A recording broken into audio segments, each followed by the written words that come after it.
The Little Pilgrim, Further Experiences. ****** Produced by Stan Goodman, Mary Meehan and the online distributed proofreading team. The Little Pilgrim, Further Experiences by Margaret O. Wilson, Oliphant. The Little Pilgrim in the Seen and Unseen.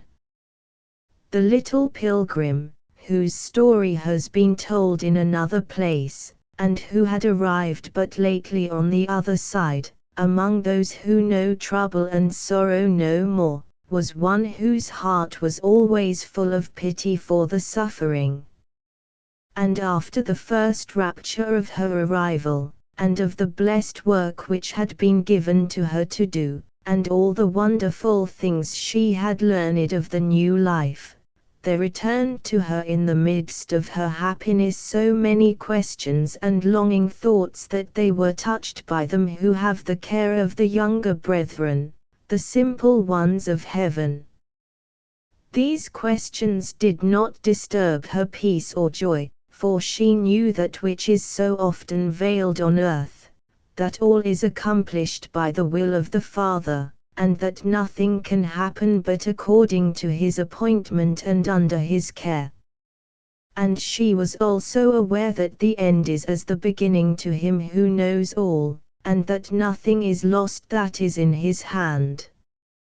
But though she would herself have willingly borne the sufferings of earth 10 times over for the sake of all that was now hers, yet it pierced her soul to think of those who were struggling in darkness, and whose hearts were stifled within them by all the bitterness of the mortal life. Sometimes she would be ready to cry out with wonder that the Lord did not hasten his steps and go down again upon the earth to make all plain, or how the Father himself could restrain his power, and did not send down 10 legions of angels to make all that was wrong right, and turn all that was mournful into joy. It is but for a little time, said her companions. When we have reached this place we remember no more the anguish. But to them in their trouble it does not seem a little time, the pilgrim said. And in her heart there rose a great longing. Oh, that he would send me, that I might tell my brethren, not like the poor man in the land of darkness, of the gloom and misery of that distant place, but a happier message, of the light and brightness of this, and how soon all pain would be over. She would not put this into a prayer, for she knew that to refuse a prayer is pain to the Father, if in his great glory any pain can be. And then she reasoned with herself and said, what can I tell them, except that all will soon be well? And this they know, for our Lord has said it, but I am like them, and I do not understand. One fair morning while she turned over these thoughts in her mind, there suddenly came towards her one whom she knew as a sage, of the number of those who know many mysteries and search into the deep things of the Father.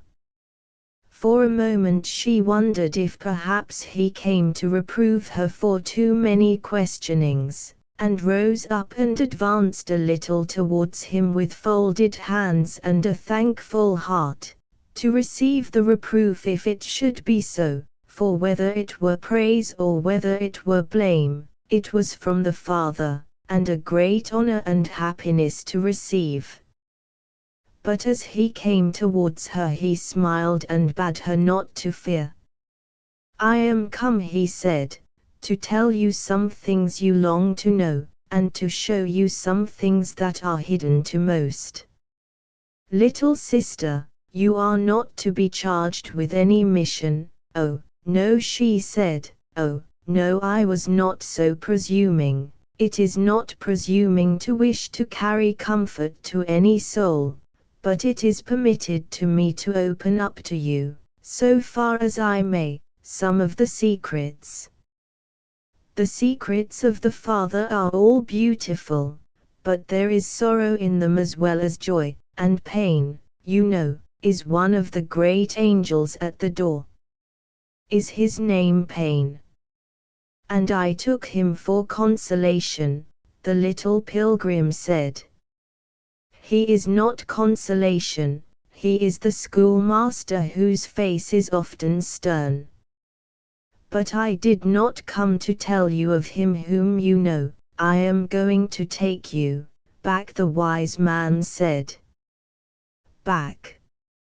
She knew what this meant, and a great pleasure, yet mingled with fear, came into her mind. She hesitated, and looked at him, and did not know how to accept, though she longed to do so, for at the same time she was afraid. He smiled when he saw the alarm in her face. Do you think, he said, that you are to go this journey on your own charges? Had you insisted, as some do, to go at all hazards, you might indeed have feared. And even now I cannot promise that you will not feel the thorns of the earth as you pass, but you will be cared for, so that no harm can come. Ah, she said wistfully, it is not for harm, and could say nothing more.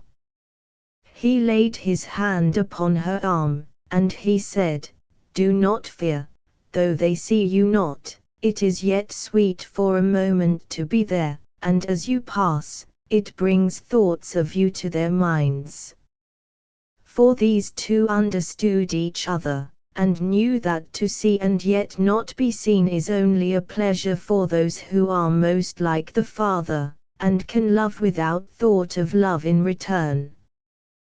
When he touched her, it seemed to the little pilgrim suddenly that everything changed round her, and that she was no longer in her own place, but walking along a weary length of road. It was narrow and rough, and the skies were dim, and as she went on by the side of her guide she saw houses and gardens which were to her like the houses that children build, and the little gardens in which they sow seeds and plant flowers, and take them up again to see if they are growing.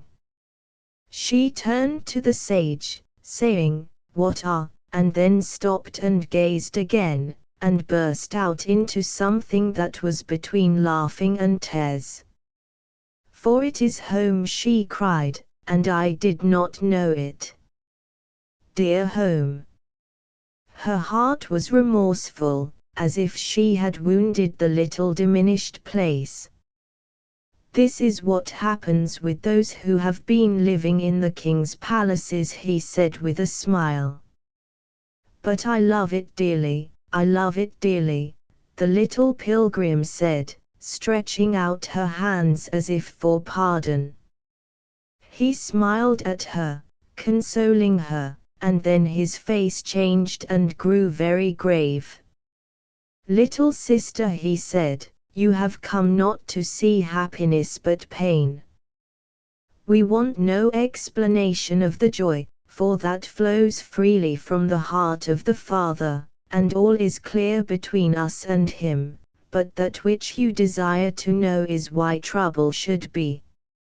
Therefore you must think of Him and be strong, for here is what will rend your heart." The little pilgrim was seized once more with mortal fear. "O friend," she cried, "I have done with pain. Must I go and see others suffering and do nothing for them? If anything comes into your heart to do or say, it will be well for them," the sage replied, and he took her by the hand and led her into a house she knew.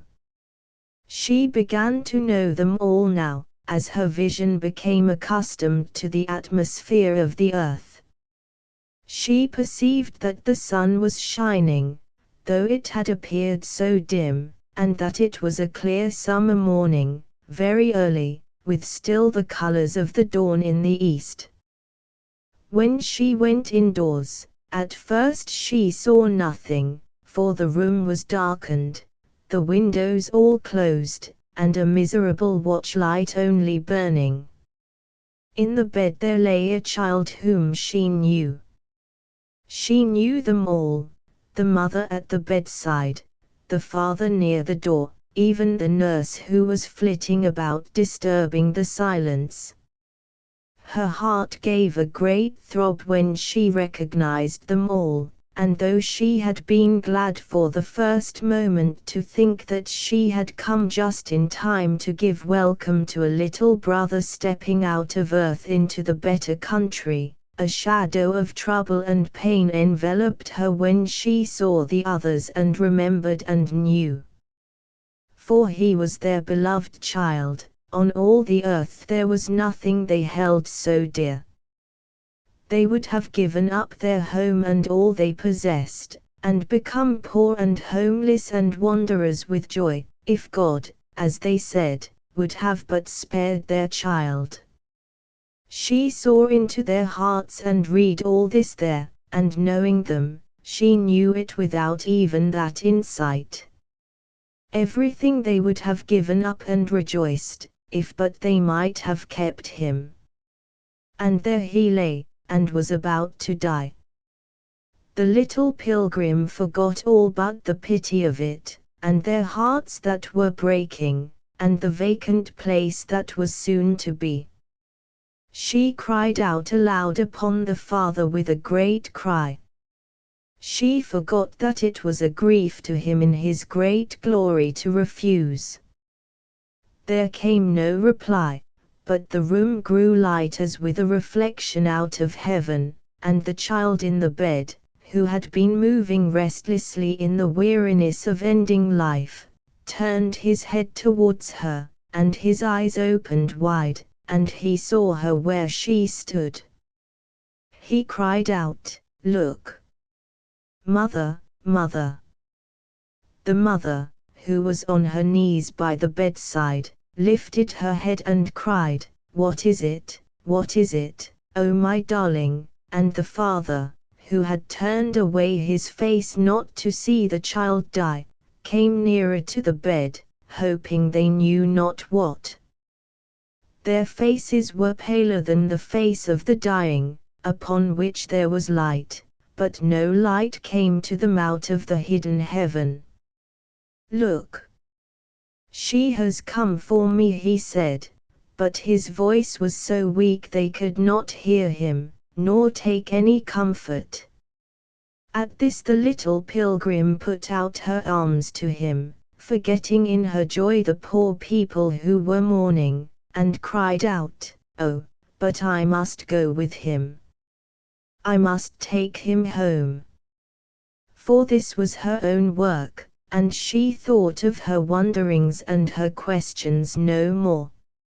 Someone touched her on the shoulder, and she looked round, and behind her was a great company of the dear children from the better country, whom the Father had sent, and not her, lest he should grieve for those he had left behind, to come for the child and show him the way.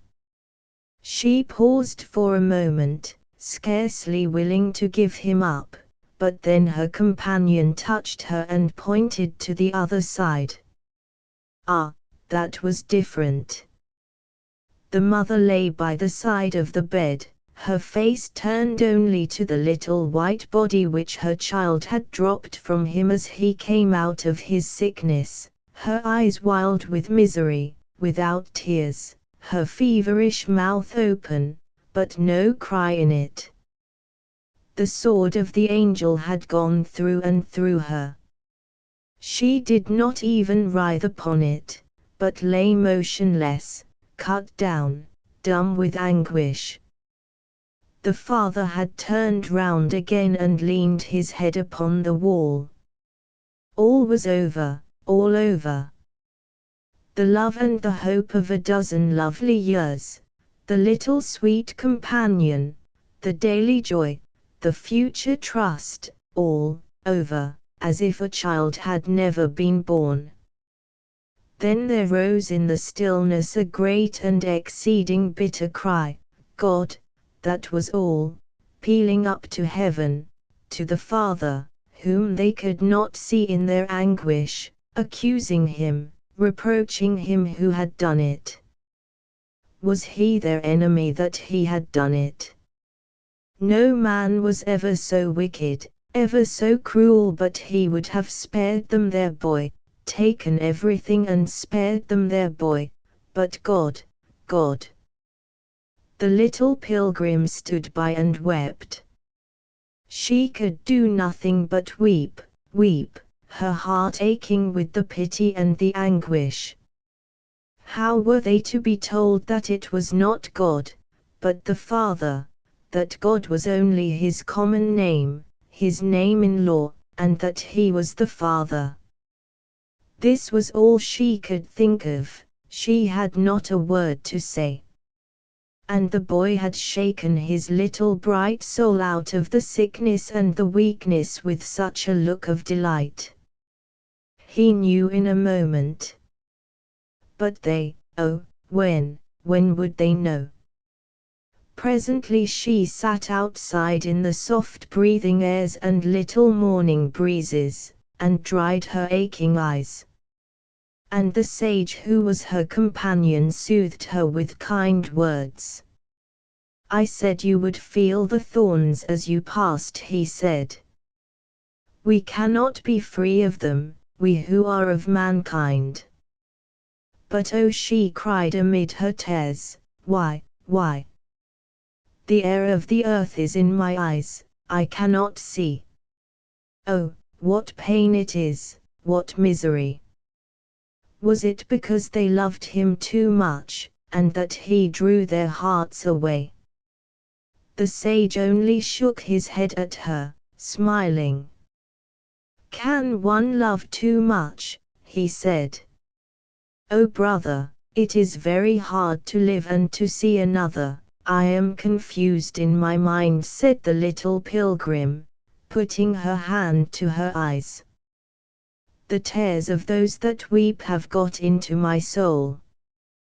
To live and see another die, that was what I was saying, but the child lives like you and me. Tell me, for I am confused in my mind. Listen, said the sage, and when she listened she heard the sound of the children going back with a great murmur and ringing of pleasant voices like silver bells in the air, and among them the voice of the child asking 1,000 questions, calling them by their names. The two pilgrims listened and laughed to each other for love at the sound of the children. Is it for the little brother that you are troubled? The sage said in her ear.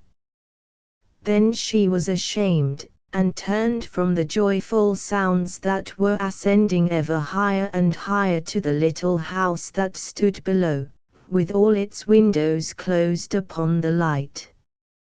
It was wrapped in darkness though the sun was shining, the windows closed as if they never would open more, and the people within turning their faces to the wall, covering their eyes that they might not see the light of day. O miserable day, they were saying, O dark hour. O life that will never smile again. She sat between earth and heaven, her eyes smiling, but her mouth beginning to quiver once more. Is it to raise their thoughts and their hearts? She said. Little sister, said he, when the Father speaks to you, it is not for me nor for another that he speaks. And what he says to you is, said the little pilgrim, with joy, it is for myself, myself alone. As if I were a great angel, as if I were a saint. It drops into my heart like the dew. It is what I need, not for you, though I love you, but for me only. It is my secret between me and him. Her companion bowed his head. It is so. And thus has he spoken to the little child. But what he said or why he said it, is not for you or me to know. It is his secret, it is between the little one and his Father. Who can interfere between these two? Many and many are there born on earth whose work and whose life are ordained elsewhere, for there is no way of entrance into the race of man which is the nature of the Lord, but by the gates of birth, and the work which the Father has to do is so great and manifold that there are multitudes who do but pass through those gates to ascend to their work elsewhere. But the Father alone knows whom he has chosen. It is between the child and him. It is their secret, it is as you have said.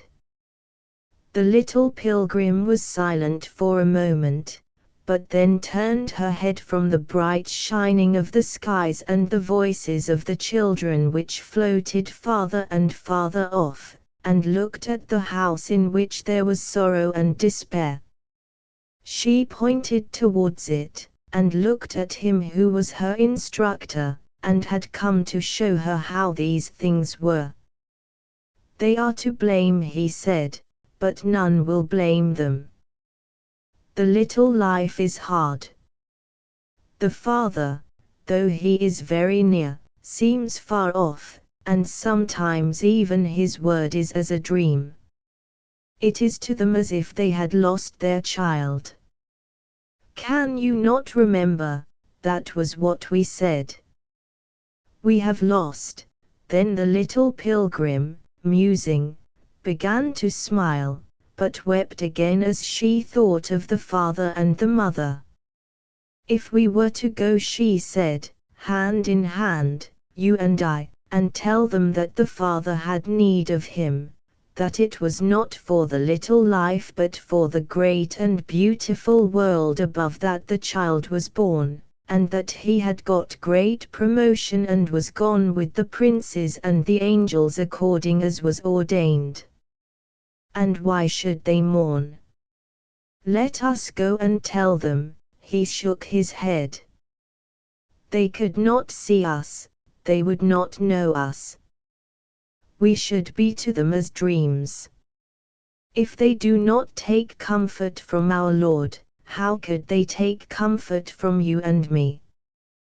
We could not bring them back their child. They want their child, not only to know that all is well with him, for they know that all is well with him, but what they want is their child. They are to blame, but who shall blame them? Not anyone that is born of woman. How can we tell them what is the Father's secret and the child's? And yet we could tell them why it must be so, said the little pilgrim. For they prayed and besought the Lord. O brother, I have no understanding. For the Lord said, ask, and it shall be given you, and they asked, yet they are refused. Little sister, the Father must judge between his children, and he must first be heard who is most concerned. While they were praying, the Father and the child talked together and said what we know not, but this we know, that his heart was satisfied with that which was said to him. Must not the Father do what is best for the child he loves, whatever the other children may say? Nay, did not our own fathers do this on earth, and we submitted to them, how much more he who sees all? The little pilgrim stole softly from his side when he had done speaking, and went back into the darkened house, and saw the mother where she sat weeping and refusing to be comforted, in her sorrow perceiving not heaven nor any consolation, nor understanding that her child had gone joyfully to his father and her father, as his soul had required, and as the Lord had willed. Yet though she had not joy but only anguish in her faith, and though her eyes were darkened that she could not see, yet the woman ceased not to call upon God, and to hold by him who had smitten her. And the father of the child had gone into his chamber and shut the door, and sat dumb, opening not his mouth, thinking upon his delightsome boy, and how they had walked together and talked together, and should do so again nevermore. And in their hearts they reproached their God, the giver of all, and accused the Lord to his face, as if he had deceived them, yet clung to him still, weeping and upbraiding, and would not let him go. The little pilgrim wept too, and said many things to them which they could not hear. But when she saw that though they were in darkness and misery, God was in all their thoughts, she bethought herself suddenly of what the poet had said in the celestial city, and of the songs he sang, which were a wonder to the angels and powers, of the little life and the sorrowful earth, where men endured all things, yet overcame by the name of the Lord. When this came into her mind, she rose up again softly with a sacred awe, and wept not, but did them reverence, for without any light or guidance in their anguish they yet wavered not, died not, but endured, and in the end would overcome. It seemed to her that she saw the great beautiful angels looking on, the great souls that are called to love and to serve, but not to suffer like the little brethren of the earth, and that among the princes of heaven there was reverence and awe, and even envy of those who thus had their garments bathed in blood, and suffered loss and pain and misery, yet never abandoned their life and the work that had been given them to do. As she came forth again comforted, she found the sage standing with his face lifted to heaven, smiling still at the sound, though faint and distant, of the children all calling to each other and shouting together as they reached the gate. "Oh, hush," she said, "let not the mother hear them. For it will make her heart more bitter to think she can never hear again her child's voice." "But it is her child's voice," he said, then very gently, "they are to blame, but no one will be found to blame them either in earth or heaven." The earth pilgrims went far after this, yet more softly than when they first left their beautiful country, for then the little pilgrim had been glad, believing that as all had been made clear to her in her own life, so that all that concerned the life of man should be made clear. But this was more hard and encompassed with pain and darkness, as that which is in the doing is always more hard to understand than that which is accomplished. And she learned now what she had not understood, though her companion warned her, how sharp are those thorns of earth that pierce the wayfarer's foot, and that those who come back cannot help but suffer because of love and fellow feeling. And she learned that though she could smile and give thanks to the Father in the recollection of her own griefs that were past, yet those that are present are too poignant, and to look upon others in their hour of darkness makes his ways more hard to comprehend than even when the sorrow is your own. While she mused thus, there was suddenly revealed to her another sight. They had gone far before they came to this new scene. Night had crept over the skies all grey and dark, and the sea came in with a whisper which sounded to some like the hush of peace, and to some like the voice of sorrow and moaning, and to some was but the monotony of endless recurrence, in which was no soul. The skies were dark overhead, but opened with a clear shining of light which had no color, towards the west, for the sun had long gone down, and it was night. The two travelers perceived a woman who came out of a house all lit with lamps and firelight, and took the lonely path towards the sea. And the little pilgrim knew her, as she had known the father and mother in the darkened house, and would have joined her with a cry of pleasure, but she remembered that the friend could not see her or hear her, being wrapped still in the mortal body, and in a close enveloping mantle of thoughts and cares. The sage made her a sign to follow, and these two tender companions accompanied her who saw them not, walking darkling by the silent way. The heart of the woman was heavy in her breast. It was so sore by reason of trouble, and for all the bitter wounds of the past, and all the fears that beset her life to come, that she walked, not weeping because of being beyond tears, but as it were bleeding, her thoughts being in her little way like those of his upon whose brow there once stood drops as it were of blood, and out of her heart there came a moaning which was without words. If words had been possible, they would have been as his also, who said, "Father, forgive them, for they know not what they do." For those who had wounded her were those whom in all the world she loved most dear, and the quivering of anguish was in her as she walked, seeking the darkness and the silence, and to hide herself, if that might be, from her own thoughts. She went along the lonely path with the stinging of her wounds so keen and sharp that all her body and soul were as one pain. Greater grieveth no man than this, to be slain and tortured by those whom he loves. When her soul could speak, this was what it said: Father, forgive them. Father, save them.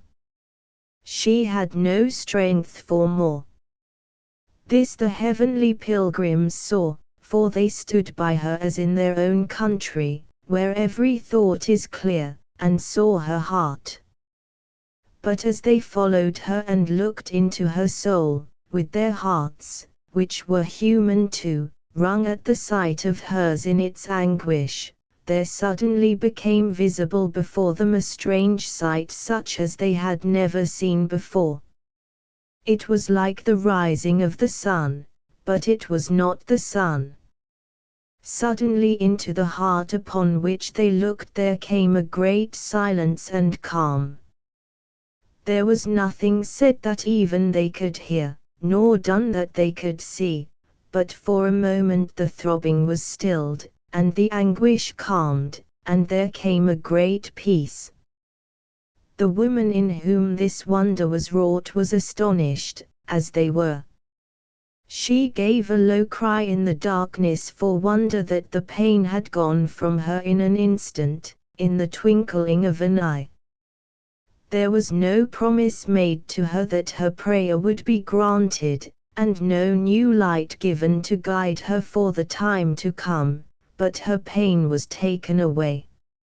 She stood hushed, and lifted her eyes, and the grey of the sea, and the low cloud that was like a canopy above, and the lightening of colourless light towards the west, entered with their great quiet into her heart. "Is this the peace that passeth all understanding?" she said to herself, confused with the sudden calm. In all her life it had never so happened to her before, to be healed of her grievous wounds, yet without cause, and while no change was wrought, yet to be put to rest. "It is our brother," said the little pilgrim, shedding tears of joy. "It is the secret of the Lord," said the sage, but not even they had seen him passing by. They walked with her softly in the silence, in the sound of the sea, till the wonder in her was hushed like the pain, and talked with her, though she knew it not. for very soon questions arose in her heart. And oh, she said, is this the Lord's reply, with thankfulness and awe? But because she was human, and knew so little, and was full of impatience, oh, and is this all, was what she next said. I asked for them, and thou hast given to me.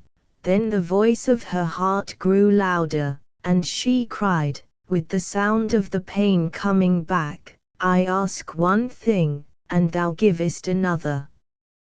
I asked no blessing for me. I asked for them, my Lord, my God. Give it to them, with disappointment rising in her heart. The little pilgrim laid her hand upon the woman's arm, for she was afraid lest our Lord might be displeased, forgetting, for she was still imperfect, that he sees all that is in the soul, and understands and takes no offense, and said quickly, oh, be not afraid, he will save them too. The blessing will come for them too. At his own time, said the sage, and in his own way. These thoughts rose in the woman's soul.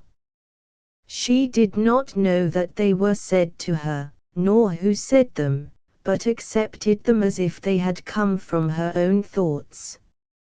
For she said to herself, this is what is meant by the answer of prayer. It is not what we ask, yet what I ask is according to thy will, my Lord. It is not riches, nor honors, nor beauty, nor health, nor long life, nor anything of this world. If I have been impatient, this is my punishment, that the Lord has thought, not of them, but of me. But I can bear all, O my Lord.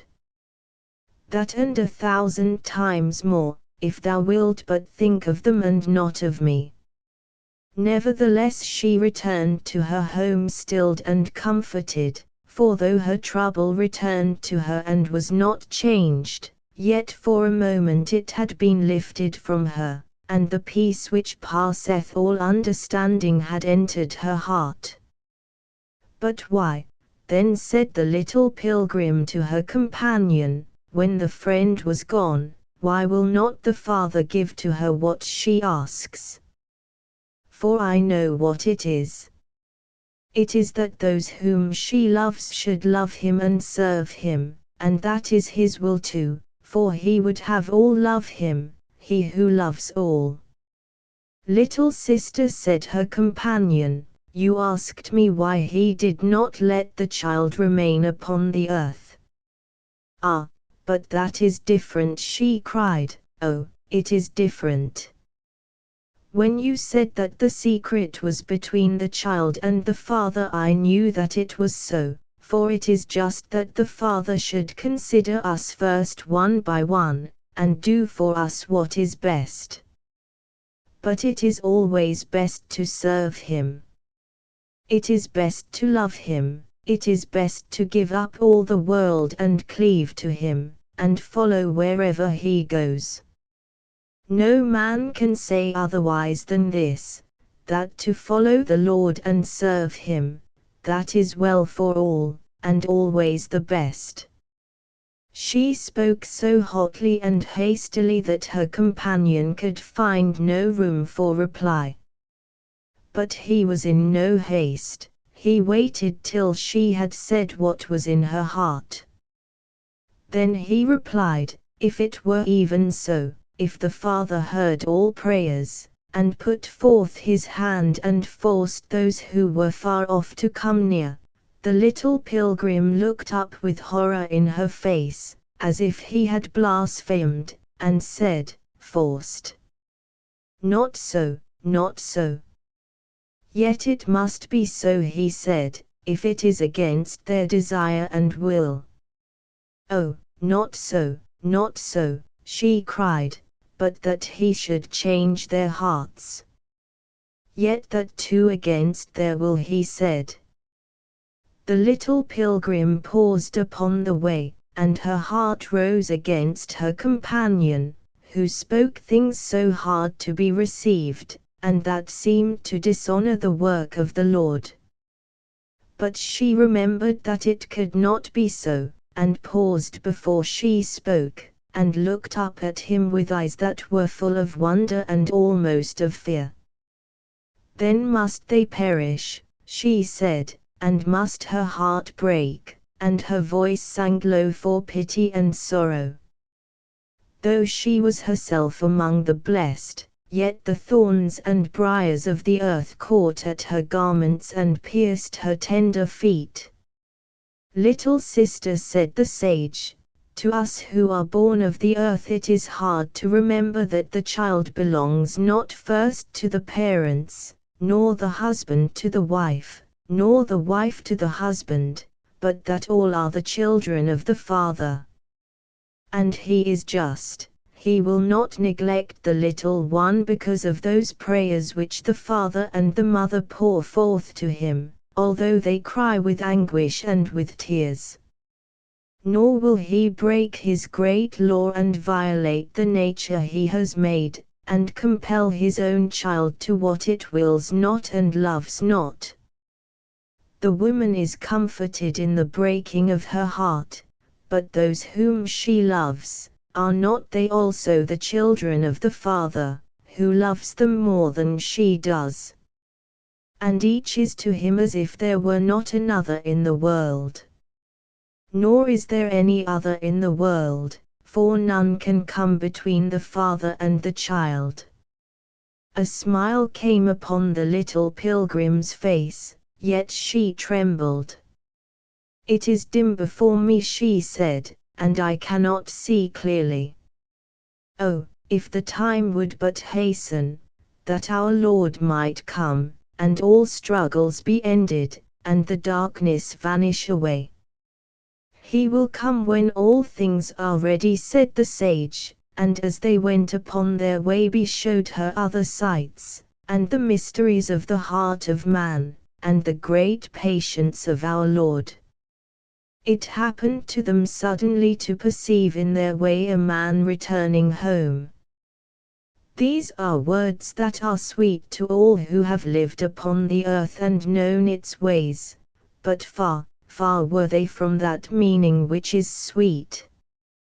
The dark hours had passed, and men had slept, and the night was over. The sun was rising in the sky, which was keen and clear with the pleasure of the morning. The air was fresh with the dew, and the birds awaking in the trees, and the breeze so sweet that it seemed to blow from heaven, and to the two travelers it seemed almost in the joy of the new day as if the Lord had already come. But here was one who proved that it was not so. He had not slept all the night, nor had night been silent to him nor dark, but full of glaring light and noise and riot. His eyes were red with fever and weariness, and his soul was sick within him, and the morning looked him in the face and upbraided him as a sister might have upbraided him, who loved him. And he said in his heart, as one had said of old, that all was vanity, that it was vain to live, and evil to have been born, that the day of death was better than the day of birth, and all was delusion, and love but a word, and life a lie. His footsteps on the road seemed to sound all through the sleeping world, and when he looked the morning in the face he was ashamed, and cursed the light. The two went after him into a silent house, where everybody slept. The light that had burned for him all night was sick like a guilty thing in the eye of day, and all that had been prepared for his repose was ghastly to him in the hour of awaking, as if prepared not for sleep but for death. His heart was sick like the watchlight, and life flickered within him with disgust and disappointment. For why had he been born, if this were all? for all was vanity.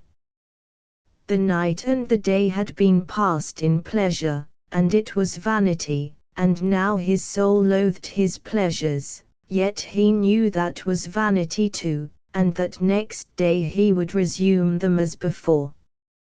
All was vain, the morning and the evening, and the spirit of man and the ways of human life. He looked himself in the face and loathed this dream of existence, and knew that it was naught. So much as it had cost to be born, to be fed, and guarded and taught and cared for, and all for this. He said to himself that it was better to die than to live, and never to have been than to be. As these spectators stood by with much pity and tenderness looking into the weariness and sickness of this soul, there began to be enacted before them a scene such as no man could have seen, which no one was aware of save he who was concerned, and which even to him was not clear in its meanings, but rather like a phantasmagoria, a thing of the mists, yet which was great and solemn as is the council of a king in which great things are debated for the welfare of the nations. The air seemed in a moment to be full of the sound of footsteps, and of something more subtle, which the sage and the pilgrim knew to be wings, and as they looked, there grew before them the semblance of a court of justice, with accusers and defenders, but the judge and the criminal were one. Then was put forth that indictment which he had been making up in his soul against life and against the world, and again another indictment which was against himself. And then the advocates began their pleadings.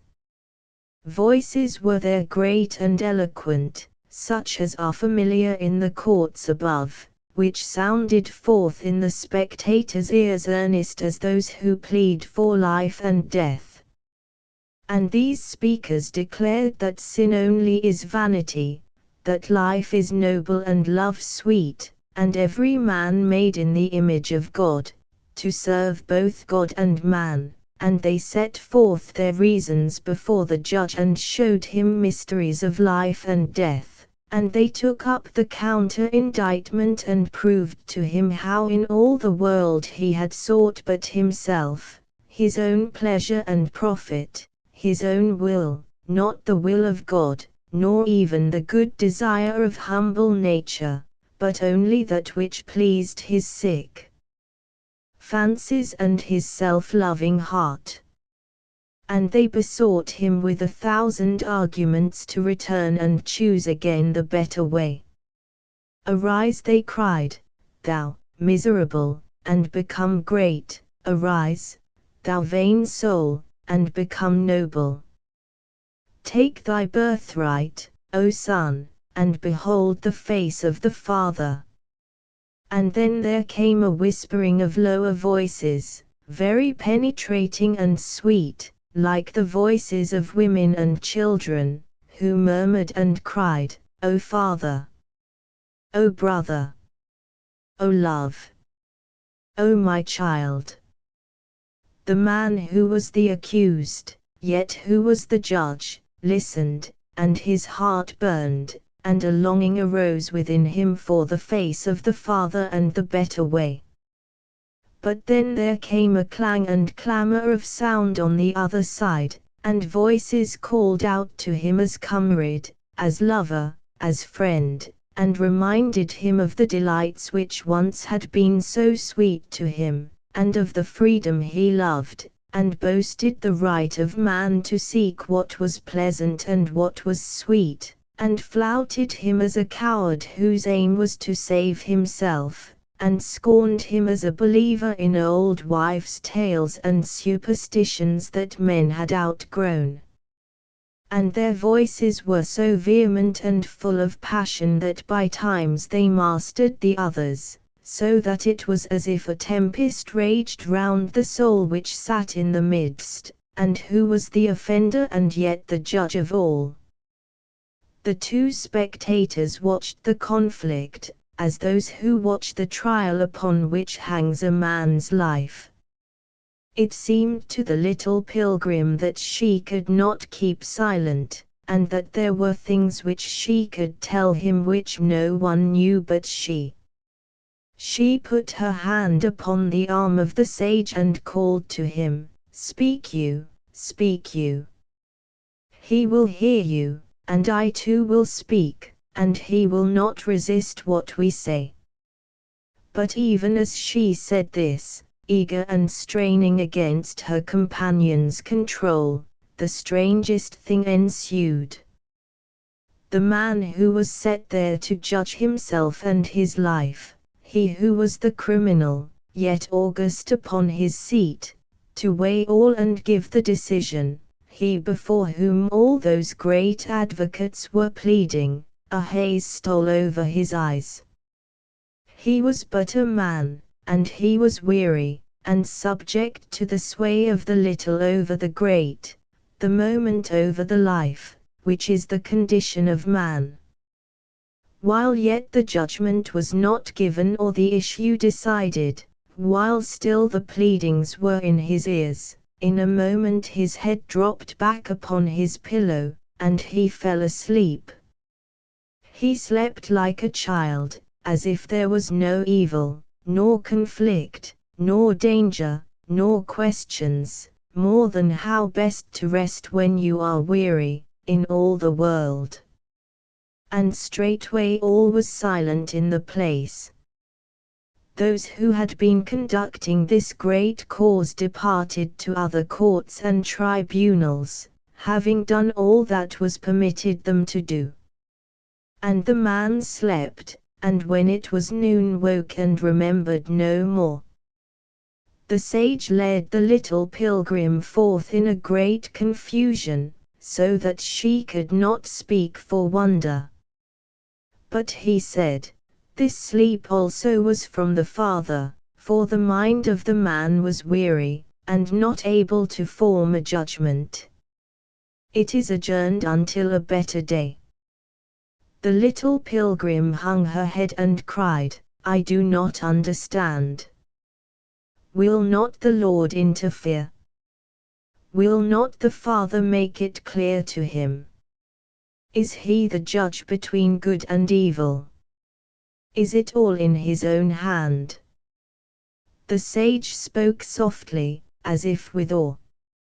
He said, "This is the burden of our nature, which is not like the angels. There is none in heaven or on earth that can take from him what is his right and great honor among the creatures of God. The Father respects that which he has made. He will force no child of his.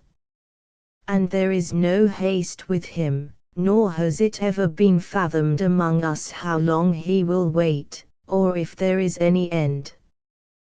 The air is full of the coming and going of those who plead before the sons of men, and sometimes in great misery and trouble there will be a cause won and a judgment recorded which makes the universe rejoice. And in everything at the end it is proved that our Lord's way is the best, and that all can be accomplished in his name." The little pilgrim went on her way in silence, knowing that the longing in her heart which was to compel them to come in, like that king who sent to gather his guests from the highways and the hedges, could not be right, since it was not the Father's way, yet confused in her soul, and full of an eager desire to go back and wake that man and tell him all that had been in her heart while she watched him sitting on his judgment seat. But there came recollections wafted across her mind as by breezes of the past, of scenes in her earthly life when she had spoken without avail, when she had said all that was in her heart and failed, and done harm when she had meant to do good. And slowly it came upon her that her companion spoke the truth, and that no man can save his brother, but each must sit and hear the pleadings and pronounce that judgment which is for life or death. But oh, she cried, how long and how bitter it is for those who love them, and must stand by and can give no aid. Then her companion unfolded to her the patience of the Lord, and how he is not discouraged, nor ever weary, but opens his great assizes year by year and day by day, and how the cause was argued again, as she had seen it, before the souls of men, sometimes again and again and over, till the pleadings of the advocates carried conviction, and the judge perceived the truth and consented to it.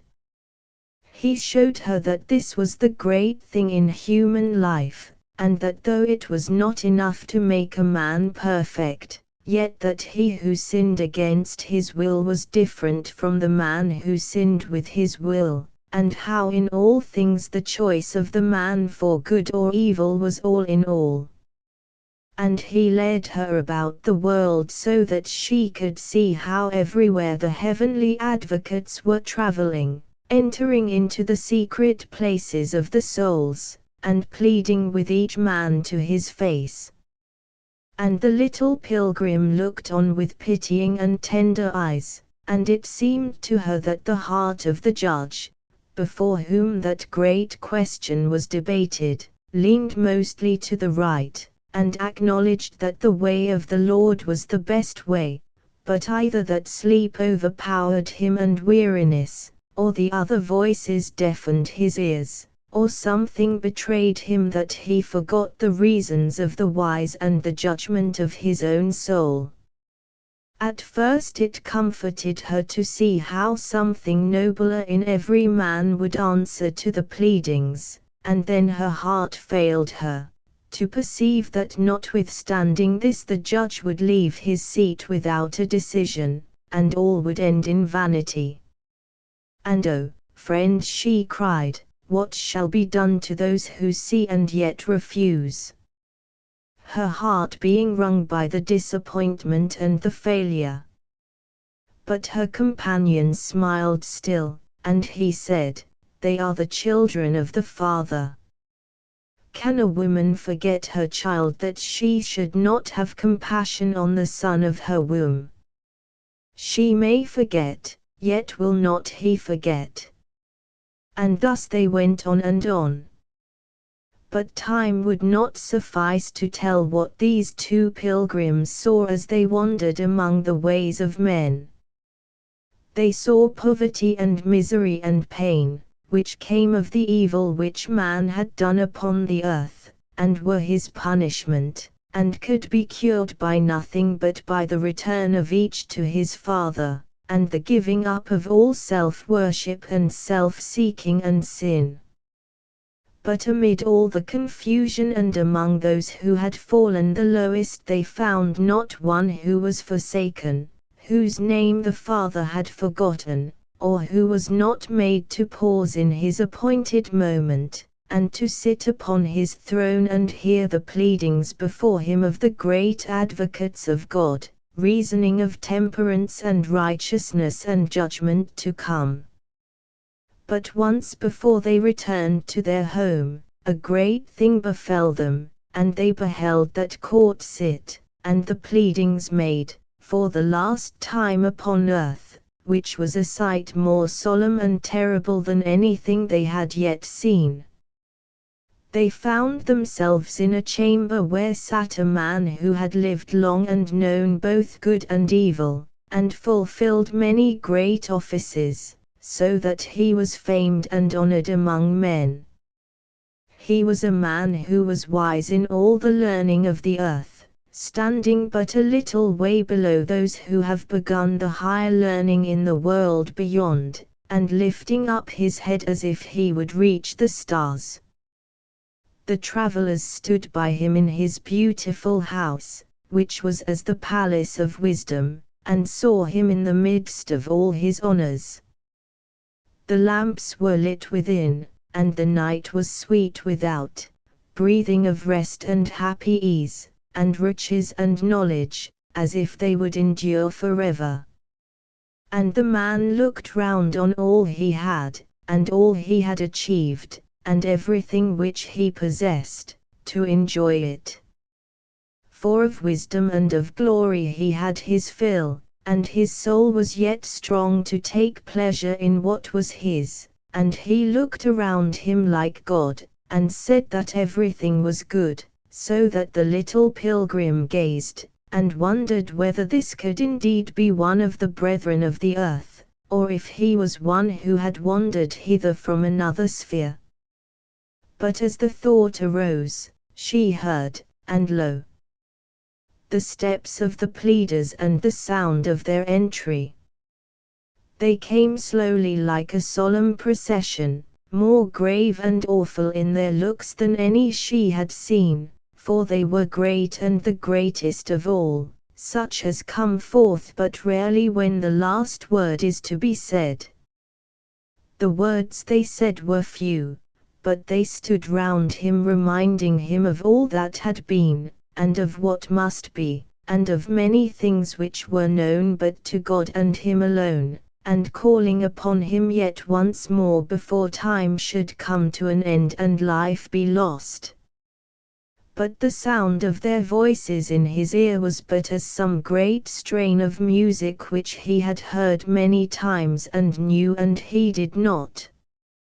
He turned to the goods which he had laid up for many years, and all the knowledge he had stored, and said to himself, Soul, take thine ease. And to the heavenly advocates he smiled and replied that life was strong and wisdom the master of all. Then there came a chill and a shiver over all, as if the earth had been stopped in her career or the sun fallen from the sky, and the little pilgrim, looking on, could see the heavenly pleaders come forth with bowed heads and the door of hope shut to, and a whisper which crept about from sea to sea and said, In vain! In vain! And as they went forth from the gates an icy breath swept in, and the voice of the death angel saying, Thou fool, this night thy soul shall be required of thee. The sound went through her heart as if it had been pierced by a sword, and she gave a cry of anguish, for she could not bear that a brother should be lost. But when she looked up at the face of her companion, though it was pale with the pity and the terror of that which had been thus accomplished, there was still upon it a smile, and he said, Not yet, not yet. The Father loves not less, but more than ever. O friend, she cried, will there ever come a moment when the Father will forget? Is there any place where he cannot go? Then he who was wise turned towards her, and a great light came upon his face, and he said, We have searched the records, and heard all witnesses from the beginnings of time, but we have never found the boundary of his mercy, and there is no country known to man that is without his presence. And never has it been known that he has shut his ear to those who called upon him, or forgotten one who is his. The heavenly pleaders may be silenced, but never our Lord, who pleads for all, and heaven and earth may forget, yet will he never forget who is the Father of all. And every child of his is to him as if there was none other in the world. Then the little pilgrim lifted her face and beheld that radiance which is over all, which is the love that lights the world, both angels and the great spheres above and the little brethren who stumble and struggle and weep, and in that light there was no darkness at all, but everything shone as in the morning, sweet yet terrible, but ever clear and fair. And immediately, ere she was aware, the rough roads of the earth were left far behind, and she had returned to her place, and to her peaceful state, and to the work which had been given her, to receive the wanderers and to bid them a happy welcome as the doors opened and they entered into their inheritance. And thus her soul was satisfied, though she knew now nothing more than she had known always, that the eye of the Father is over all, and that he can neither forget nor forsake. 2. On the dark mountains. When the little pilgrim had been thus permitted to see the secret workings of God in earthly places, and among the brethren who are still in the land of hope, these being things which the angels desire to look into, and which are the subject of story and of song not only in the little world below, but in the great realms above, her heart for a long time reposed and was satisfied, and asked no further question. For she had seen what the dealings of the Father were in the hearts of men, and how till the end came he did not cease to send his messengers to plead in every heart, and to hold a court of justice that no man might be deceived, but each know whither his steps were tending, and what was the way of wisdom. After this it was permitted to her to read in the archives of the heavenly country the story of one, who, neglecting all that the advocates of God could say, had found himself, when the little life was completed, not upon the threshold of a better country, but in the midst of the land of darkness, that region in which the souls of men are left by God to their own devices, and the Father stands aloof, and hides his face and calls them not, neither persuades them more. Over this story the little pilgrim had shed many tears, for she knew well, being enlightened in her great simplicity by the heavenly wisdom, that it was pain and grief to the Father to turn away his face, and that no one who has but the little heart of a man can imagine to himself what that sorrow is in the being of the great God.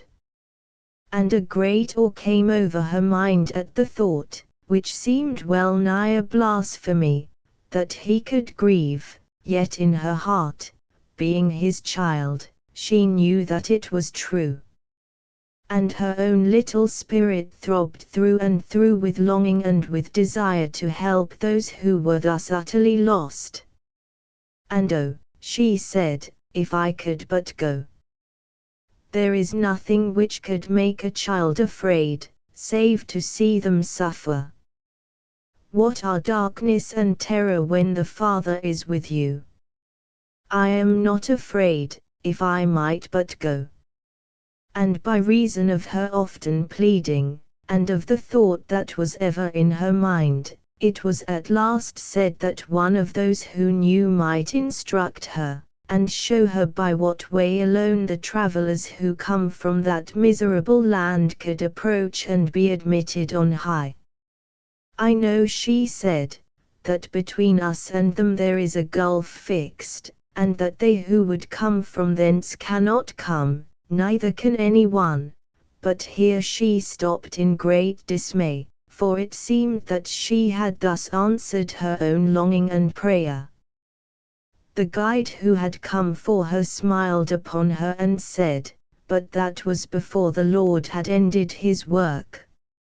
And now all the paths are free wherever there is a mountain pass or a river ford, the roads are all blessed, and they are all open, and no barriers for those who will. Oh, she cried, dear friend, is that true for all?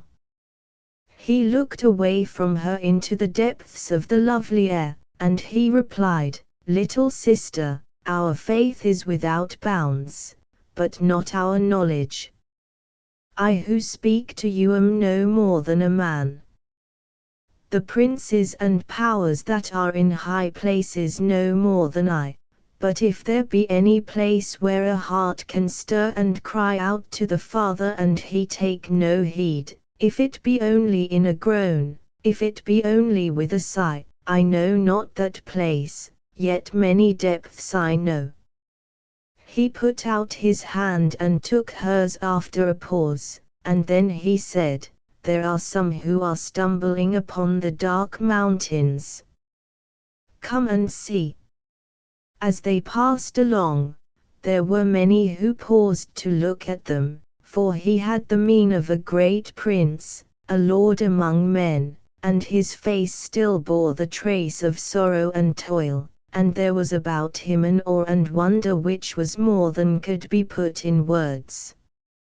So that those who saw him understood as he went by, not who he was, nor what he had been, but that he had come out of great tribulation, of sorrow beyond the sorrows of men. The sweetness of the heavenly country had soothed away his care, and taken the cloud from his face, but he was as yet unaccustomed to smile, though when he remembered and looked round him and saw that all was well, his countenance lightened like the morning sky, and his eyes woke up in splendor like the sun rising. The little pilgrim did not know who her brother was, but yet gave thanks to God for him, she knew not why.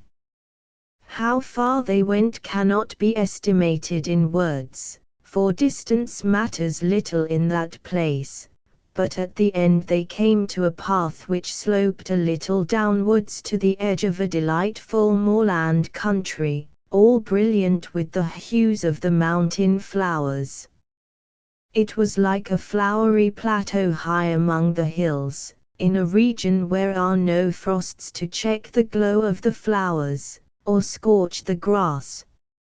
It spread far around in hollows and ravines and softly swelling hills, with the rush over them of a cheerful breeze full of mountain scents and sounds, and high above them rose the mountain heights of the celestial world, veiled in those blue breadths of distance which are heaven itself when man's fancy ascends to them from the low world at their feet. All the little earth can do in color and mists, and traveling shadows fleet as the breath, and the sweet steadfast shining of the sun, was there, but with a tenfold splendor. They rose up into the sky, every peak and jagged rock all touched with the light and the smile of God, and every little blossom on the turf rejoicing in the warmth and freedom and peace. The heart of the little pilgrim swelled, and she cried out, "There is nothing so glorious as the everlasting hills.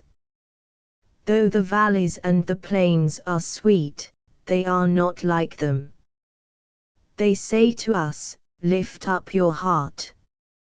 Her guide smiled, but he did not speak. His smile was full of joy, but grave, like that of a man whose thoughts are bent on other things, and he pointed where the road wound downwards by the feet of these triumphant hills. She kept her eyes upon them as she moved along. Those heights rose into the very sky, but bore upon them neither snow nor storm. Here and there a whiteness like a film of air rounded out over a peak, and she recognized that it was one of those angels who travel far and wide with God's commissions, going to the other worlds that are in the firmament as in a sea. The softness of these films of white was like the summer clouds that she used to watch in the blue of the summer sky in the little world which none of its children can cease to love, and she wondered now whether it might not sometimes have been the same dear angels whose flight she had watched unknowing, higher than thought could soar or knowledge penetrate. Watching those floating heavenly messengers, and the heights of the great miraculous mountains rising up into the sky, the little pilgrim ceased to think whither she was going, although she knew from the feeling of the ground under her feet that she was descending, still softly, but more quickly than at first, until she was brought to herself by the sensation of a great wind coming in her face, cold as from a sudden vacancy. She turned her head quickly from gazing above to what was before her, and started with a cry of wonder. For below lay a great gulf of darkness, out of which rose at first some shadowy peaks and shoulders of rock, all falling away into a gloom which eyes accustomed to the sunshine could not penetrate. Where she stood was the edge of the light. Before her feet lay a line of shadow slowly darkening out of daylight into twilight, and beyond into that measureless blackness of night, and the wind in her face was like that which comes from a great depth below of either sea or land, the sweep of the current which moves a vast atmosphere in which there is nothing to break its force. The little pilgrim was so startled by these unexpected sensations that she caught the arm of her guide in her sudden alarm, and clung to him, lest she should fall into the terrible darkness and the deep abyss below. "There is nothing to fear," he said, "there is a way. To us who are above there is no danger at all, and it is the way of life to those who are below." "I see nothing," she cried, "save a few points of rock, and the precipice, the pit which is below." "Oh, tell me, what is it? Is it where the fires are, and despair dwells?" "I did not think that was true. Let me go and hide myself and not see it, for I never thought that was true." "Look again," said the guide. The little pilgrim shrank into a crevice of the rock, and uncovering her eyes, gazed into the darkness, and because her nature was soft and timid there came into her mind a momentary fear. Her heart flew to the Father's footstool, and cried out to him, not any question or prayer, but only "Father, Father," and this made her stand erect, and strengthened her eyes, so that the gloom even of hell could no more make her afraid. Her guide stood beside with a steadfast countenance, which was grave, yet full of a solemn light. And then all at once he lifted up his voice, which was sonorous and sweet like the sound of an organ, and uttered a shout so great and resounding that it seemed to come back in echoes from every hollow and hill. What he said the little pilgrim could not understand, but when the echoes had died away and silence followed, something came up through the gloom, a sound that was far, far away, and faint in the long distance, a voice that sounded no more than an echo. When he who had called out heard it, he turned to the little pilgrim with eyes that were liquid with love and pity. "Listen," he said, "there is someone on the way." "Can we help them?" cried the little pilgrim, her heart bounded forward like a bird. She had no fear. The darkness and the horrible way seemed as nothing to her. She stretched out her arms as if she would have seized the traveler and dragged him up into the light. He who was by her side shook his head, but with a smile. "We can but wait," he said. "It is forbidden that anyone should help, for this is too terrible and strange to be touched even by the hands of angels. It is like nothing that you know." "I have been taught many things," said the little pilgrim, humbly. "I have been taken back to the dear earth, where I saw the judgment seat, and the pleaders who spoke, and the man who was the judge, and how each is judge for himself." "You have seen the place of hope," said her guide, "where the Father is and the Son, and where no man is left to his own ways. But there is another country, where there is no voice either from God or from good spirits, and where those who have refused are left to do as seems good in their own eyes." "I have read," said the little pilgrim, with a sob, of one who went from city to city and found no rest. Her guide bowed his head very gravely in assent. They go from place to place, he said, if haply they might find one in which it is possible to live. Whether it is order or whether it is license, it is according to their own will. They try all things, ever looking for something which the soul may endure.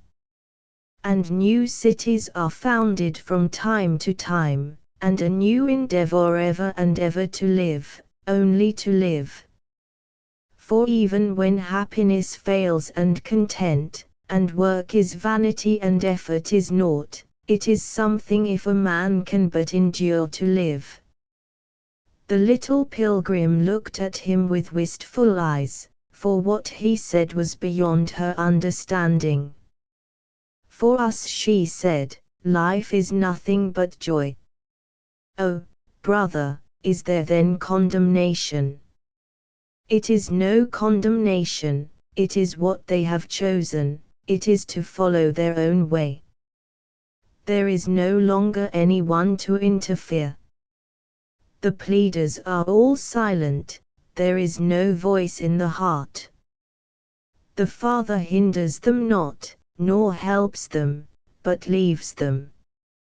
He shivered as if with cold, and the little pilgrim felt that there breathed from the depths of darkness at their feet an icy wind which touched her hands and feet and chilled her heart. She shivered too, and drew close to the rock for shelter, and gazed at the awful cliffs rising out of the gloom, and the paths that disappeared at her feet, leading down, down into that abyss. And her heart failed within her to think that below there were souls that suffered, and that the Father and the Son were not there. He, the all-loving, the all-present, how could it be that he was not there? It is a mystery, said the man who was her guide, and who answered to her thought. When I set my foot upon this blessed land I knew that there, even there, he is. But in that country his face is hidden, and even to name his name is anguish, for then only do men understand what has befallen them, who can say that name no more. That is death indeed, she cried, and the wind came up silent with a wild breath that was more awful than the shriek of a storm. For it was like the stifled utterances of all those miserable ones who have no voice to call upon God, and know not where he is nor how to pronounce his name. Ah, said he, if we could have known what death was. We had believed in death in the time of all great illusions, in the time of the gentle life, in the day of hope. But in the land of darkness there are no illusions, and every man knows that though he should fling himself into the furnace of the gold, or be cut to pieces by the knives, or trampled under the dancers' feet, yet that it will be but a little more pain, and that death is not, nor any escape that way. Oh, brother, she cried, you have been there.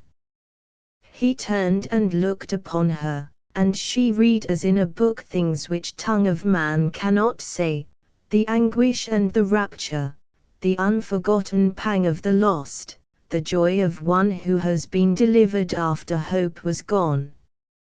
I have been there, and now I stand in the light, and have seen the face of the Lord, and can speak his blessed name. And with that he burst forth into a great melodious cry, which was not like that which he had sent into the dark depths below, but mounted up like the sounding of silver trumpets and all joyful music, giving a voice to the sweet air and the fresh winds which blew about the hills of God. But the words he said were not comprehensible to his companion, for they were in the sweet tongue which is between the Father and his child, and known to none but to them alone. yet only to hear the sound was enough to transport all who listened, and to make them know what joy is and peace. The little pilgrim wept for happiness to hear her brother's voice, but in the midst of it her ear was caught by another sound, a faint cry which tingled up from the darkness like a note of a muffled bell, and she turned from the joy and the light, and flung out her arms and her little voice towards him who was stumbling upon the dark mountains.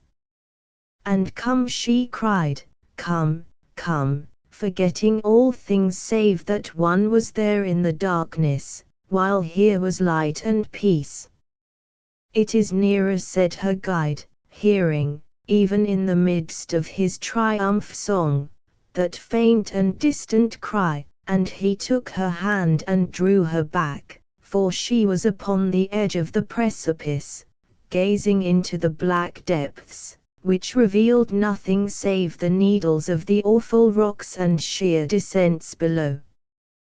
"The moment will come," he said, "when we can help, but it is not yet." Her heart was in the depths with him who was coming, whom she knew not save that he was coming, toiling upwards towards the light, and it seemed to her that she could not contain herself, nor wait till he should appear, nor draw back from the edge, where she might hold out her hands to him and save him some single step, if no more. But presently her heart returned to her brother who stood by her side, and who was delivered, and with whom it was meet that all should rejoice, since he had fought and conquered, and reached the land of light. "Oh," she said, "it is long to wait while he is still upon these dark mountains. Tell me how it came to you to find the way." He turned to her with a smile, though his ear too was intent, and his heart fixed upon the traveler in the darkness, and began to tell her his tale to beguile the time of waiting, and to hold within bounds the pity that filled her heart. He told her that he was one of many who came from the pleasant earth together, out of many countries and tongues, and how they had gone here and there each man to a different city, and how they had crossed each other's paths coming and going, yet never found rest for their feet, and how there was a little relief in every change, and one sought that which another left, and how they wandered round and round over all the vast and endless plain, until at length in revolt from every other way, they had chosen a spot upon the slope of a hill, and built there a new city, if perhaps something better might be found there, and how it had been built with towers and high walls, and great gates to shut it in, so that no stranger should find entrance, and how every house was a palace, with statues of marble, and pillars so precious with beautiful work, and arches so lofty and so fair that they were better than had they been made of gold, yet gold was not wanting, nor diamond stones that shone like stars, and everything more beautiful and stately than heart could conceive. And while we built and labored, he said, our hearts were a little appeased. And it was called the City of Art, and all was perfect in it, so that nothing had ever been seen to compare with it for beauty, and we walked upon the battlements and looked over the plain and viewed the dwellers there, who were not as we. And we went on to fill every room and every hall with carved work in stone and beaten gold, and pictures and woven tissues that were like the sun gleams and the rainbows of the pleasant earth. And crowds came around envying us and seeking to enter, but we closed our gates and drove them away. And it was said among us that life would now become as of old, and everything would go well with us as in the happy days. The little pilgrim looked up into his face, and for pity of his pain, though it was past, almost wished that that could have come true. But when the work was done he said, and for a moment no more, "Oh, brother." When the work was done.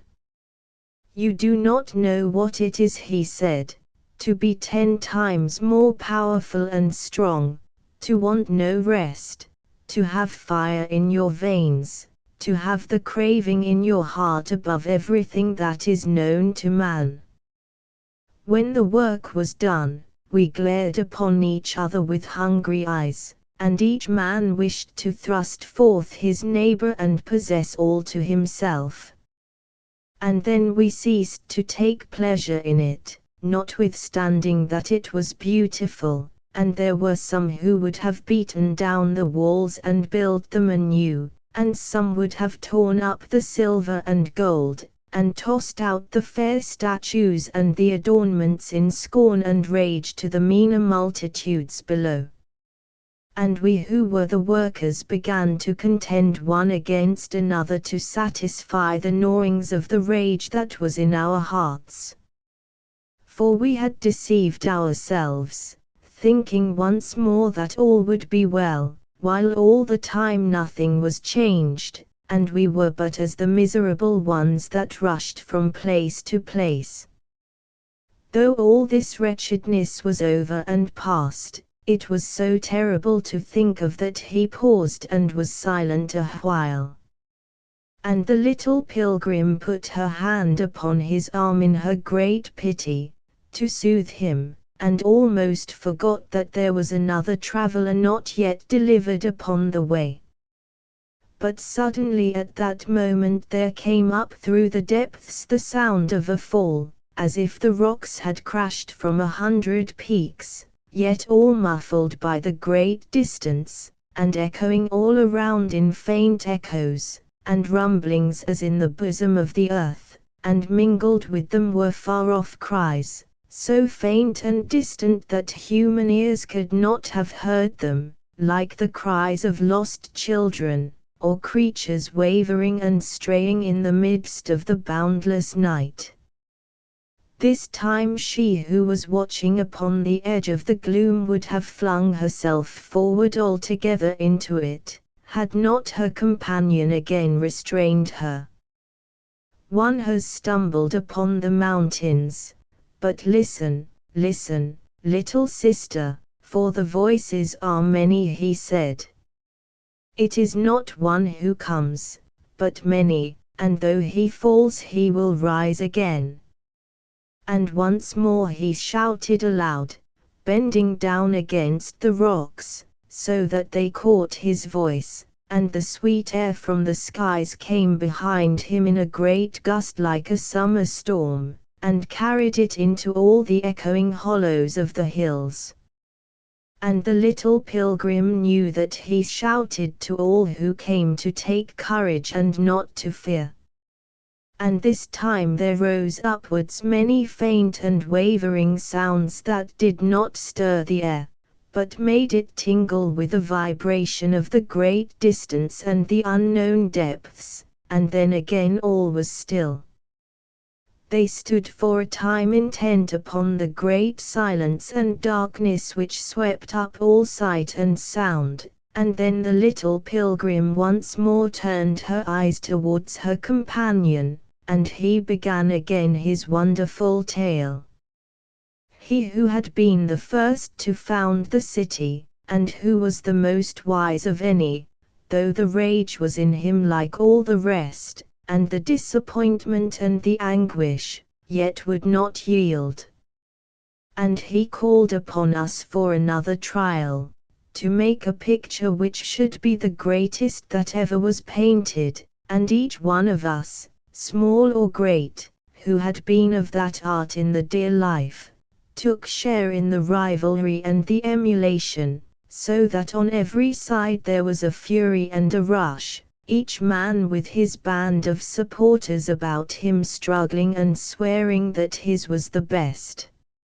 Not that they loved the work or the beauty of the work, but to keep down the gnawing in their hearts, and to have something for which they could still fight and storm, and for a little forget. I was one who had been among the highest. He spoke not with pride, but in a low and deep voice which went to the heart of the listener, and brought the tears to her eyes. It was not like that of the painter in the heavenly city, who rejoiced and was glad in his work, though he was but as a humble workman, serving those who were more great. But this man had the sorrow of greatness in him, and the wonder of those who can do much, to find how little they can do. My veins, he said, were filled with fire, and my heart with the rage of a great desire to be first, as I had been first in the days of the gentle life. And I made my plan to be greater than all the rest, to paint a vast picture like the world, filled with all the glories of life.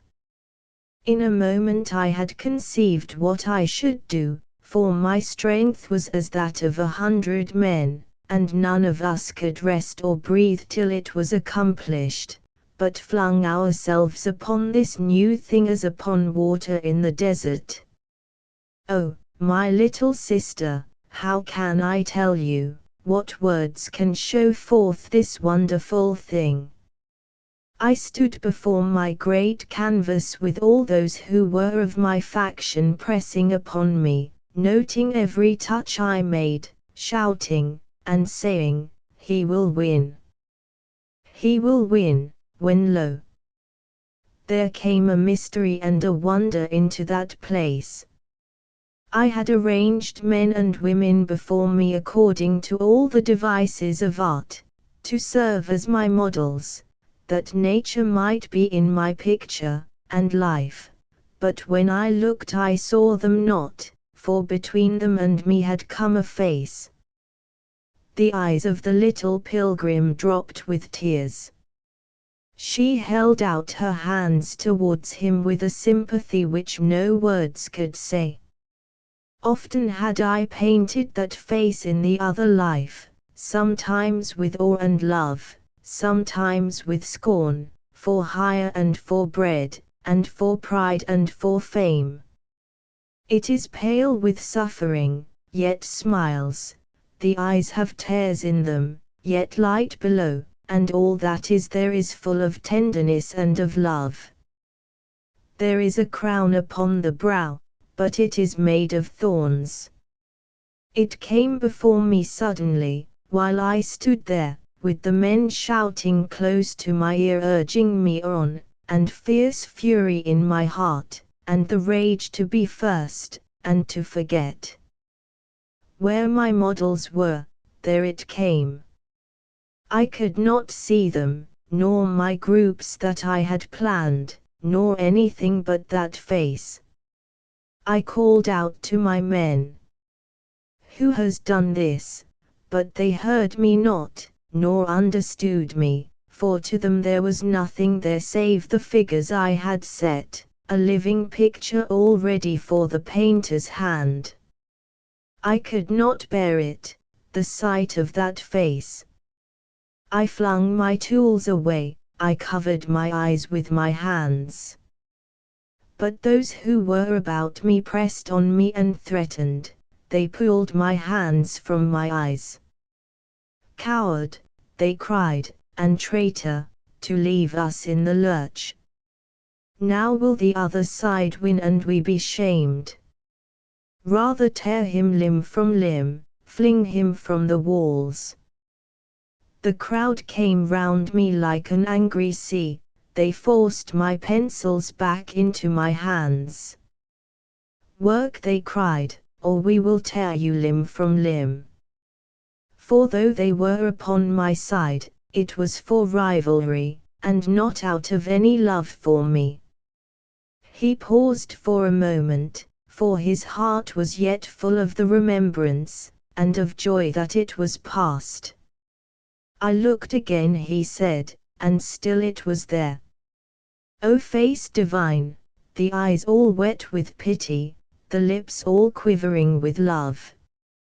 And neither pity nor love belonged to that place, nor any succor, nor the touch of a brother, nor the voice of a friend. "Paint," they cried, "or we will tear you limb from limb," and fire came into my heart. I pushed them from me on every side with the strength of a giant. And then I flung it on the canvas, crying I know not what, not to them, but to him. "Shrink not from me, little sister," for I blasphemed. I called him impostor, deceiver, Galilean, and still with all my might, with all the fury of my soul, I set him there for every man to see, not knowing what I did. Everything faded from me but that face, I saw it alone. The crowd came round me with shouts and threats to drag me away, but I took no heed. They were silenced, and fled and left me alone, but I knew nothing, nor when they came back with others and seized me, and flung me forth from the gates, was I aware what I had done.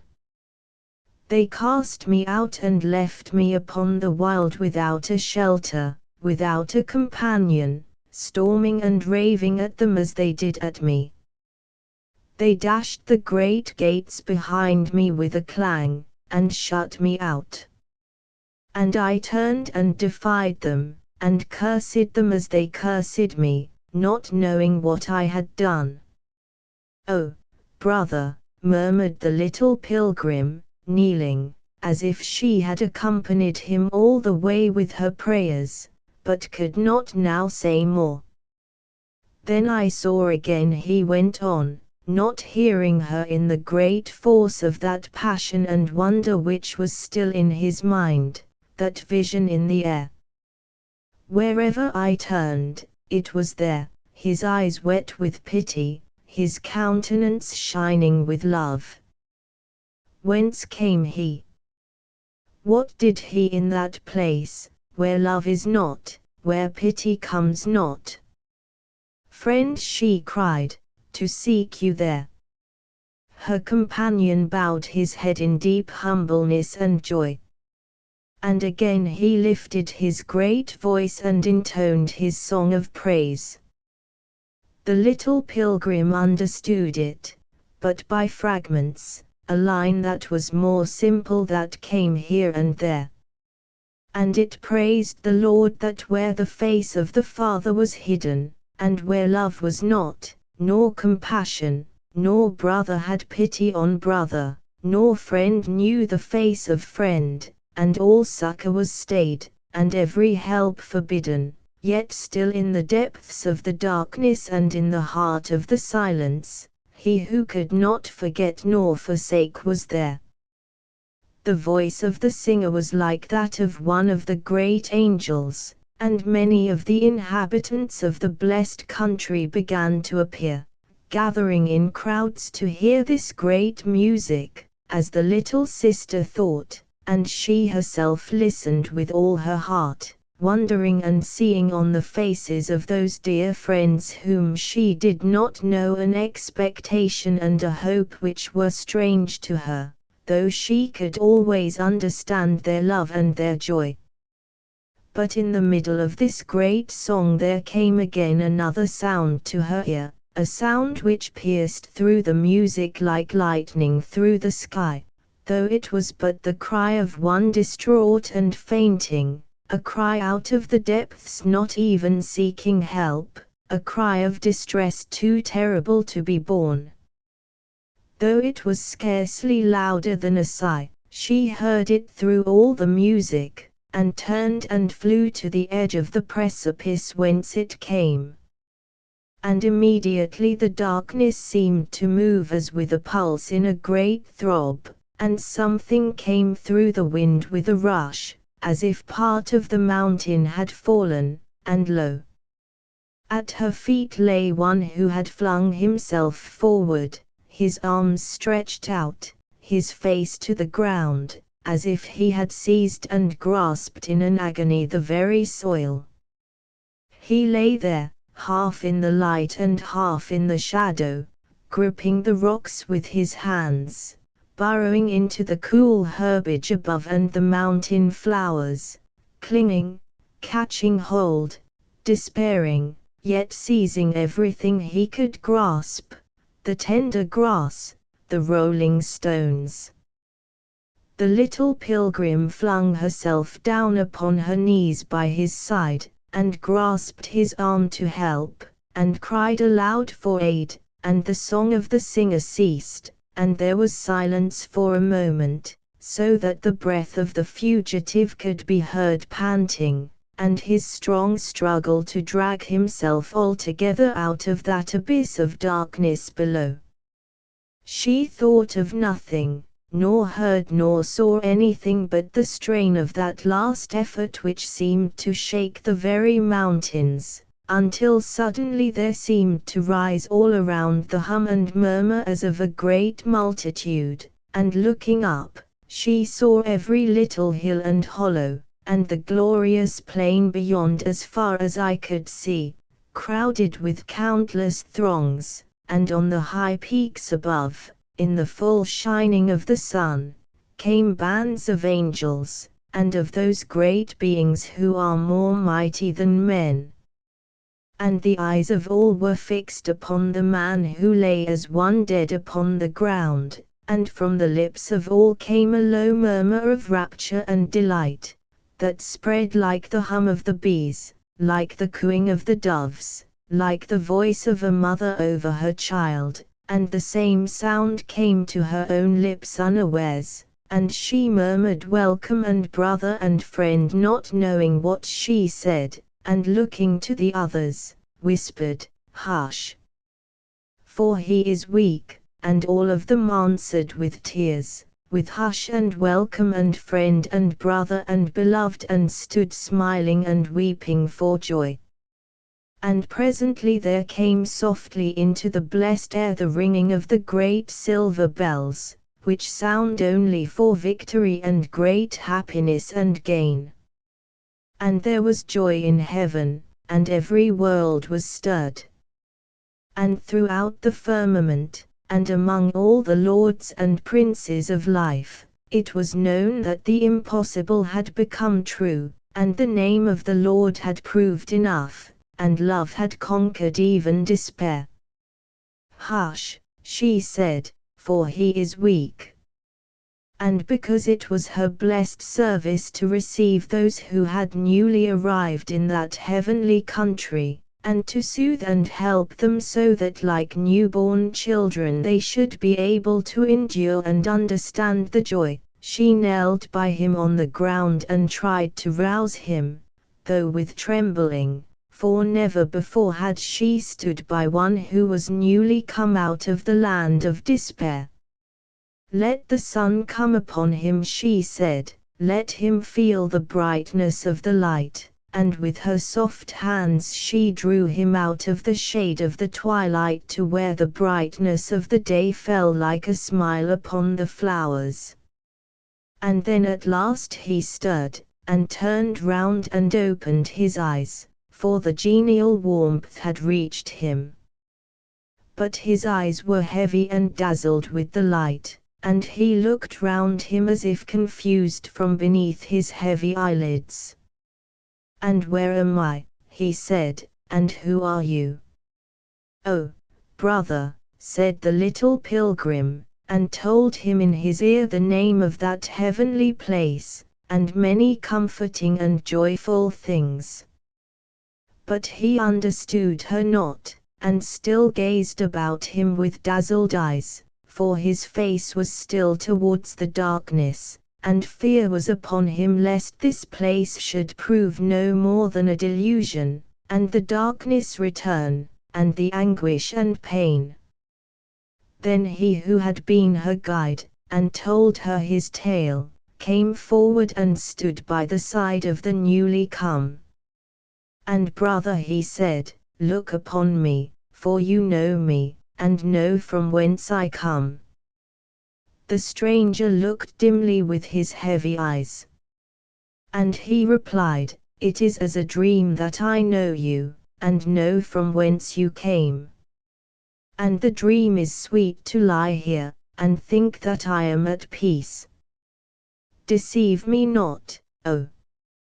Deceive me not with dreams that are sweet, but let me go upon my way and find the end, if there is any end, or if any good can be." "What shall we do?" cried the little pilgrim, "to persuade him that he has arrived and is safe, and dreams no more?"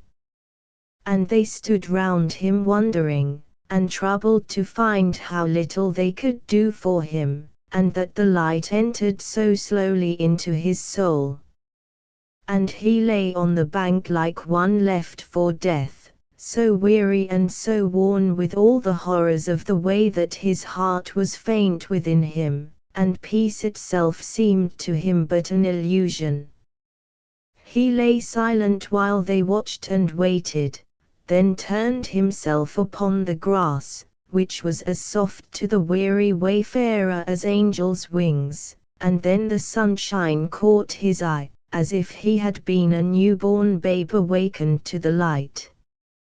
He put out his hand to it, and touched the ground that was golden with those heavenly rays, and gathered himself up till he felt it upon his face, and opened wide his dazzled eyes, then shaded them with trembling hands, and said to himself, "It is the sun, it is the sun." But still he did not dare to believe that the danger and the toil were over, nor could he listen, nor understand what the brethren said.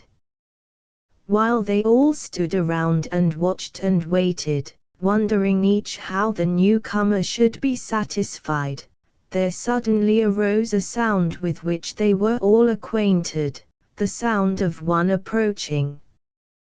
The faces of the blessed were all around like the stars in the sky, multitudes whom none could count or reckon, but he who came was seen of none, save him to whom he came. The weary man rose up with a great cry, then fell again upon his knees, and flung his arms wide in the wonder and the joy. "And Lord," he cried, "was it thou? Lord, it was thou. Thine was the face. And thou hast brought me here." The watchers knew not what the other voice said, for what is said to each newcomer is the secret of the Lord. But when they looked again, the man stood upright upon his feet, and his face was full of light, and though he trembled with weakness and with weariness, and with exceeding joy, yet the confusion and the fear were gone from him.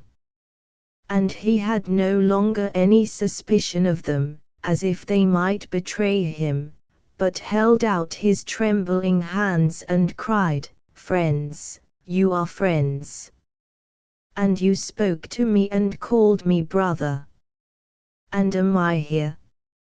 And am I here?" For to name the name of that blessed country was not needful any longer, now that he had seen the Lord. Then a great band and guard of honor, of angels and principalities and powers, surrounded him, and led him away to the holy city, and to the presence of the Father, who had permitted and had not forbidden what the Lord had done. And all the companies of the blessed followed after with wonder and gladness and triumph, because the great love of the Lord had drawn out of the darkness even those who were beyond hope. The little pilgrim saw them depart from her with love and joy, and sat down upon the rocky edge and sang her own song of peace, for her fear was gone, and she was ready to do her service there upon the verge of the precipice as among the flowers and the sunshine, where her own place was.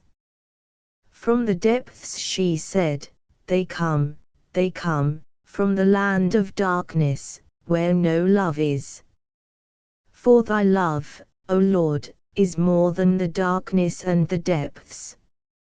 And where hope is not, there thy pity goes. She sat and sang to herself like a happy child, for her heart had fathomed the awful gloom which baffles angels and men, and she had learned that though hope comes to an end and light fails, and the feet of the ambassadors are stayed on the mountains, and the voice of the pleaders is silenced, and darkness swallows up the world, yet love never fails. As she sang, the pity in her heart grew so strong, and her desire to help the lost, that she rose up and stepped forth into the awful gloom, and had it been permitted, in her gentleness and weakness would have gone forth to the deeps and had no fear. The ground gave way under her feet, so dreadful was the precipice, but though her heart beat with the horror of it, and the whirl of the descent and the darkness which blinded her eyes, yet had she no hurt. And when her foot touched the rock, and that sinking sense of emptiness and vacancy ceased, she looked around and saw the path by which that traveler had come. For when the eyes are used to the darkness, the horror of the gloom was no longer like a solid thing, but moved into shades of darker and less dark, so that she saw where the rocks stood, and how they sank with edges that cut like swords down and ever down into the abysses, and how here a deep ravine was rent between them, and there were breaks and scars as though someone had caught the jagged points with wounded hand or foot, struggling up the perpendicular surface towards the little ray of light, like a tiny star which shone as on immeasurable heights to show where life was. As she traveled deeper and deeper, it was a wonder to see how far that little ray penetrated down and down through gulfs of darkness, blue and cold like the shimmer of a diamond, and even when it could be seen no more, sent yet a shadowy refraction, a line of something less black than the darkness, a lightening amid the gloom, a something indefinable which was hope. The rocks were more cruel than imagination could conceive, sometimes pointed and sharp like knives, sometimes smooth and upright as a wall with no hold for the climber, sometimes moving under the touch, with stones that rolled and crushed the bleeding feet, and though the solid masses were distinguishable from the lighter darkness of the air, yet it could only be in groping that the travelers by that way could find where any foothold was. The traveler who came from above, and who had the privilege of her happiness, sank down as if borne on wings, yet needed all her courage not to be afraid of the awful rocks that rose all above and around her, perpendicular in the gloom.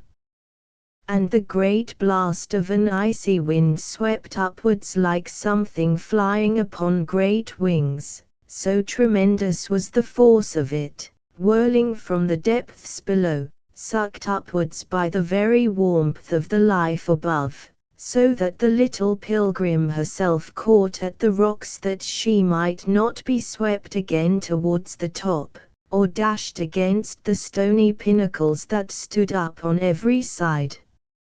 She was glad when she found a little platform under her feet for a moment where she could rest, and also because she had come, not from curiosity to see that gulf, but with the hope and desire to meet someone to whom she could be of a little comfort or help in the terrors of the way. While she stood for a moment to get her breath, she became sensible that some living thing was near, and putting out her hand she felt that there was round her something that was like a bastion upon a fortified wall, and immediately a hand touched hers, and a soft voice said, "Sister, fear not. For this is the watchtower, and I am one of those who keep the way." She had started and trembled indeed, not that she feared, but because the delicate fabric of her being was such that every movement of the wind, and even those that were instinctive and belonged to the habits of another life, betrayed themselves in her. "And oh," she said, "I knew not that there were any watchtowers, or any one to help, but came because my heart called me, if perhaps I might hold out my hand in the darkness, and be of use where there was no light." "Come and stand by me," said the watcher, and the little pilgrim saw that there was a whiteness near to her, out of which slowly shaped the face of a fair and tender woman, whom she knew not, but loved. And though they could scarcely see each other, yet they knew each other for sisters, and kissed and took comfort together, holding each other's hands in the midst of the awful gloom. And the little pilgrim questioned in low and hushed tones, "Is it to help that you are here?" "To help when that may be, but rather to watch, and to send the news and make it known that one is coming, that the bells of joy may be sounded, and all the blessed may rejoice." "Oh," said the little pilgrim, "tell me your name, that I may do you honor, for to gain such high promotion can be given only to the great who are made perfect, and to those who love most." "I am not great," said the watcher, "but the Lord, who considers all, has placed me here, that I may be the first to see when one comes who is in the dark places below.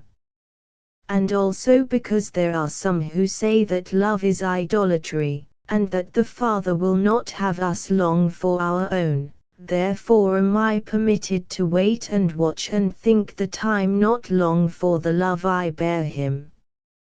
For he is mine, and when he comes I will ascend with him to the dear country of the light, and some other who loves enough will be promoted in my place." "I am not worthy," said the little pilgrim. "It is a great promotion, but oh, that we might be permitted to help, to put out a hand, or to clear the way." "Nay, my little sister," said the watcher, "but patience must have its perfect work, and for those who are coming help is secret. They must not see it nor know it, for the land of darkness is beyond hope. The Father will not force the will of any creature he has made, for he respects us in our nature, which is his image. And when a man will not, and will not till the day is over, what can be done for him? He is left to his will, and is permitted to do it as it seems good in his eyes. A man's will is great, for it is the gift of God. But the Lord, who cannot rest while one is miserable, still goes secretly to them, for his heart yearns after them. And by times they will see his face, or some thought of old will seize upon them. And some will say, to perish upon the dark mountains is better than to live here. And I have seen," said the watcher, "that the Lord will go with them all the way, but secretly, so that they cannot see him. And though it grieves his heart not to help, yet will he not, for they have become the creatures of their own will, and by that must they attain." She put out her hand to the newcomer and drew her to the side of the rocky wall, so that they felt the sweep of the wind in their faces, but were not driven before it. "And come," she said, "for two of us together will be like a great light to those who are in the darkness. They will see us like a lamp, and it will cheer them, though they know not why we are here." "Listen," she cried. And the little pilgrim, holding fast the hand of the watcher, listened and looked down upon the awful way, and underneath the sweep of the icy wind was a small sharp sound as of a stone rolling or a needle of rock that broke and fell, like the sounds that are in a wood when some creature moves, though too far off for footstep to sound. "Listen," said the watcher, and her face so shone with joy that the little pilgrim saw it clearly, like the shining of the morning in the midst of the darkness. "He comes." "Oh, sister," she cried, "is it he whom you love above all the rest? Is it he?" The watcher smiled and said, "If it is not he, yet is it a brother. If it is not he now, yet his time will come. And in every one who passes, I hope to see his face, and the more that come, the more certain it is that he will come. And the time seems not long for the love I bear him. And it is for this that the Lord has so considered me. Listen. For someone comes." And there came to these watchers the strangest sight, for there flew past them while they gazed a man who seemed to be carried upon the sweep of the wind. In the midst of the darkness they could see the faint white in his face, with eyes of flame and lips set firm, whirled forward upon the wind, which would have dashed him against the rocks, but as he whirled past, he caught with his hand the needles of the opposite peaks, and was swung high over a great chasm, and landed upon a higher height, high over their heads. And for a moment they could hear, like a pulsation through the depths, the hard panting of his breath. Then, with scarcely a moment for rest, they heard the sound of his progress onward, as if he did battle with the mountain, and his own swiftness carried him like another wind. It had taken less than a moment to sweep him past, quicker than the flight of a bird, as sudden as a lightning flash. The little pilgrim followed him with her eager ears, wondering if he would leap thus into the country of light and take heaven by storm, or whether he would fall upon the heavenly hills, and lie prostrate in weariness and exhaustion, like him to whom she had ministered. She followed him with her ears, for the sound of his progress was with crashing of rocks and a swift movement in the air, but she was called back by the pressure of the hand of the watcher, who did not, like the little pilgrim, follow him who thus rushed through space as far as there was sound or sight of him, but had turned again to the lower side, and was gazing once more, and listening for the little noises in the gulf below. The little pilgrim remembered her friend's hope, and said softly, "It was not he." And the watcher clasped her hand again, and answered, "It was a dear brother. I have sounded the silver bells for him, and soon we shall hear them answering from the heights above. And another time it will be he." And they kissed each other because they understood each the other in her heart. And then they talked together of the old life when all things began, and of the wonderful things they had learned concerning the love of the Father and the Son, and how all the world was held by them and penetrated through and through by threads of love, so that it could never fail.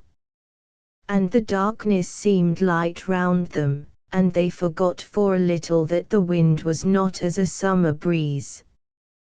Then once more the hand of the watcher pressed that of her companion, and bade her hush and listen, and they sat together holding their breath, straining their ears. Then heard they faint sounds which were very different from those made by him who had been driven past them like an arrow from a bow, first as of something falling, but very far away, and a faint sound as of a foot which slipped. The listeners did not say a word to each other. They sat still and listened, scarcely drawing their breath. The darkness had no voice. It could not be but that some traveler was there, though hidden deep, deep in the gloom, only betrayed by the sound. There was a long pause, and the watcher held fast the little pilgrim's hand, and betrayed to her the longing in her heart, for though she was already blessed beyond all blessedness known on earth, yet had she not forgotten the love that had begun on earth, but was forevermore. She murmured to herself and said, "If it is not he, it is a brother, and the more that come, the more sure it is that he will come. Little sister, is there one for whom you watch?" "There is no one," the pilgrim said, "but all. And so care I for all," cried the watcher, and she drew her companion with her to the edge of the abyss, and they sat down upon it low among the rocks to escape the rushing of the wind. And they sang together a soft song, for if he should hear us, she said, it may give him courage. And there they sat and sang, and the white of their garments and of their heavenly faces showed like a light in the deep gloom, so that he who was toiling upwards might see that speck above him, and be encouraged to continue upon his way. Sometimes he fell, and they could hear the moan he made, for every sound came upwards, however small and faint it might be, and sometimes dragged himself along, so that they heard his movement up some shelf of rock. And as the pilgrim looked, she saw other and other dim whitenesses along the ravines of the dark mountains, and knew that she was not the only one, but that many had come to watch and look for the coming of those who had been lost. Time was as nothing to these heavenly watchers, but they knew how long and terrible were the moments to those upon the way. Sometimes there would be silence like the silence of long years, and fear came upon them that the wayfarer had turned back, or that he had fallen, and lay suffering at the bottom of some gulf, or had been swept by the wind upon some icy peak and dashed against the rocks. Then anon, while they listened and held their breath, a little sound would strike again into the silence, bringing back hope, and again all would be still. The little pilgrim held her companion's hand, and the thought went through her mind that were she watching for one whom she loved above the rest, her heart would fail. But the watcher answered her as if she had spoken, and said, "Oh, no, for if it is not he, it is a brother, and the Lord give them joy." But they sang no more, their hearts being faint with suspense and with eagerness to hear every sound. Then in the great chill of the silence, suddenly, and not far off, came the sound of one who spoke. He murmured to himself and said, "Who can continue on this terrible way? The night is black like hell, and there comes no morning. It was better in the land of darkness, for still we could see the face of man, though not God." The muffled voice shook at that word, and then was still suddenly, as though it had been a flame and the wind had blown it out. And for a moment there was silence, until suddenly it broke forth once more, "What is this that has come to me that I can say the name of God? It tortures no longer, it is as balm. But he is far off and hears nothing. He called us and we answered not. Now it is we who call, and he will not hear. I will lie down and die.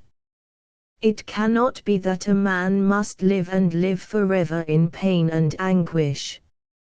Here will I lie, and it will end. O thou whose face I have seen in the night, make it possible for a man to die. The watcher loosed herself from her companion's clasp, and stood upright upon the edge of the cliff, clasping her hands together and saying low, as to herself, Father, Father, as one who cannot refrain from that appeal, but who knows the Father loves best, and that to intercede is vain, and longing was in her face and joy. For it was he, and she knew that he could not now fail, but would reach to the celestial country and to the shining of the sun, yet that it was not hers to help him, nor any man's, nor angels. But the little pilgrim was ignorant, not having been taught, and she committed herself to those depths, though she feared them, and though she knew not what she could do. And once more the dense air closed over her, and the vacancy swallowed her up, and when she reached the rocks below, there lay something at her feet which she felt to be a man, but she could not see him nor touch him, and when she tried to speak, her voice died away in her throat and made no sound. Whether it was the wind that caught it and swept it quite away, or that the well of that depth profound sucked every note upwards, or whether because it was not permitted that either man or angel should come out of their sphere, or help be given which was forbidden, the little pilgrim knew not, for never had it been said to her that she should stand aside where need was. And surprise which was stronger than the icy wind, and for a moment a great dismay, took hold upon her, for she understood not how it was that the bond of silence should bind her, and that she should be unable to put forth her hand to help him whom she heard moaning and murmuring, but could not see. And scarcely could her feet keep hold of the awful rock, or her form resist the upward sweep of the wind, but though he saw her not nor she him, yet could not she leave him in his weakness and misery, saying to herself that even if she could do nothing, it must be well that a little love should be near. Then she heard him speak again, crouching under the rock at her feet, and he said faintly to himself, that was no dream. In the land of darkness there are no dreams nor voices that speak within us. On the earth they were never silent struggling and crying, but there, all blank and still. Therefore it was no dream. It was one who came and looked me in the face, and love was in his eyes. I have not seen love, oh, for so long. But it was no dream. If God is a dream I know not, but love I know. And he said to me, Arise and go. But to whom must I go? The words are words that once I knew, and the face I knew. But to whom, to whom? The little pilgrim cried aloud, so that she thought the rocks must be rent by the vehemence of her cry, calling like the other, Father, Father, Father, as if her heart would burst, and it was like despair to think that she made no sound, and that the brother could not hear her who lay thus fainting at her feet. Yet she could not stop, but went on crying like a child that has lost its way, for to whom could a child call but to her father, and all the more when she cannot understand. And she called out and said that God was not his name save to strangers, if there are any strangers, but that his name was Father, and it was to him that all must go. And all her being thrilled like a bird with its song, so that the very air stirred, yet no voice came. And she lifted up her face to the watcher above, and beheld where she stood holding up her hands a little whiteness in the great dark. But though these two were calling and calling, the silence was dumb. And neither of them could take him by the hand nor lift him up, nor show him, far, far above, the little diamond of the light, but were constrained to stand still and watch, seeing that he was one of those who are beyond hope. After she had waited a long time, he stirred again in the dark and murmured to himself once more, saying, "Lo, I have slept and am strong. And while I was sleeping he has come again, he has looked at me again. And somewhere I will find him. I will arise and go, I will arise and go." And she heard him move at her feet and grope over the rock with his hands, but it was smooth as snow with no holding, and slippery as ice. And the watcher stood above and the pilgrim below, but could not help him. He groped, and murmured to himself, ever saying, "I will arise and go." And their hearts were wrung that they could not speak to him nor touch him nor help him. But at last in the dark there burst forth a great cry, "Who said it?" and then a sound of weeping, and amid the weeping, words. "As when I was a child, as when hope was, I will arise and I will go, to my father, to my father. For now I remember, and I know." The little pilgrim sank down into a crevice of the rocks in the weakness of her great joy. And something passed her mounting up, and it seemed to her that he had touched her shoulder or her hand unawares, and that the dumb cry in her heart had reached him, and that it had been good for him that a little love stood by, though only to watch and to weep. And she listened and heard him go on, and she herself ascended higher to the watchtower. And the watcher was gone who had waited there for her beloved, for she had gone with him, as the Lord had promised her, to be the one who should lead him to the holy city and to see the Father's face. And it was given to the little pilgrim to sound the silver bells and to warn all the bands of the blessed, and the great angels and lords of the whole world, that from out the land of darkness and from the regions beyond hope another had come. She remained not there long, because there were many who sought that place that they might be the first to see if one beloved was among the travelers by that terrible way, and to welcome the brother or sister who was the most dear to them of all the children of the Father. But it was thus that she learned the last lesson of all that is in heaven and that is in earth, and in the heights above and in the depths below, which the great angels desire to look into, and all the princes and powers. And it is this, that there is that which is beyond hope yet not beyond love, and that hope may fail and be no longer possible, but love cannot fail, for hope is of men, but love is the Lord, and there is but one thing which to him is not possible, which is to forget. And that even when the Father has hidden his face and help is forbidden, yet there goes he secretly and cannot forbear.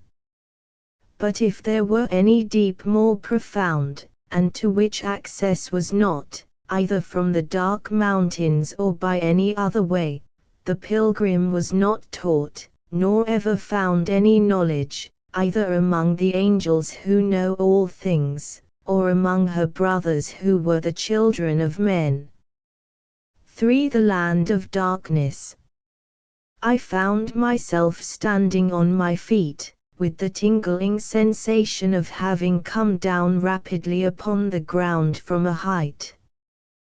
There was a similar feeling in my head, as of the whirling and sickening sensation of passing downwards through the air, like the description Dante gives of his descent upon Drian. My mind, curiously enough, was sufficiently disengaged to think of that, or at least to allow swift passage for the recollection through my thoughts. All the aching of wonder, doubt, and fear which I had been conscious of a little while before was gone. There was no distinct interval between the one condition and the other, nor in my fall, as I supposed it must have been, had I any consciousness of change. There was the whirling of the air, resisting my passage, yet giving way under me in giddy circles, and then the sharp shock of once more feeling under my feet something solid, which struck, yet sustained. After a little while the giddiness above and the tingling below passed away, and I felt able to look about me and discern where I was. But not all at once. The things immediately about me impressed me first, then the general aspect of the new place. First of all the light, which was lurid, as if a thunderstorm were coming on. I looked up involuntarily to see if it had begun to rain, but there was nothing of the kind, though what I saw above me was a lowering canopy of cloud, dark, threatening, with a faint reddish tint diffused upon the vaporous darkness. It was, however, quite sufficiently clear to see everything, and there was a good deal to see. I was in a street of what seemed a great and very populous place. There were shops on either side, full apparently of all sorts of costly wares. There was a continual current of passengers up and down on both sides of the way, and in the middle of the street carriages of every description, humble and splendid. The noise was great and ceaseless, the traffic continual. Some of the shops were most brilliantly lighted, attracting one's eyes in the somber light outside, which, however, had just enough of day in it to make these spots of illumination look sickly. Most of the places thus distinguished were apparently bright with the electric or some other scientific light, and delicate machines of every description, brought to the greatest perfection, were in some windows, as were also many fine productions of art, but mingled with the gaudiest and coarsest in a way which struck me with astonishment. I was also much surprised by the fact that the traffic, which was never stilled for a moment, seemed to have no sort of regulation. Some carriages dashed along, upsetting the smaller vehicles in their way, without the least restraint or order, either, as it seemed, from their own good sense or from the laws and customs of the place. When an accident happened, there was a great shouting, and sometimes a furious encounter, but nobody seemed to interfere. This was the first impression made upon me. The passengers on the pavement were equally regardless. I was myself pushed out of the way, first to one side, then to another, hustled when I paused for a moment, trodden upon and driven about. I retreated soon to the doorway of a shop, from whence with a little more safety I could see what was going on.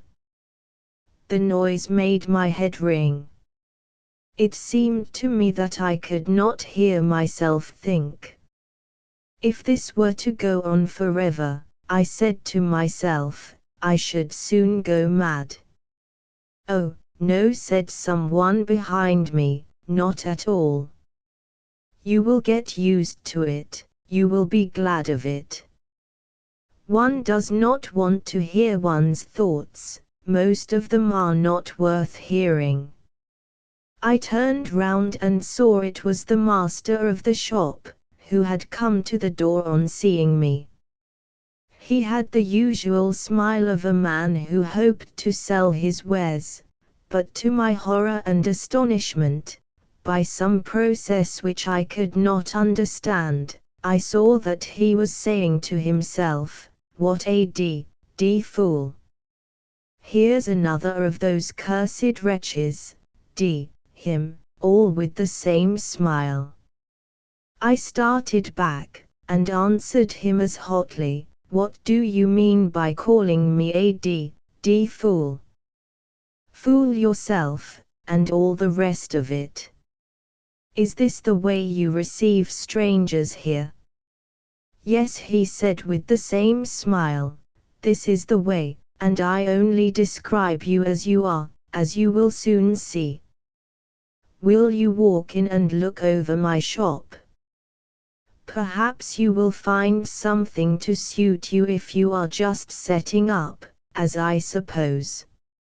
I looked at him closely, but this time I could not see that he was saying anything beyond what was expressed by his lips, and I followed him into the shop, principally because it was quieter than the street, and without any intention of buying, for what should I buy in a strange place where I had no settled habitation, and which probably I was only passing through?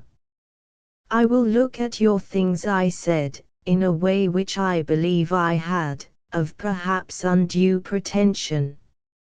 I had never been over-rich, or of very elevated station, but I was believed by my friends, or enemies, to have an inclination to make myself out something more important than I was.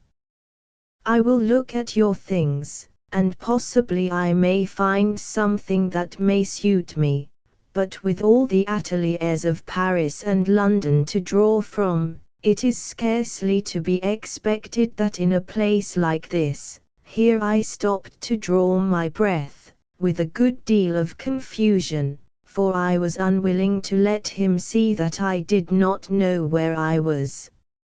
"A place like this," said the shopkeeper, with a little laugh which seemed to me full of mockery, "will supply you better, you will find, than any other place.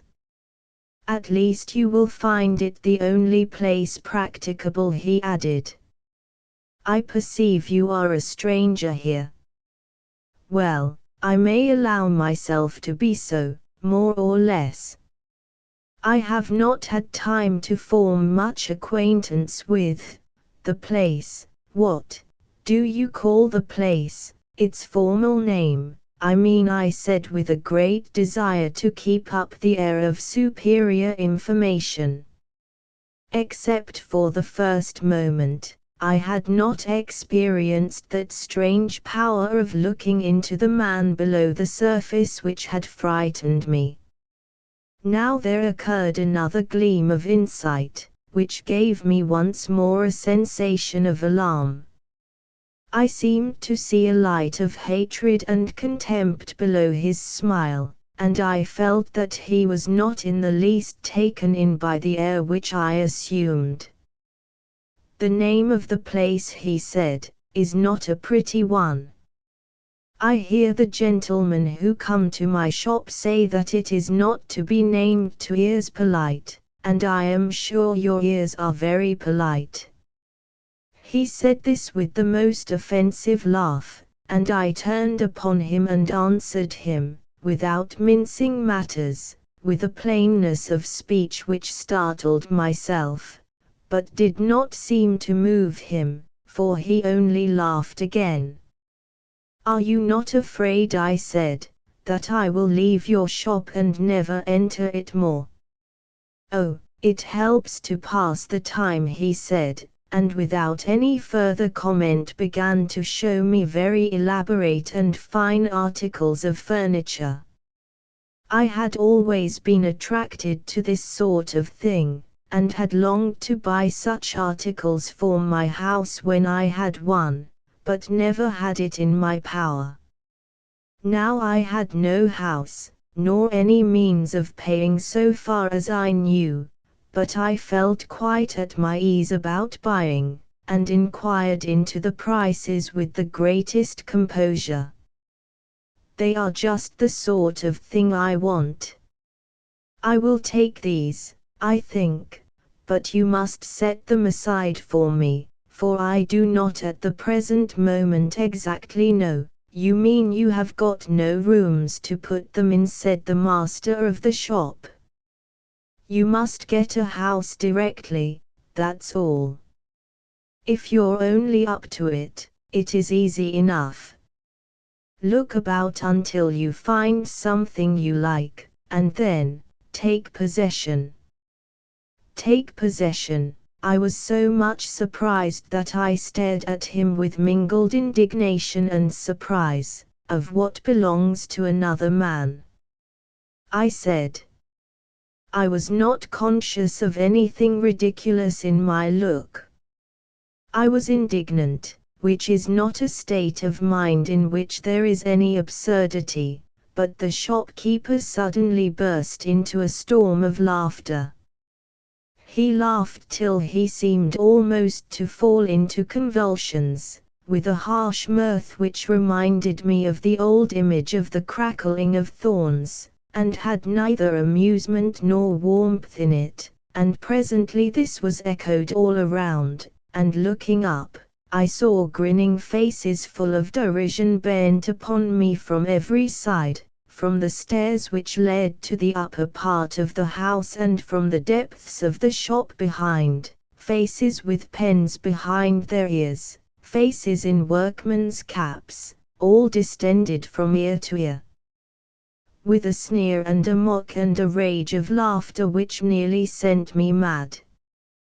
I hurled I don't know what imprecations at them as I rushed out, stopping my ears in a paroxysm of fury and mortification.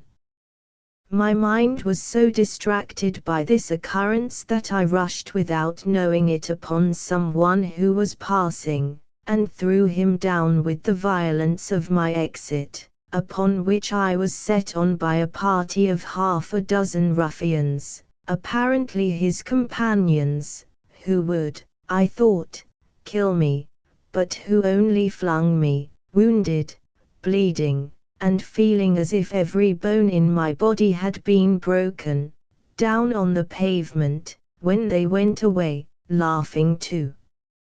I picked myself up from the edge of the causeway, aching and sore from head to foot, scarcely able to move, yet conscious that if I did not get myself out of the way, one or other of the vehicles which were dashing along would run over me.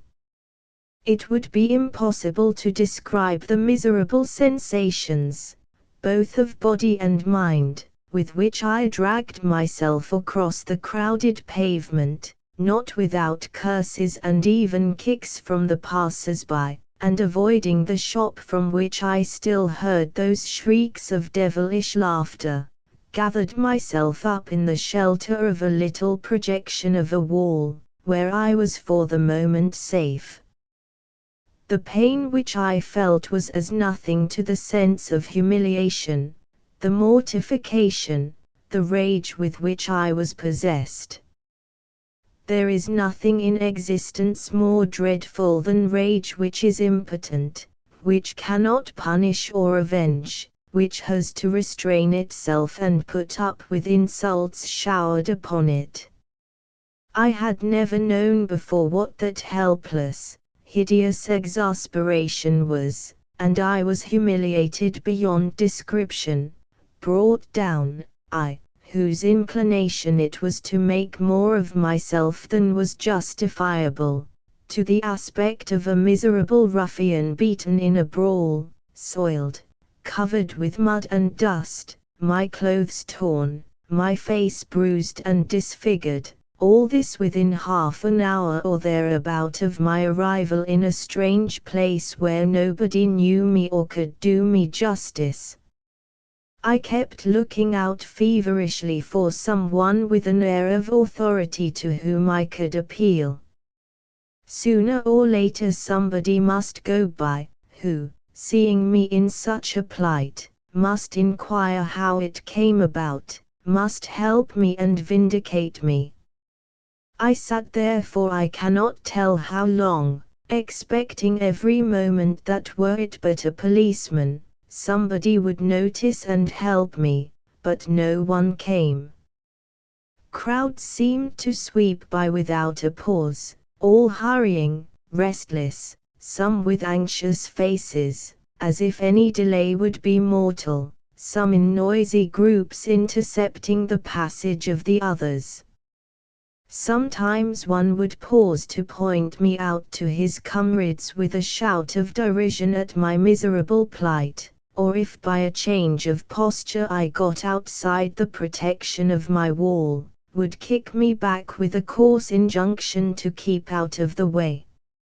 No one was sorry for me, not a look of compassion, not a word of inquiry was wasted upon me. No representative of authority appeared. I saw a dozen quarrels while I lay there, cries of the weak, and triumphant shouts of the strong, but that was all. I was drawn after a while from the fierce and burning sense of my own grievances by a querulous voice quite close to me. "This is my corner," it said. "I've sat here for years, and I have a right to it. And here you come, you big ruffian, because you know I haven't got the strength to push you away." "Who are you?" I said, turning round horror-stricken, for close beside me was a miserable man, apparently in the last stage of disease. He was pale as death, yet eaten up with sores. His body was agitated by a nervous trembling. He seemed to shuffle along on hands and feet, as though the ordinary mode of locomotion was impossible to him, and yet was in possession of all his limbs. Pain was written in his face. I drew away to leave him room, with mingled pity and horror that this poor wretch should be the partner of the only shelter I could find within so short a time of my arrival. I who, it was horrible, shameful, humiliating, and yet the suffering in his wretched face was so evident that I could not but feel a pang of pity too. "I have nowhere to go," I said. "I am a stranger. I have been badly used, and nobody seems to care." "No," he said, "nobody cares, don't you look for that." "Why should they?" "Why, you look as if you were sorry for me." "What a joke," he murmured to himself, "what a joke. Sorry for someone else. What a fool the fellow must be." "You look," I said, "as if you were suffering horribly, and you say you have come here for years." "Suffering? I should think I was," said the sick man, "but what is that to you?" "Yes, I've been here for years, oh, years." "That means nothing, for longer than can be counted. Suffering is not the word. It's torture, it's agony. But who cares? Take your leg out of my way."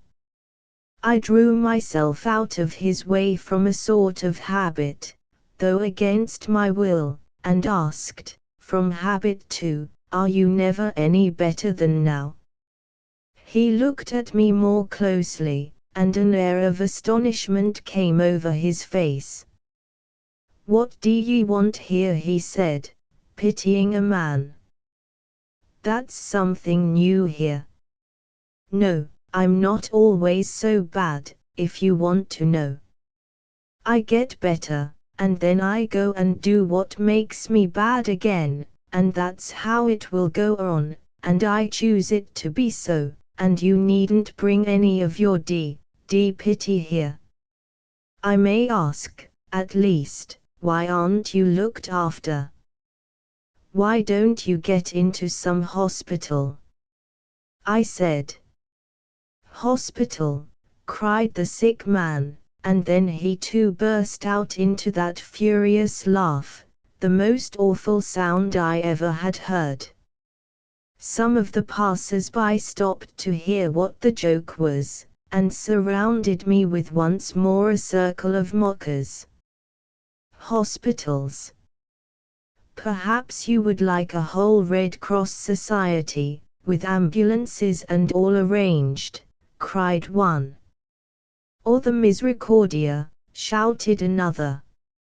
I sprang up to my feet, crying, why not, with an impulse of rage which gave me strength. Was I never to meet with anything but this fiendish laughter? There's some authority, I suppose, I cried in my fury. It is not the rabble that is the only master here, I hope. But nobody took the least trouble to hear what I had to say for myself. The last speaker struck me on the mouth, and called me an accursed fool for talking of what I did not understand, and finally they all swept on and passed away. I had been, as I thought, severely injured when I dragged myself into that corner to save myself from the crowd, but I sprang up now as if nothing had happened to me. My wounds had disappeared, my bruises were gone. I was as I had been when I dropped, giddy and amazed, upon the same pavement, how long, an hour, before. It might have been an hour, it might have been a year, I cannot tell. The light was the same as ever, the thunderous atmosphere unchanged.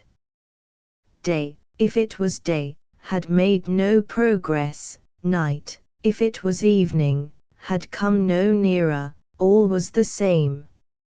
As I went on again presently, with a vexed and angry spirit, regarding on every side around me the endless surging of the crowd, and feeling a loneliness, a sense of total abandonment and solitude, which I cannot describe, there came up to me a man of remarkable appearance. That he was a person of importance, of great knowledge and information, could not be doubted. He was very pale, and of a worn but commanding aspect. The lines of his face were deeply drawn, his eyes were sunk under high-arched brows, from which they looked out as from caves, full of a fiery impatient light. His thin lips were never quite without a smile, but it was not a smile in which any pleasure was. He walked slowly, not hurrying, like most of the passengers. He had a reflective look, as if pondering many things. He came up to me suddenly, without introduction or preliminary, and took me by the arm. What object had you in talking of these antiquated institutions? He said. And I saw in his mind the gleam of the thought, which seemed to be the first with all, that I was a fool, and that it was the natural thing to wish me harm, just as in the earth above it was the natural thing, professed at least, to wish well, to say, good morning, good day, by habit and without thought. In this strange country the stranger was received with a curse, and it woke an answer not unlike the hasty curse you, then, also, which seemed to come without any will of mine through my mind.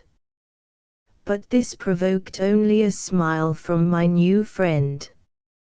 He took no notice. He was disposed to examine me, to find some amusement perhaps, how could I tell, in what I might say. What antiquated things! Are you still so slow of understanding? What were they, hospitals? The pretenses of a world that can still deceive itself. Did you expect to find them here? I expected to find, how should I know? I said, bewildered, some shelter for a poor wretch where he could be cared for, not to be left there to die in the street. Expected. I never thought. I took it for granted, to die in the street, he cried with a smile and a shrug of his shoulders. You'll learn better by and by. And if he did die in the street, what then? What is that to you? To me. I turned and looked at him, amazed, but he had somehow shut his soul, so that I could see nothing but the deep eyes in their caves, and the smile upon the close-shut mouth. No more to me than to anyone. I only spoke for humanity's sake, as a fellow creature. My new acquaintance gave way to a silent laugh within himself, which was not so offensive as the loud laugh of the crowd, but yet was more exasperating than words can say. You think that matters. But it does not hurt you that he should be in pain. It would do you no good if he were to get well. Why should you trouble yourself one way or the other? Let him die, if he can, that makes no difference to you or me. I must be dull indeed, I cried, slow of understanding, as you say. This is going back to the ideas of times beyond knowledge, before Christianity. As soon as I had said this I felt somehow, I could not tell how, as if my voice jarred, as if something false and unnatural was in what I said.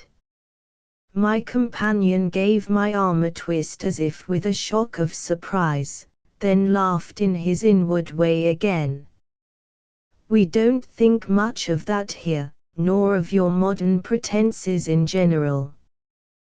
The only thing that touches you and me is what hurts or helps ourselves. To be sure, it all comes to the same thing, for I suppose it annoys you to see that wretch writhing. It hurts your more delicate, highly cultivated consciousness.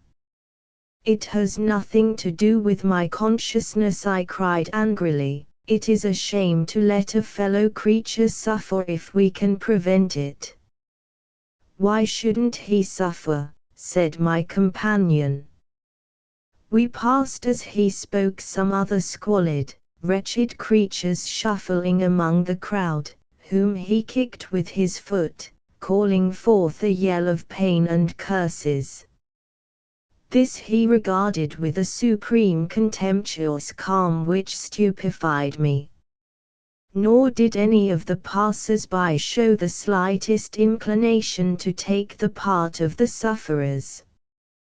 They laughed, or shouted out a jibe, or what was still more wonderful, went on with a complete unaffected indifference, as if all this was natural. I tried to disengage my arm in horror and dismay, but he held me fast with a pressure that hurt me. That's the question, he said.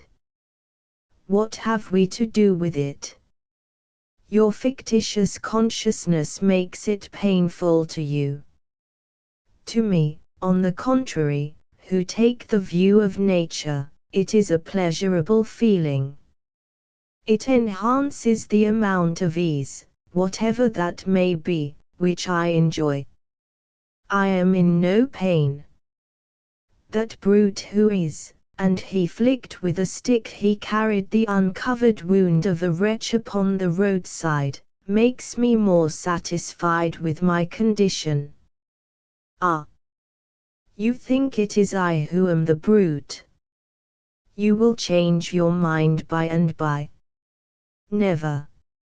I cried, wrenching my arm from his with an effort. If I should live 100 years.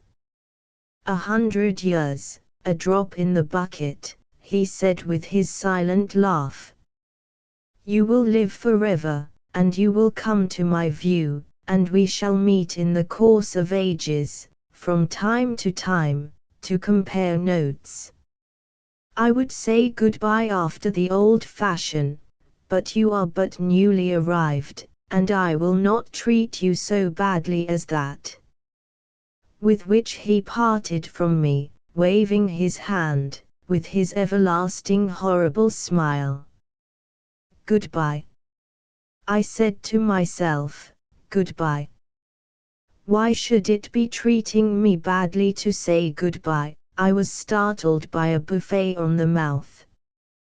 Take that, cried someone, to teach you how to wish the worst of tortures to people who have done you no harm. What have I said? I meant no harm, I repeated only what is the commonest civility, the merest good manners. You wished, said the man who had struck me, I won't repeat the words, to me, for it was I only that heard them, the awful company that hurts most, that sets everything before us, both past and to come, and cuts like a sword and burns like fire. I'll say it to yourself, and see how it feels. God be with you. There. It is said, and we all must bear it, thanks, you fool and accursed, to you. And then there came a pause over all the place, an awful stillness, hundreds of men and women standing clutching with desperate movements at their hearts as if to tear them out, moving their heads as if to dash them against the wall, wringing their hands, with a look upon all their convulsed faces which I can never forget. They all turned to me, cursing me with those horrible eyes of anguish. And everything was still, the noise all stopped for a moment, the air all silent, with a silence that could be felt. And then suddenly out of the crowd there came a great piercing cry, and everything began again exactly as before.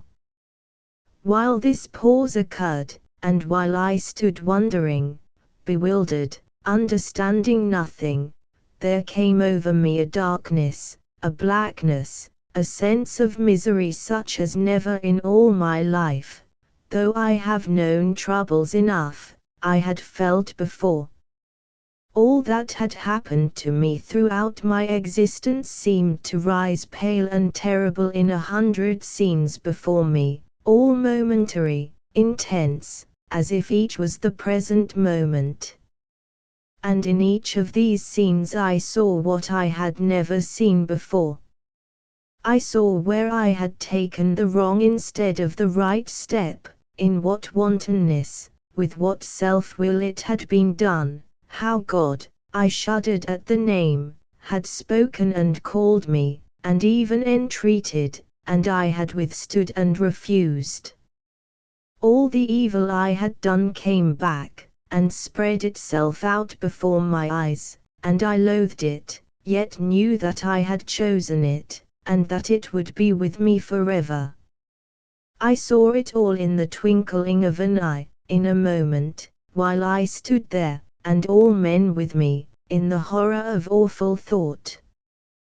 Then it ceased as it had come, instantaneously, and the noise and the laughter, and the quarrels and cries, and all the commotion of this new bewildering place, in a moment began again.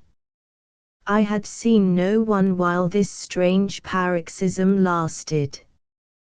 When it disappeared, I came to myself, emerging as from a dream, and looked into the face of the man whose words, not careless like mine, had brought it upon us. Our eyes met, and his were surrounded by curves and lines of anguish which were terrible to see. "Well," he said with a short laugh, which was forced and harsh, "how do you like it? That is what happens when, if it came often, who could endure it?" He was not like the rest. There was no sneer upon his face, no jibe at my simplicity. Even now, when all had recovered, he was still quivering with something that looked like a nobler pain. His face was very grave, the lines deeply drawn in it, and he seemed to be seeking no amusement or distraction, nor to take any part in the noise and tumult which was going on around. "Do you know what that cry meant?" he said. "Did you hear that cry? It was someone who saw, even here once in a long time. They say, it can be seen, what can be seen." He shook his head, looking at me with a meaning which I could not interpret. It was beyond the range of my thoughts. I came to know after, or I never could have made this record. But on that subject he said no more. He turned the way I was going, though it mattered nothing what way I went, for all were the same to me. "You are one of the newcomers," he said. "You have not been long here." "Tell me," I cried, "what you mean by here. Where are we? How can one tell who has fallen? He knows not whence or where. What is this place? I have never seen anything like it. It seems to me that I hate it already, though I know not what it is." He shook his head once more. "You will hate it more and more," he said, "but of these dreadful streets you will never be free, unless," and here he stopped again. "Unless, what?" "If it is possible, I will be free of them, and that before long." He smiled at me faintly, as we smile at children, but not with derision. "How shall you do that? Between this miserable world and all others, there is a great gulf fixed. It is full of all the bitterness and tears that come from all the universe. These drop from them, but stagnate here. We, you perceive, have no tears, not even at moments. Then, you will soon be accustomed to all this," he said. "You will fall into the way. Perhaps you will be able to amuse yourself to make it passable. Many do. There are a number of fine things to be seen here. If you are curious, come with me and I will show you. Or work, there is even work. There is only one thing that is impossible, or if not impossible," and here he paused again and raised his eyes to the dark clouds and lurid sky overhead. "The man who gave that cry. If I could but find him. He must have seen, what could he see?" I asked. But there arose in my mind something like contempt. A visionary, who could not speak plainly, who broke off into mysterious inferences, and appeared to know more than he would say. It seemed foolish to waste time, when evidently there was still so much to see, in the company of such a man, and I began already to feel more at home. There was something in that moment of anguish which had wrought a strange familiarity in me with my surroundings. It was so great a relief to return out of the misery of that sharp and horrible self-realization, to what had come to be, in comparison, easy and well known. I had no desire to go back and grope among the mysteries and anguish so suddenly revealed. I was glad to be free from them, to be left to myself, to get a little pleasure perhaps like the others. While these thoughts passed through my mind, I had gone on without any active impulse of my own, as everybody else did, and my latest companion had disappeared. He saw, no doubt, without any need for words, what my feelings were. And I proceeded on my way. I felt better as I got more accustomed to the place, or perhaps it was the sensation of relief after that moment of indescribable pain. As for the sights in the streets, I began to grow used to them. The wretched creatures who strolled or sat about with signs of sickness or wounds upon them disgusted me only, they no longer called forth my pity. I began to feel ashamed of my silly questions about the hospital. All the same, it would have been a good thing to have had some receptacle for them, into which they might have been driven out of the way. I felt an inclination to push them aside as I saw other people do, but was a little ashamed of that impulse too, and so I went on. There seemed no quiet streets, so far as I could make out, in the place. Some were smaller, meaner, with a different kind of passengers, but the same hubbub and unresting movement everywhere. I saw no signs of melancholy or seriousness, active pain, violence, brutality, the continual shock of quarrels and blows, but no pensive faces about, no sorrowfulness, nor the kind of trouble which brings thought. Everybody was fully occupied, pushing on as if in a race, pausing for nothing. The glitter of the lights, the shouts, and sounds of continual going, the endless whirl of passers-by, confused and tired me after a while. I went as far out as I could go to what seemed the outskirts of the place, where I could by glimpses perceive a low horizon all lurid and glowing, which seemed to sweep round and round. Against it in the distance stood up the outline, black against that red glow, of other towers and house-tops, so many and great that there was evidently another town between us and the sunset, if sunset it was. I have seen a western sky like it when there were storms about, and all the colors of the sky were heightened and darkened by angry influences.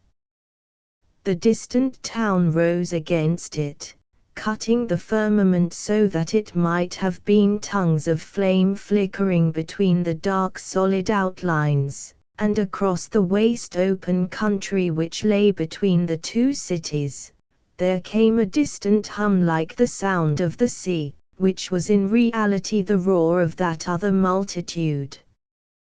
The country between showed no greenness or beauty, it lay dark under the dark overhanging sky. Here and there seemed a cluster of giant trees scathed as if by lightning, their bare boughs standing up as high as the distant towers, their trunks like black columns without foliage.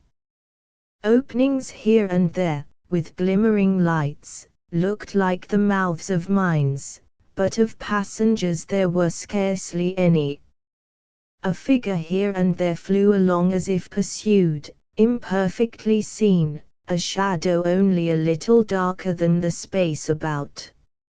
And in contrast with the sound of the city, here was no sound at all, except the low roar on either side, and a vague cry or two from the openings of the mine, a scene all drawn in darkness, in variations of gloom, deriving scarcely any light at all from the red and gloomy burning of that distant evening sky. a faint curiosity to go forwards, to see what the mines were, perhaps to get a share in what was brought up from them, crossed my mind.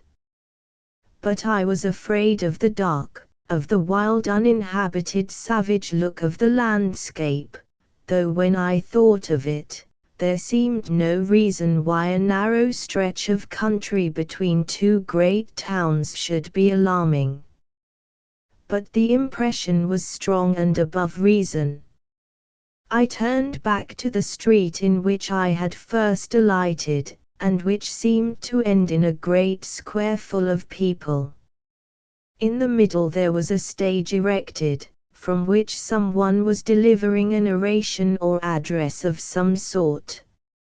He stood beside a long table, upon which lay something which I could not clearly distinguish, except that it seemed alive, and moved, or rather writhed with convulsive twitchings, as if trying to get free of the bonds which confined it.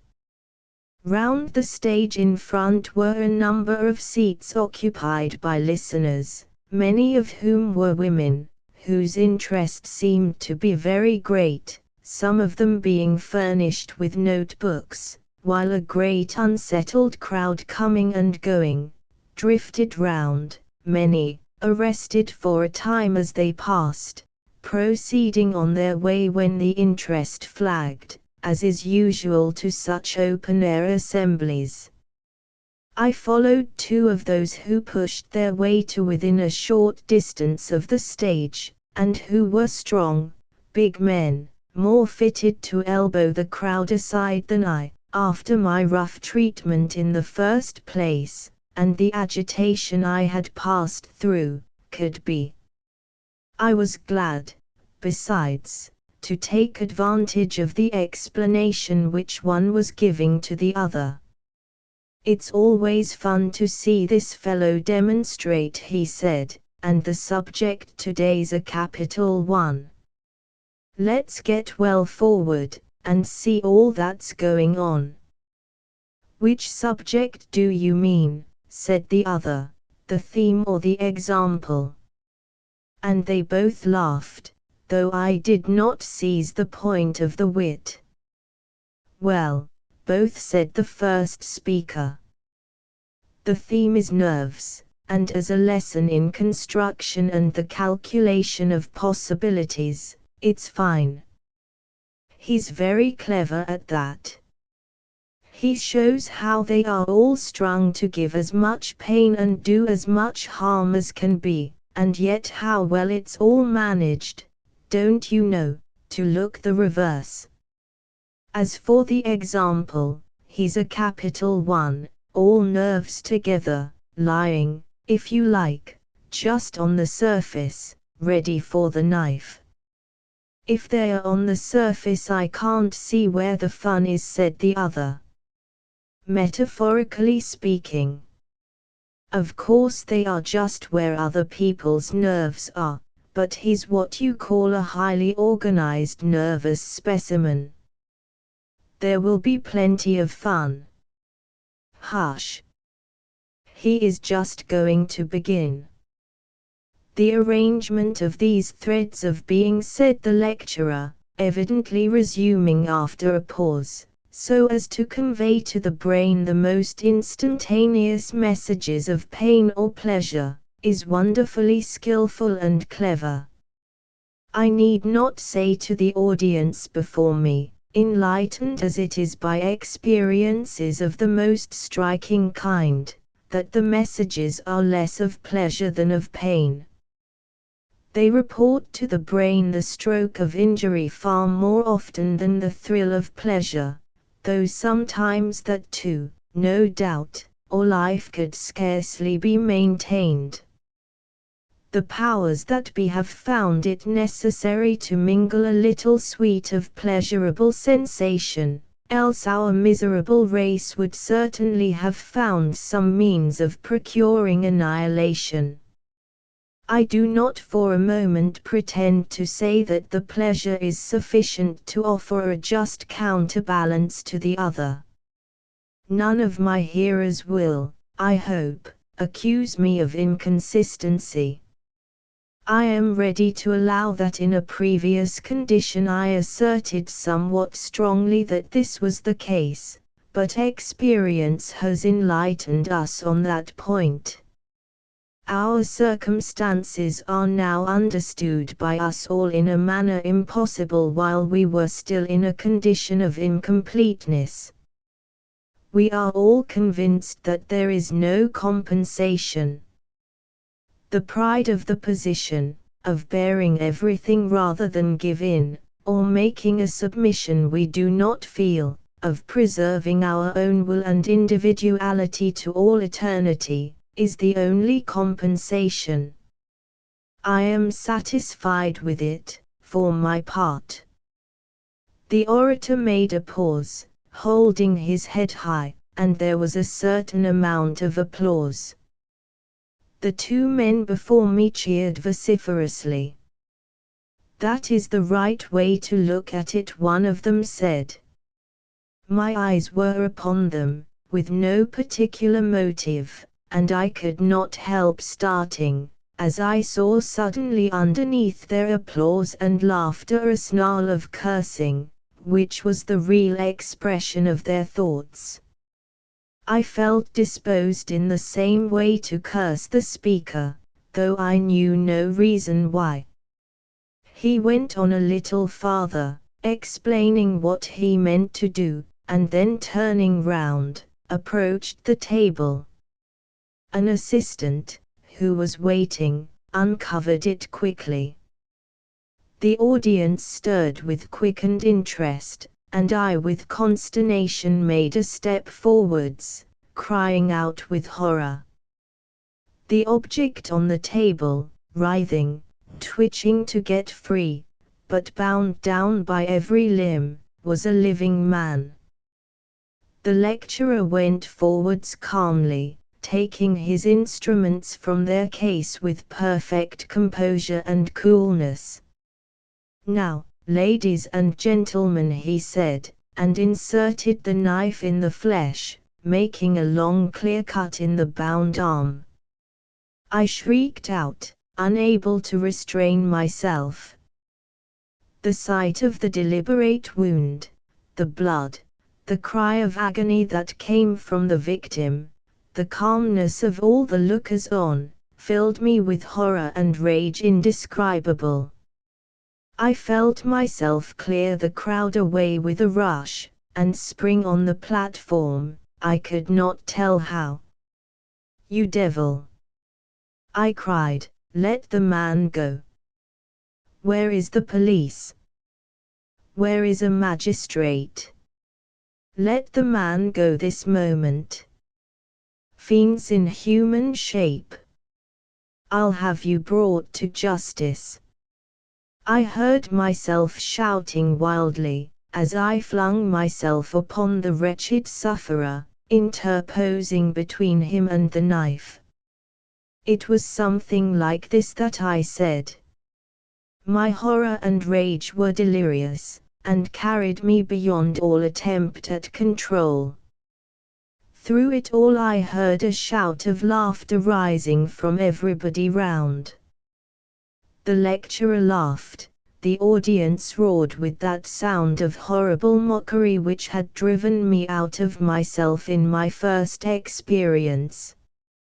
All kinds of mocking cries sounded around me. "Let him a little blood to calm him down. Let the fool have a taste of it himself, doctor." Last of all came a voice mingled with the cries of the sufferer whom I was trying to shield: "Take him instead, curse him. Take him instead." I was bending over the man with my arms outstretched, protecting him, when he gave vent to this cry. And I heard immediately behind me a shout of assent, which seemed to come from the two strong young men with whom I had been standing, and the sound of a rush to seize me. I looked round, half mad with terror and rage, a second more and I should have been strapped on the table too. I made one wild bound into the midst of the crowd, and struggling among the arms stretched out to catch me, amid the roar of the laughter and cries, fled wildly, I knew not whither, in panic and rage and horror which no words could describe. Terror winged my feet. I flew, thinking as little of whom I met, or knocked down, or trod upon in my way, as the others did at whom I had wondered a little while ago. No distinct impression of this headlong course remains in my mind, save the sensation of mad fear such as I had never felt before. I came to myself on the edge of the dark valley which surrounded the town. All my pursuers had dropped off before that time, and I have the recollection of flinging myself upon the ground on my face in the extremity of fatigue and exhaustion. I must have lain there undisturbed for some time. A few steps came and went, passing me, but no one took any notice, and the absence of the noise and crowding gave me a momentary respite. But in my heat and fever I got no relief of coolness from the contact of the soil. I might have flung myself upon a bed of hot ashes, so much was it unlike the dewy cool earth which I expected, upon which one can always throw oneself with a sensation of repose. Presently the uneasiness of it made me struggle up again and look around me. I was safe, at least the cries of the pursuers had died away, the laughter which made my blood boil offended my ears no more. The noise of the city was behind me, softened into an indefinite roar by distance, and before me stretched out the dreary landscape in which there seemed no features of attraction. Now that I was nearer to it, I found it not so unpeopled as I thought. At no great distance from me was the mouth of one of the mines, from which came an indication of subterranean lights, and I perceived that the flying figures which I had taken for travelers between one city and another were in reality wayfarers endeavoring to keep clear of what seemed a sort of press gang at the openings. One of them, unable to stop himself in his flight, adopted the same expedient as myself, and threw himself on the ground close to me when he had got beyond the range of pursuit. It was curious that we should meet there, he flying from a danger which I was about to face, and ready to encounter that from which I had fled.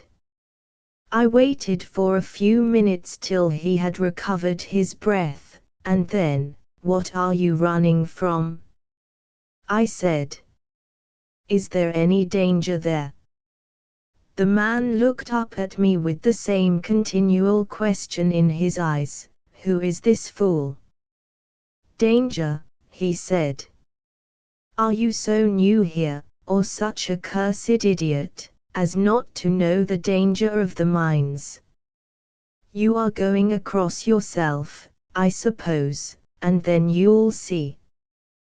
"But tell me," I said, "my experience may be of use to you afterwards, if you will tell me yours now." "Of use?" he cried, staring, "who cares? Find out for yourself. If they get hold of you, you will soon understand." I no longer took this for rudeness, but answered in his own way, cursing him too for a fool.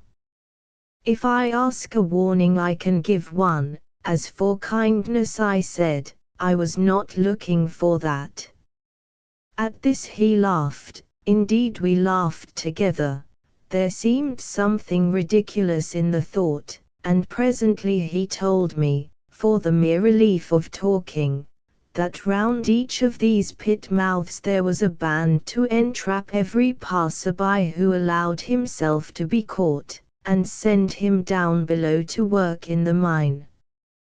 Once there is no telling when you may get free, he said. One time or other most people have a taste of it. You don't know what hard labor is if you have never been there. I had a spell once. There is neither air nor light, your blood boils in your veins from the fervent heat, you are never allowed to rest. You are put in every kind of contortion to get at it, your limbs twisted, and your muscles strained. For what? I said. For gold, he cried with a flash in his eyes. Gold. There it is inexhaustible, however hard you may work, there is always more, and more. And to whom does all that belong? I said. To whoever is strong enough to get hold and keep possession, sometimes one, sometimes another. The only thing you are sure of is that it will never be you. Why not I as well as another? Was the thought that went through my mind, and my new companion spied it with a shriek of derision. It is not for you nor your kind, he cried. How do you think you could force other people to serve you? Can you terrify them or hurt them, or give them anything? You have not learned yet who are the masters here. This troubled me, for it was true. I had begun to think, I said, that there was no authority at all, for every man seems to do as he pleases. You ride over one, and knock another down, or you seize a living man and cut him to pieces. I shuddered as I thought of it, and there is nobody to interfere. Who should interfere? He said. Why shouldn't every man amuse himself as he can? But yet for all that we've got our masters, he cried with a scowl, waving his clenched fist in the direction of the mines, you'll find it out when you get there. It was a long time after this before I ventured to move, for here it seemed to me that for the moment I was safe, outside the city, yet not within reach of the dangers of that intermediate space which grew clearer before me as my eyes became accustomed to the lurid threatening afternoon light. One after another the fugitives came flying past me, people who had escaped from the armed bands whom I could now see on the watch near the pit's mouth. I could see too the tactics of these bands, how they retired, veiling the lights and the opening, when a greater number than usual of travelers appeared on the way, and then suddenly widening out, throwing out flanking lines, surrounded and drew in the unwary. I could even hear the cries with which their victims disappeared over the opening which seemed to go down into the bowels of the earth. By and by there came flying towards me a wretch more dreadful in aspect than any I had seen. His scanty clothes seemed singed and burned into rags, his hair, which hung about his face unkempt and uncared for, had the same singed aspect, his skin was brown and baked. I got up as he approached, and caught him and threw him to the ground, without heeding his struggles to get on. Don't you see, he cried with a gasp, they may get me again.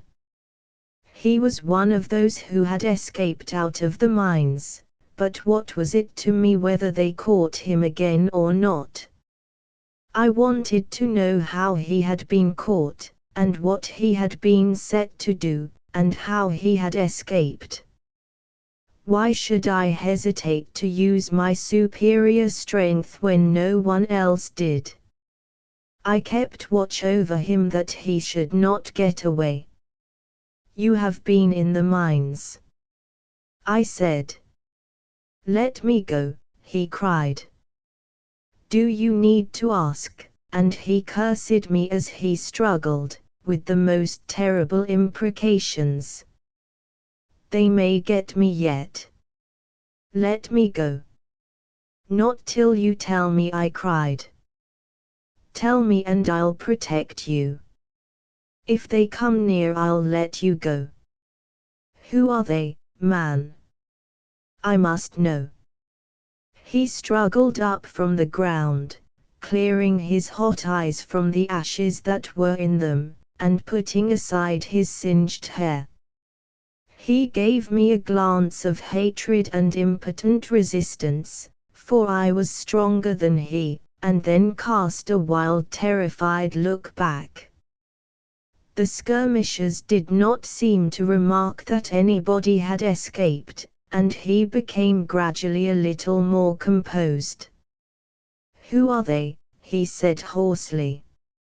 "They are cursed wretches like you and me, and there are as many bands of them as there are mines on the road, and you'd better turn back and stay where you are. You are safe here." "I will not turn back," I said. "I know well enough, you can't. You've got to go the round like the rest," he said with a laugh which was like a sound uttered by a wild animal rather than a human voice.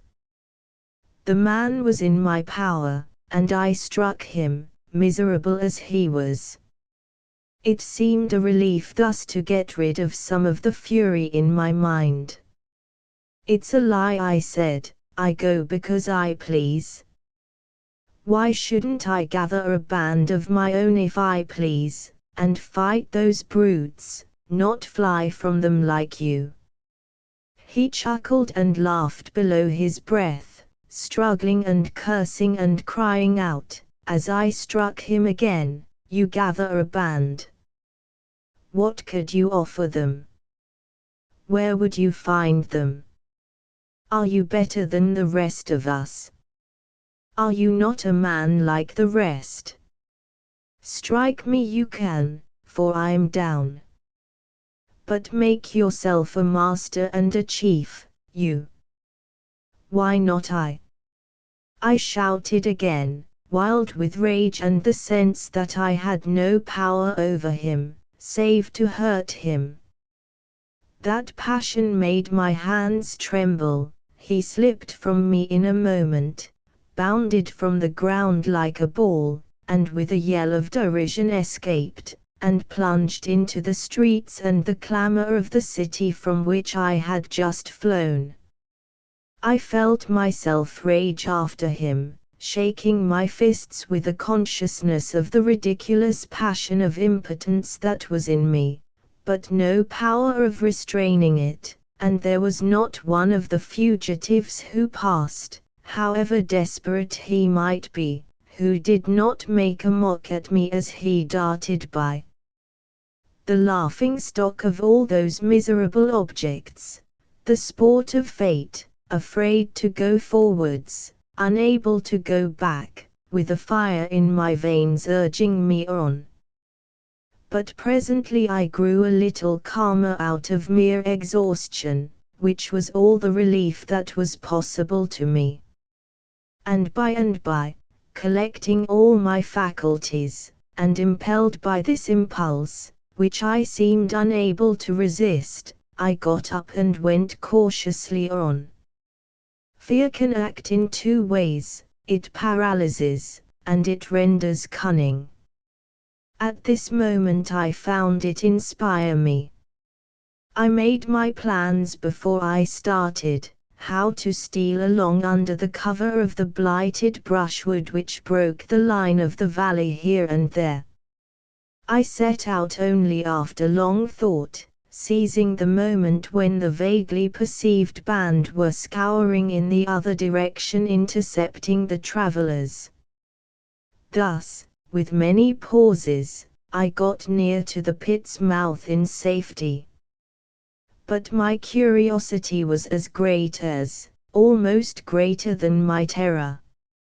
I had kept far from the road, dragging myself sometimes on hands and feet over broken ground, tearing my clothes and my flesh upon the thorns, and on that farther side all seemed so silent and so dark in the shadow cast by some disused machinery, behind which the glare of the fire from below blazed upon the other side of the opening, that I could not crawl along in the darkness, and pass, which would have been the safe way, but with a breathless hot desire to see and know, dragged myself to the very edge to look down.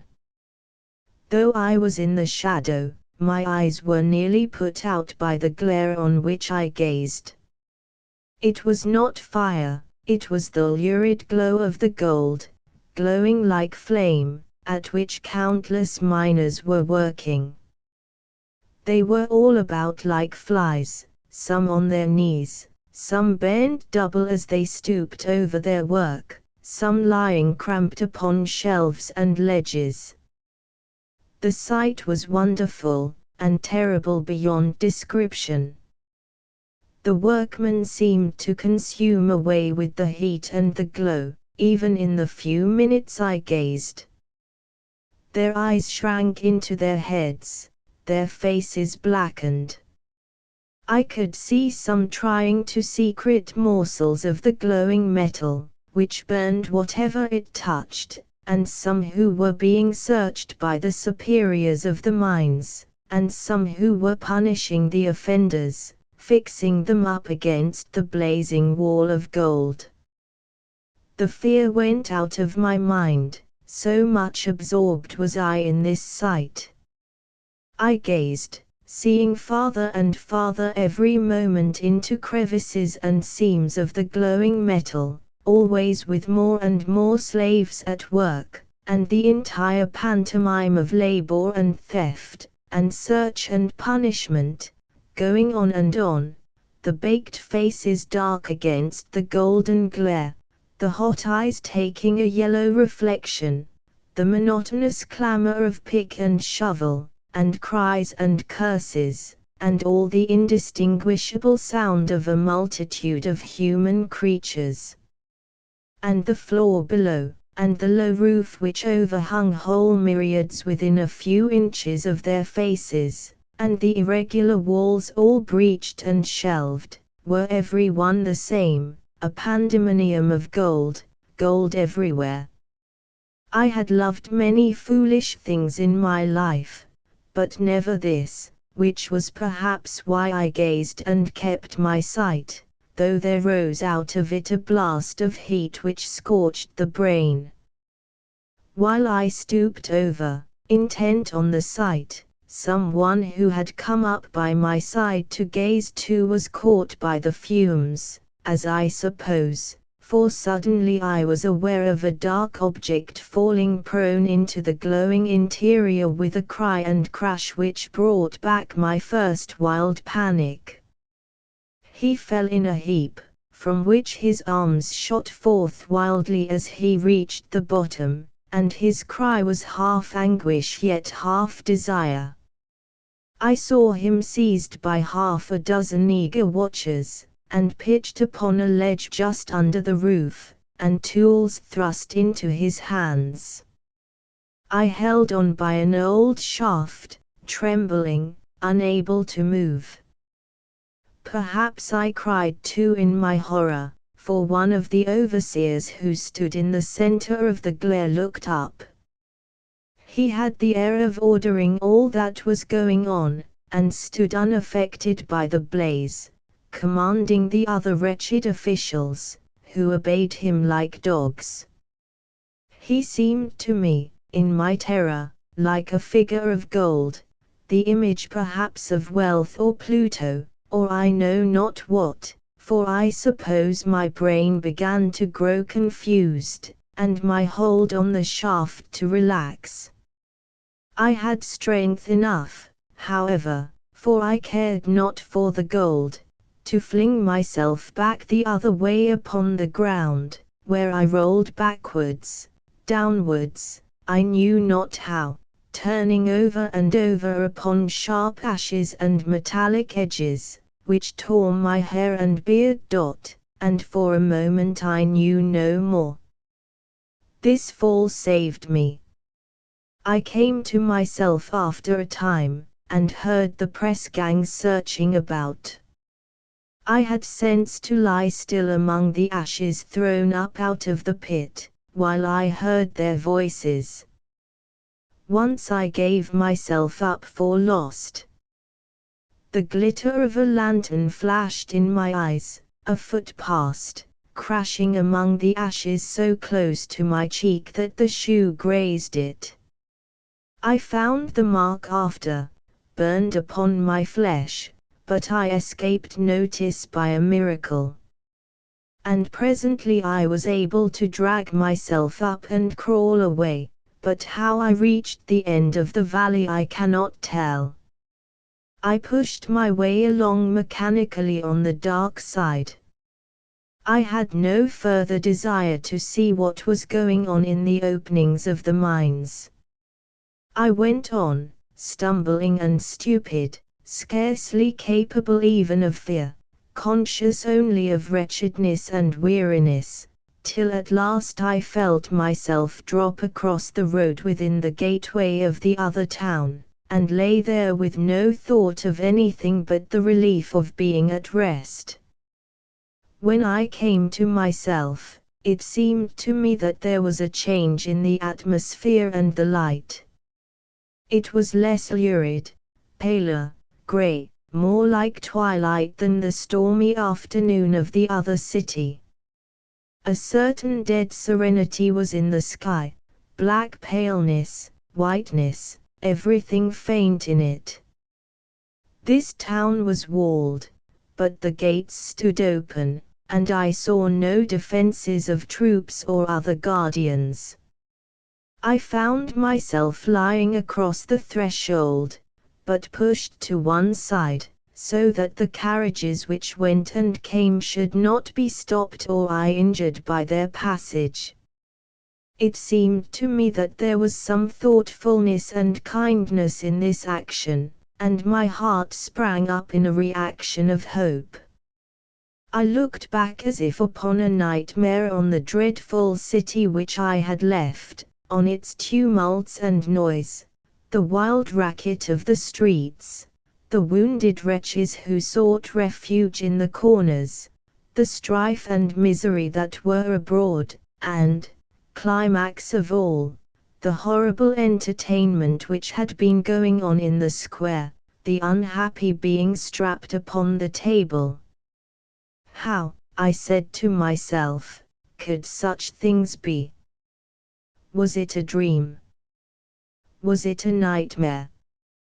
Was it something presented to me in a vision, a strong delusion to make me think that the old fables which had been told concerning the end of mortal life were true? When I looked back it appeared like an allegory, so that I might have seen it in a dream, and still more like an allegory were the gold mines in the valley, and the myriads who lay bought there. Was it all true, or only a reflection from the old life mingling with the strange novelties which would most likely elude understanding on the entrance into this new? I sat within the shelter of the gateway on my awakening, and thought over all this. My heart was calm, almost, in the revulsion from the terrors I had been through, happy. I persuaded myself that I was but now beginning, that there had been no reality in these latter experiences, only a curious succession of nightmares, such as might so well be supposed to follow a wonderful transformation like that which must take place between our mortal life and the world to come. The world to come. I paused and thought of it all, until the heart began to beat loud in my breast. What was this where I lay? Another world, a world which was not happiness, not bliss. Oh, no, perhaps there was no world of bliss save in dreams. This, on the other hand, I said to myself, was not misery, for was not I seated here, with a certain tremulousness about me? It was true, after all the experiences which, supposing them even to have been but dreams, I had come through, a tremulousness very comprehensible, and not at all without hope. I will not say that I believed even what I tried to think. Something in me lay like a dark shadow in the midst of all my theories, but yet I succeeded to a great degree in convincing myself that the hope in me was real, and that I was but now beginning with at least a possibility that all might be well. In this half-conviction, and after all the troubles that were over, even though they might only have been imaginary troubles, I felt a certain sweetness in resting there within the gateway, with my back against it. I was unwilling to get up again, and bring myself in contact with reality. I felt that there was pleasure in being left alone. Carriages rolled past me occasionally, and now and then some people on foot, but they did not kick me out of the way or interfere with my repose. Presently, as I sat trying to persuade myself to rise and pursue my way, two men came up to me in a sort of uniform. I recognized with another distinct sensation of pleasure that here were people who had authority, representatives of some kind of government. They came up to me and bade me come with them in tones which were peremptory enough, but what of that? Better the most peremptory supervision than the lawlessness from which I had come.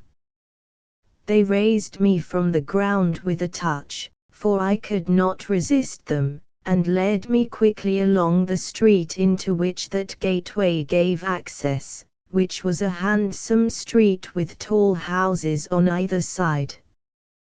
Groups of people were moving about along the pavement, talking now and then with considerable animation, but when my companions were seen, there was an immediate moderation of tone, a sort of respect which looked like fear.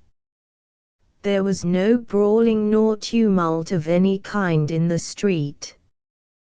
The only incident that occurred was this: when we had gone some way, I saw a lame man dragging himself along with difficulty on the other side of the street. My conductors had no sooner perceived him than they gave each other a look and darted across, conveying me with them, by a sweep of magnetic influence, I thought, that prevented me from staying behind.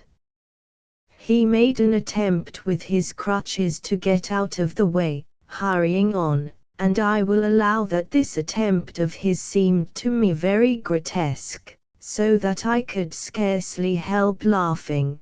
The other lookers-on in the street laughed too, though some put on an aspect of disgust. "Look, the tortoise," someone said, "does he think he can go quicker than the orderlies?" My companions came up to the man while this commentary was going on, and seized him by each arm. "Where were you going? Where have you come from? How dare you make an exhibition of yourself?" they cried. They took the crutches from him as they spoke and threw them away, and dragged him on until we reached a great grated door which one of them opened with a key, while the other held the offender, for he seemed an offender, roughly up by one shoulder, causing him great pain. When the door was opened, I saw a number of people within, who seemed to crowd to the door as if seeking to get out, but this was not at all what was intended. My second companion dragged the lame man forwards, and pushed him in with so much violence that I could see him fall forwards on his face on the floor. Then the other locked the door, and we proceeded on our way. It was not till some time later that I understood why. In the meantime I was hurried on, meeting a great many people who took no notice of me, to a central building in the middle of the town, where I was brought before an official attended by clerks, with great books spread out before him. Here I was questioned as to my name and my antecedents and the time of my arrival, then dismissed with a nod to one of my conductors. He led me back again down the street, took me into one of the tall great houses, opened the door of a room which was numbered, and left me there without a word. I cannot convey to anyone the bewildered consternation with which I felt myself deposited here, and as the steps of my conductor died away in the long corridor, I sat down, and looking myself in the face, as it were, tried to make out what it was that had happened to me. The room was small and bare. There was but one thing hung upon the undecorated walls, and that was a long list of printed regulations which I had not the courage for the moment to look at. The light was indifferent, though the room was high up, and the street from the window looked far away below. I cannot tell how long I sat there thinking, and yet it could scarcely be called thought. I asked myself over and over again, where am I? Is it a prison? Am I shut in, to leave this enclosure no more? What am I to do? How is the time to pass? I shut my eyes for a moment and tried to realize all that had happened to me, but nothing save a whirl through my head of disconnected thoughts seemed possible, and some force was upon me to open my eyes again, to see the blank room, the dull light, the vacancy round me in which there was nothing to interest the mind, nothing to please the eye, a blank wherever I turned. Presently there came upon me a burning regret for everything I had left, for the noisy town with all its tumults and cruelties, for the dark valley with all its dangers. Everything seemed bearable, almost agreeable, in comparison with this. I seemed to have been brought here to make acquaintance once more with myself, to learn over again what manner of man I was. Needless knowledge, acquaintance unnecessary, unhappy. For what was there in me to make me to myself a good companion? Never, I knew, could I separate myself from that eternal consciousness, but it was cruelty to force the contemplation upon me. All blank, blank around me, a prison. And was this to last forever? I do not know how long I sat, wrapped in this gloomy vision, but at last it occurred to me to rise and try the door, which to my astonishment was open. I went out with a throb of new hope. After all, it might not be necessary to come back. There might be other expedients, I might fall among friends. I turned down the long echoing stairs, on which I met various people, who took no notice of me, and in whom I felt no interest save a desire to avoid them, and at last reached the street. To be out of doors in the air was something, though there was no wind, but a motionless still atmosphere which nothing disturbed. The streets, indeed, were full of movement, but not of life, though this seems a paradox. The passengers passed on their way in long regulated lines, those who went towards the gates keeping rigorously to one side of the pavement, those who came to the other. They talked to each other here and there, but whenever two men in uniform, such as those who had been my conductors, appeared, silence ensued, and the wayfarers shrank even from the looks of these persons in authority. I walked all about the spacious town. Everywhere there were tall houses, everywhere streams of people coming and going, but no one spoke to me, or remarked me at all. I was as lonely as if I had been in a wilderness. I was indeed in a wilderness of men, who were as though they did not see me, passing without even a look of human fellowship, each absorbed in his own concerns. I walked and walked till my limbs trembled under me, from one end to another of the great streets, up and down, and round. But no one said, "How are you? Whence come you? What are you doing?" At length in despair I turned again to the blank and miserable room, which had looked to me like a cell in a prison. I had wilfully made no note of its situation, trying to avoid rather than to find it, but my steps were drawn thither against my will. I found myself retracing my steps, mounting the long stairs, passing the same people, who streamed along with no recognition of me, as I desired nothing to do with them, and at last found myself within the same four blank walls as before. Soon after I returned I became conscious of measured steps passing the door, and of an eye upon me. I can say no more than this. From what point it was that I was inspected I cannot tell, but that I was inspected, closely scrutinized by someone, and that not only externally, but by a cold observation that went through and through me, I knew and felt beyond any possibility of mistake. This recurred from time to time, horribly, at uncertain moments, so that I never felt myself secure from it. I knew when the watcher was coming by tremors and shiverings through all my being, and no sensation so unsupportable has it ever been mine to bear. How much that is to say, no one can tell who has not gone through those regions of darkness, and learned what is in all their abysses. I tried at first to hide, to fling myself on the floor, to cover my face, to burrow in a dark corner. Useless attempts.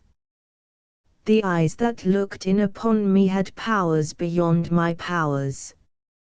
I felt sometimes conscious of the derisive smile with which my miserable subterfuges were regarded. They were all in vain. And what was still more strange was that I had not energy to think of attempting any escape. My steps, though watched, were not restrained in any way, so far as I was aware. The gates of the city stood open on all sides, free to those who went as well as to those who came, but I did not think of flight. Of flight. Whence should I go from myself? Though that horrible inspection was from the eyes of some unseen being, it was in some mysterious way connected with my own thinking and reflections, so that the thought came ever more and more strongly upon me, that from myself I could never escape. And that reflection took all energy, all impulse from me. I might have gone away when I pleased, beyond reach of the authority which regulated everything, how one should walk, where one should live, but never from my own consciousness. On the other side of the town lay a great plain, traversed by roads on every side. There was no reason why I should not continue my journey there, but I did not. I had no wish nor any power in me to go away. In one of my long, dreary, companionless walks, unshared by any human fellowship, I saw at last a face which I remembered. It was that of the cynical spectator who had spoken to me in the noisy street, in the midst of my early experiences. He gave a glance round him to see that there were no officials in sight, then left the file in which he was walking, and joined me. "Ah," he said, "you are here already," with the same derisive smile with which he had before regarded me. I hated the man and his sneer, yet that he should speak to me was something, almost a pleasure. "Yes," said I am here." Then, after a pause, in which I did not know what to say, "It is quiet here," I said. "Quiet enough. Do you like it better for that? To do whatever you please with no one to interfere, or to do nothing you please, but as you are forced to do it, which do you think is best?" I felt myself instinctively glance round, as he had done, to make sure that no one was in sight. Then I answered, faltering, "I have always held that law and order were necessary things, and the lawlessness of that place, I don't know its name." "If there is such a place," I cried, "I thought it was a dream."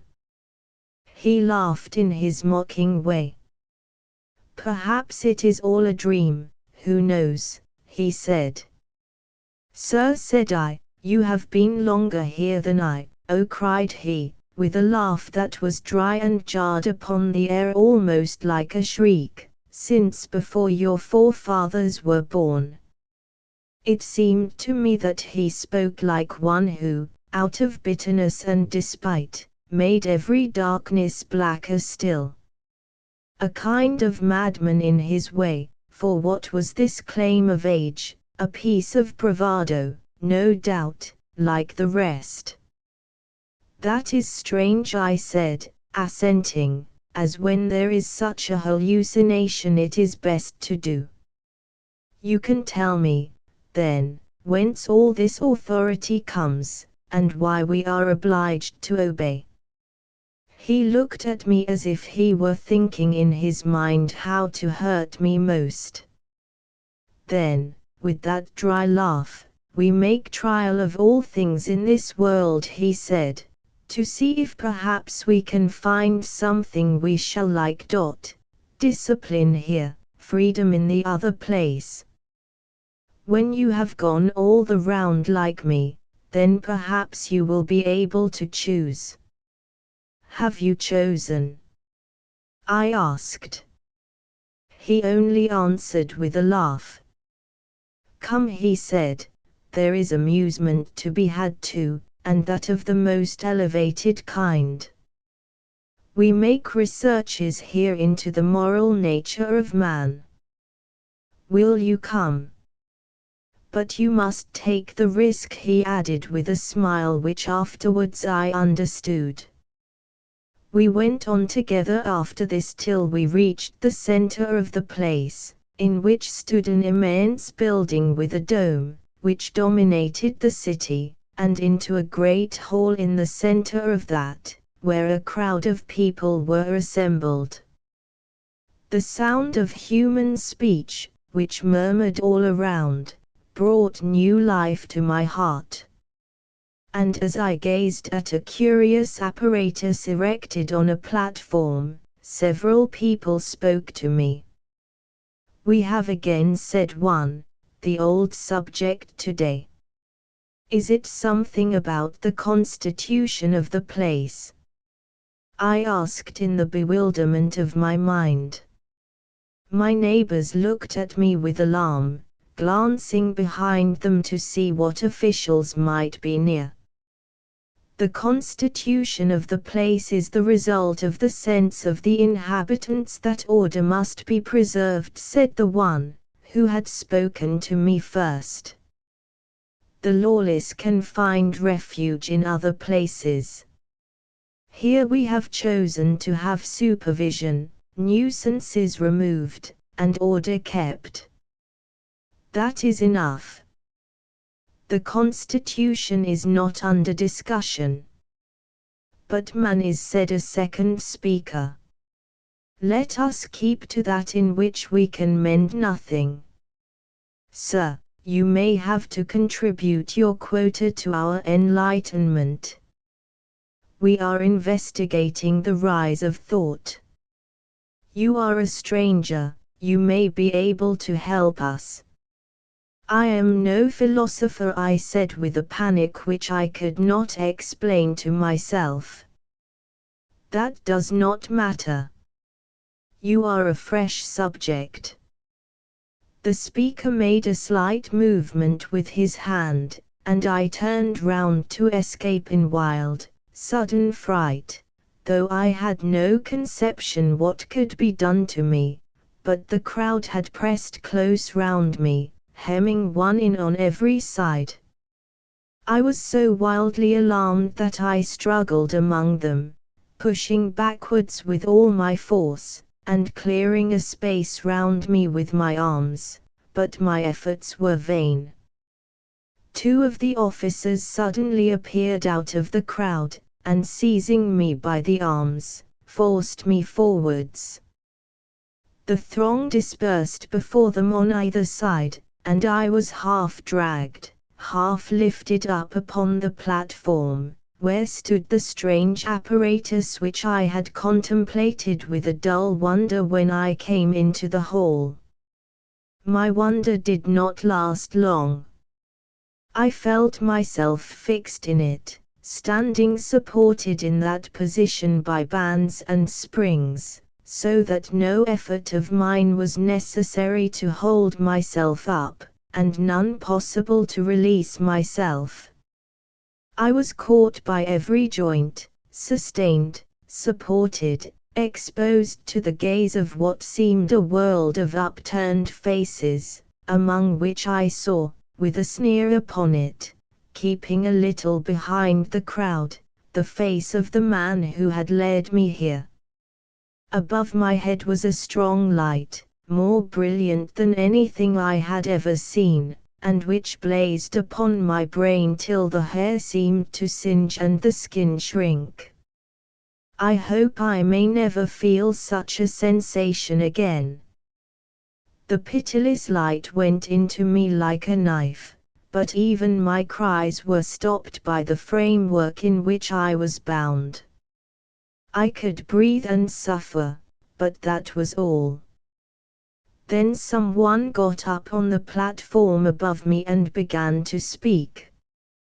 He said, so far as I could comprehend in the anguish and torture in which I was held, that the origin of thought was the question he was investigating, but that in every previous subject the confusion of ideas had bewildered them, and the rapidity with which one followed another.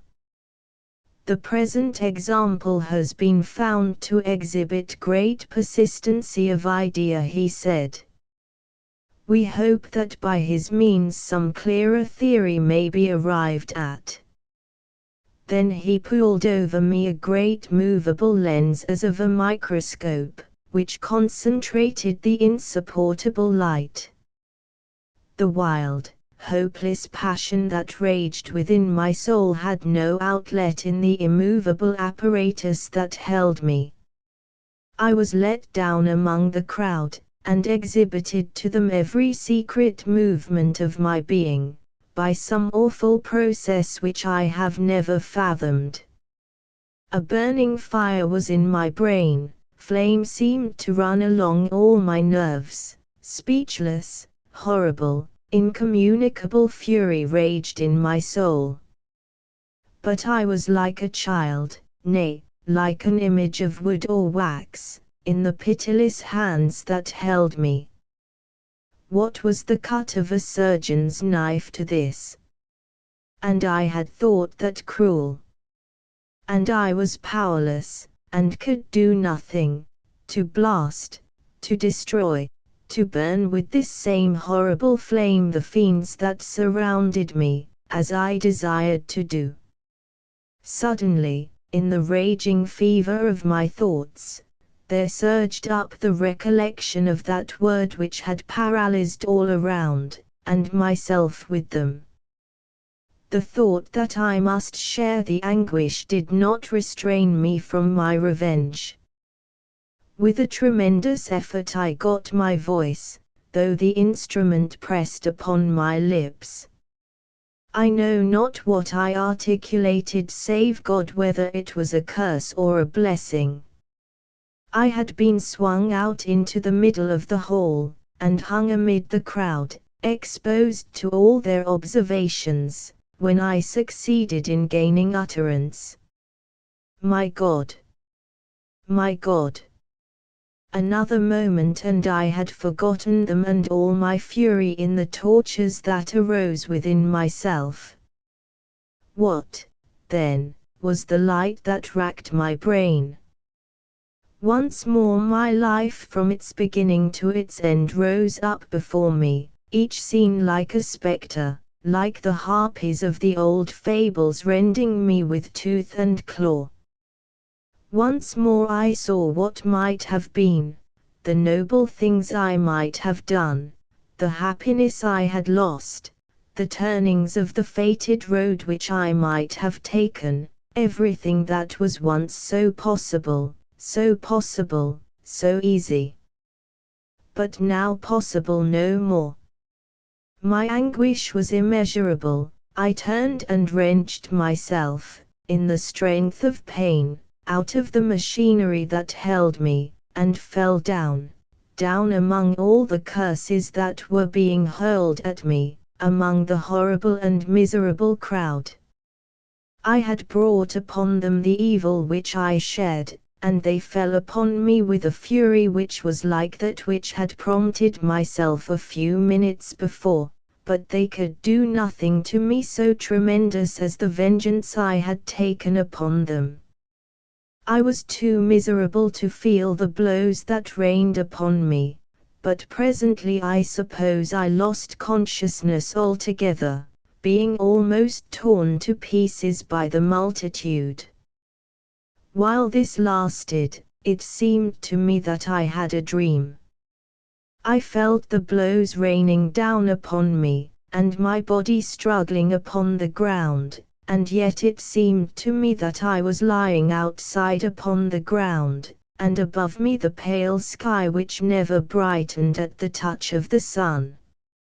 And I thought that dull, persistent cloud wavered and broke for an instant, and that I saw behind a glimpse of that blue which is heaven when we are on the earth, the blue sky, which is nowhere to be seen but in the mortal life, which is heaven enough, which is delight enough, for those who can look up to it, and feel themselves in the land of hope.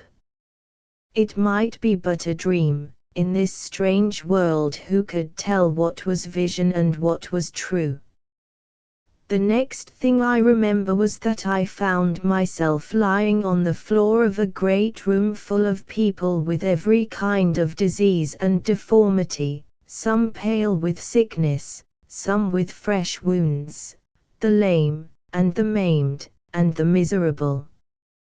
They lay round me in every attitude of pain, many with sores, some bleeding, with broken limbs, but all struggling, some on hands and knees, dragging themselves up from the ground to stare at me. They roused in my mind a loathing and sense of disgust which it is impossible to express. I could scarcely tolerate the thought that I should be forced to remain a moment in this lazar house. The feeling with which I had regarded the miserable creature who shared the corner of the wall with me, and who had cursed me for being sorry for him, had altogether gone out of my mind.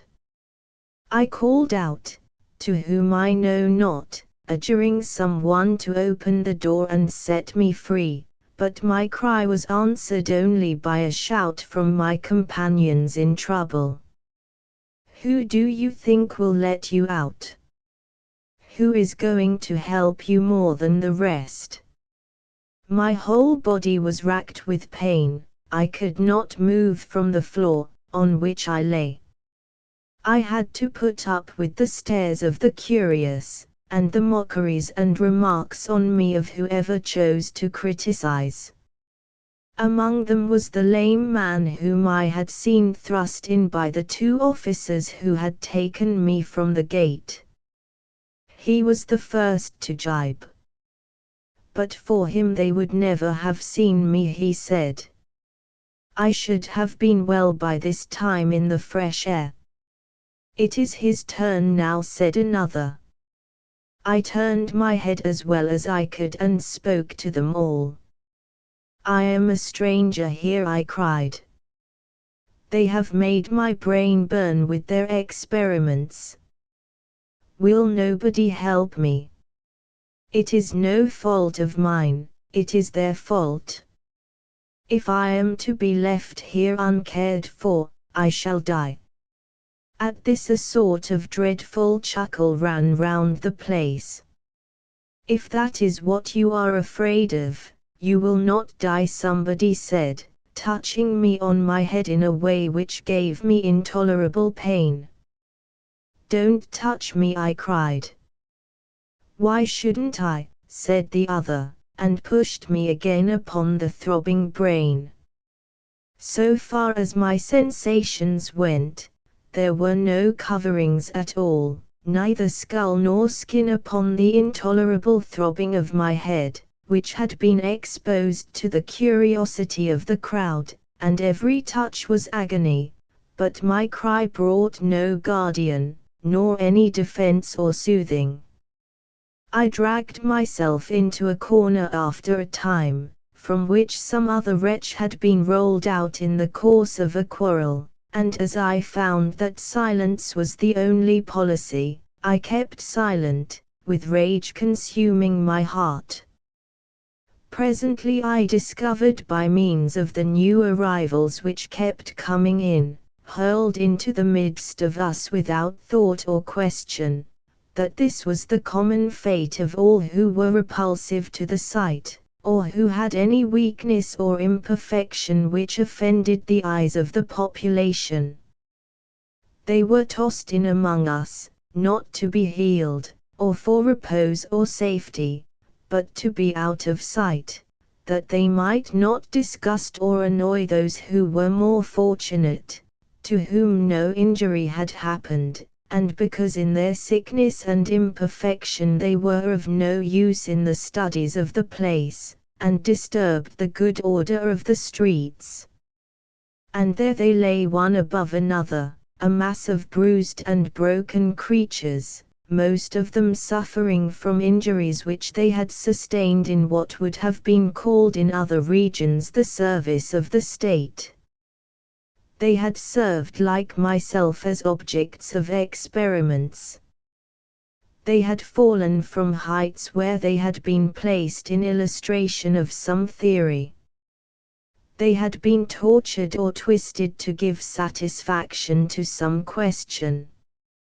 And then, that the consequences of these proceedings might offend no one's eyes, they were flung into this receptacle, to be released if chance or strength enabled them to push their way out when others were brought in, or when their importunate knocking wearied some watchman, and brought him angry and threatening to hear what was wanted. The sound of this knocking against the door, and of the cries that accompanied it, and the rush towards the opening when any one was brought in, caused a hideous continuous noise and scuffle which was agony to my brain. Every one pushed before the other. There was an endless rising and falling as in the changes of a feverish dream, each man as he got strength to struggle forwards himself, thrusting back his neighbors, and those who were nearest to the door beating upon it without cease, like the beating of a drum without cadence or measure, sometimes a dozen passionate hands together, making a horrible din and riot. As I lay unable to join in that struggle, and moved by rage unspeakable towards all who could, I reflected strangely that I had never heard when outside this horrible continual appeal of the suffering. In the streets of the city, as I now reflected, quiet reigned. I had even made comparisons on my first entrance, in the moment of pleasant anticipation which came over me, of the happy stillness here with the horror and tumult of that place of unrule which I had left. When my thoughts reached this point I was answered by the voice of someone on a level with myself, lying helpless like me on the floor of the Lazar house. "They have taken their precautions," he said. "If they will not endure the sight of suffering, how should they hear the sound of it? Every cry is silenced there." "I wish they could be silenced within too," I cried savagely. "I would make them dumb had I the power." "The spirit of the place is in you," said the other voice. "And not in you," I said, raising my head, though every movement was agony, but this pretense of superiority was more than I could bear. The other made no answer for a moment, then he said faintly, "If it is so, it is but for greater misery." And then his voice died away, and the hubbub of beating and crying and cursing and groaning filled all the echoes. They cried, but no one listened to them. They thundered on the door, but in vain. They aggravated all their pangs in that mad struggle to get free.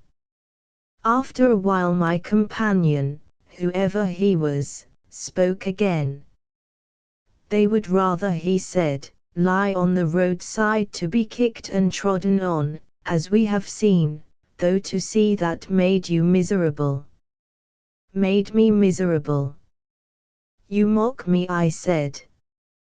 "Why should a man be miserable save for suffering of his own?" "You thought otherwise once," my neighbor said. And then I remembered the wretch in the corner of the wall in the other town, who had cursed me for pitying him. I cursed myself now for that folly. Pity him? Was he not better off than I? "I wish," I cried, "that I could crush them into nothing, and be rid of this infernal noise they make." "The spirit of the place has entered into you," said that voice. I raised my arm to strike him, but my hand fell on the stone floor instead, and sent a jar of new pain all through my battered frame. And then I mastered my rage and lay still, for I knew there was no way but this of recovering my strength, the strength with which, when I got it back, I would annihilate that reproachful voice and crush the life out of those groaning fools, whose cries and impotent struggles I could not endure. And we lay a long time without moving, with always that tumult raging in our ears. At last there came into my mind a longing to hear spoken words again. I said, "Are you still there?" "I shall be here," he said, "till I am able to begin again." To begin? Is there here, then, either beginning or ending? Go on, speak to me, it makes me a little forget my pain. "I have a fire in my heart," he said, "I must begin and begin, till perhaps I find the way." "What way?" I cried, feverish and eager, for though I despised him, yet it made me wonder to think that he should speak riddles which I could not understand. He answered very faintly, "I do not know." The fool! Then it was only folly, as from the first I knew it was. I felt then that I could treat him roughly, after the fashion of the place, which he said had got into me. "Poor wretch!" I said, "you have hopes, have you? Where have you come from? You might have learned better before now." "I have come," he said, "from where we met before. I have come by the Valley of Gold. I have worked in the mines. I have served in the troops of those who are masters there. I have lived in this town of tyrants, and lain in this lazar house before. Everything has happened to me, more and worse than you dream of. And still you go on. I would dash my head against the wall and die." "When will you learn?" he said with a strange tone in his voice, which, though no one had been listening to us, made a sudden silence for a moment. It was so strange, it moved me like that glimmer of the blue sky in my dream, and roused all the sufferers round with an expectation, though I know not what. The cries stopped, the hands beat no longer. I think all the miserable crowd were still, and turned to where he lay. "When will you learn that you have died, and can die no more?" There was a shout of fury all around me. "Is that all you have to say?" the crowd burst forth, and I think they rushed upon him and killed him, for I heard no more until the hubbub began again more wild than ever, with furious hands beating against the locked door. After a while I began to feel my strength come back. I raised my head. I sat up. I began to see the faces of those around me, and the groups into which they gathered. The noise was no longer so insupportable, my racked nerves were regaining health. It was with a mixture of pleasure and despair that I became conscious of this.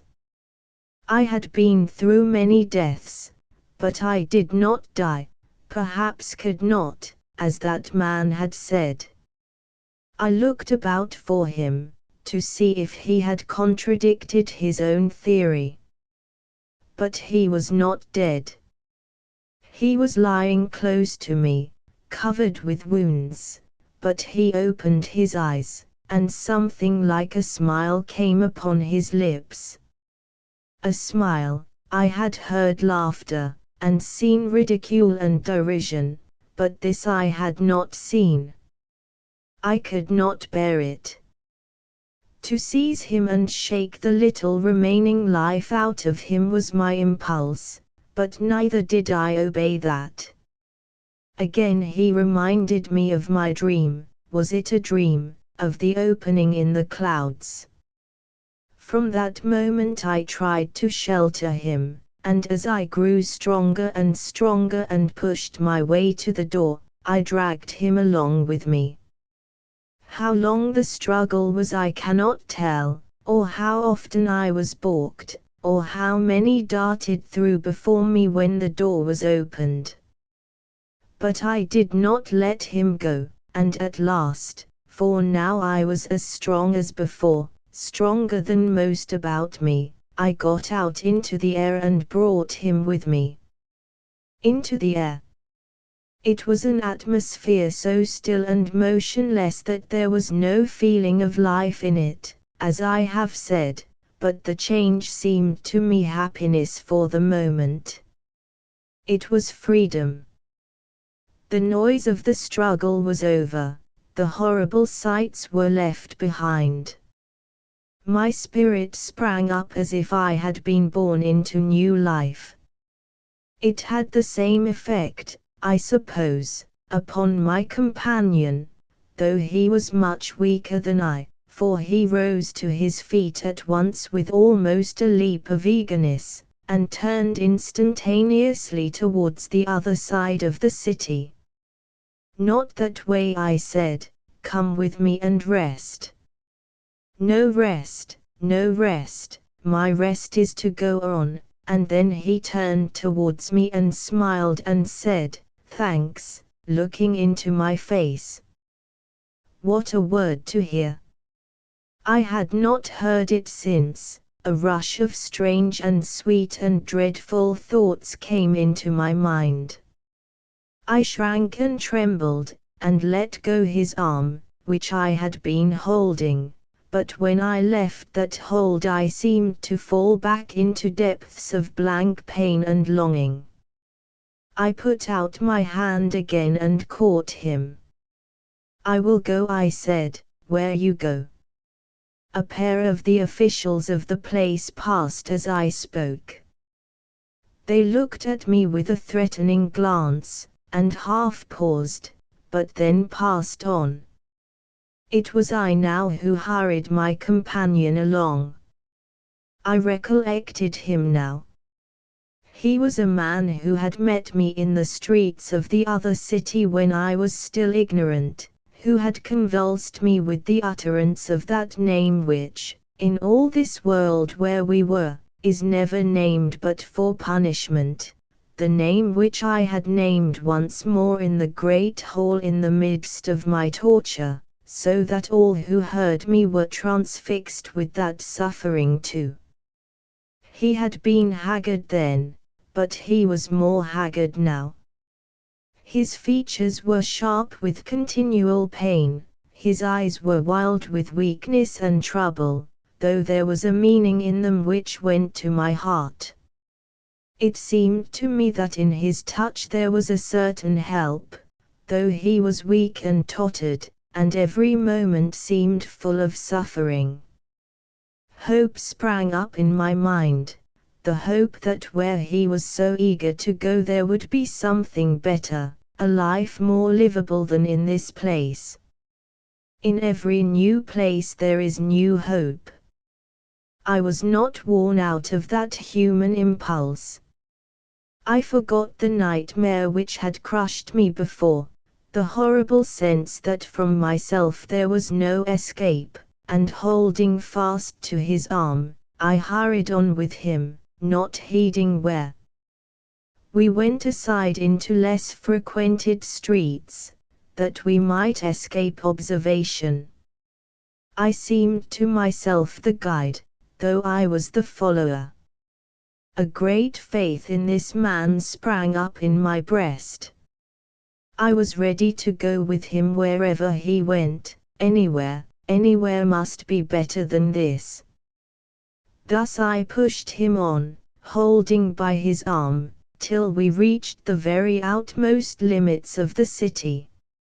Here he stood still for a moment, turning upon me, and took me by the hands. "Friend," he said, "before you were born into the pleasant earth I had come here. I have gone all the weary round. Listen to one who knows, all is harder, harder, as you go on. You are stirred to go on by the restlessness in your heart, and each new place you come to, the spirit of that place enters into you. You are better here than you will be farther on. You were better where you were at first, or even in the mines, than here. Come no farther. Stay, unless," but here his voice gave way. He looked at me with anxiety in his eyes, and said no more. "Then why," I cried, "do you go on? Why do you not stay?" He shook his head, and his eyes grew more and more soft. "I am going," he said, and his voice shook again. "I am going, to try, the most awful and the most dangerous journey. His voice died away altogether, and he only looked at me to say the rest. A journey. Where? I can tell no man what his eyes said. I understood, I cannot tell how, and with trembling all my limbs seemed to drop out of joint and my face grow moist with terror. I could not speak any more than he, but with my lips shaped, how? The awful thought made a tremor in the very air around. He shook his head slowly as he looked at me, his eyes, all circled with deep lines, looking out of caves of anguish and anxiety, and then I remembered how he had said, and I had scoffed at him, that the way he sought was one he did not know. I had dropped his hands in my fear, and yet to leave him seemed dragging the heart out of my breast, for none but he had spoken to me like a brother, had taken my hand and thanked me. I looked out across the plain, and the road seemed tranquil and still. There was a coolness in the air. It looked like evening, as if somewhere in those far distances there might be a place where a weary soul might rest, and I looked behind me, and thought what I had suffered, and remembered the lazar house and the voices that cried and the hands that beat against the door, and also the horrible quiet of the room in which I lived, and the eyes which looked in at me and turned my gaze upon myself. Then I rushed after him, for he had turned to go on upon his way, and caught at his clothes, crying, "Behold me, behold me! I will go too." He reached me his hand and went on without a word, and I with terror crept after him, treading in his steps, following like his shadow. What it was to walk with another, and follow, and be at one, is more than I can tell, but likewise my heart failed me for fear, for dread of what we might encounter, and of hearing that name or entering that presence which was more terrible than all torture. I wondered how it could be that one should willingly face that which racked the soul, and how he had learned that it was possible, and where he had heard of the way. And as we went on I said no word, for he began to seem to me a being of another kind, a figure full of awe, and I followed as one might follow a ghost. Where would he go? Were we not fixed here forever, where our lot had been cast? And there were still many other great cities where there might be much to see, and something to distract the mind, and where it might be more possible to live than it had proved in the other places. There might be no tyrants there, nor cruelty, nor horrible noises, nor dreadful silence. Towards the right hand, across the plain, there seemed to rise out of the grey distance a cluster of towers and roofs like another habitable place, and who could tell that something better might not be there? Surely everything could not turn to torture and misery. I dragged on behind him, with all these thoughts hurrying through my mind. He was going, I dare to say it now, though I did not dare then, to seek out a way to God, to try, if it was possible, to find the road that led back, that road which had been open once to all. But for me, I trembled at the thought of that road. I feared the name, which was as the plunging of a sword into my inmost parts. All things could be borne but that. I dared not even think upon that name. To feel my hand in another man's hand was much, but to be led into that awful presence, by awful ways, which none knew, how could I bear it? My spirits failed me, and my strength. My hand became loose in his hand, he grasped me still, but my hold failed, and ever with slower and slower steps I followed, while he seemed to acquire strength with every winding of the way. At length he said to me, looking back upon me, I cannot stop, but your heart falls you. Shall I loose my hand and let you go? I am afraid, I am afraid. I cried. And I too am afraid, but it is better to suffer more and to escape than to suffer less and to remain. Has it ever been known that one escaped? No one has ever escaped. This is our place, I said, there is no other world. There are other worlds, there is a world where every way leads to one who loves us still. I cried out with a great cry of misery and scorn. There is no love, I said. He stood still for a moment and turned and looked at me. His eyes seemed to melt my soul.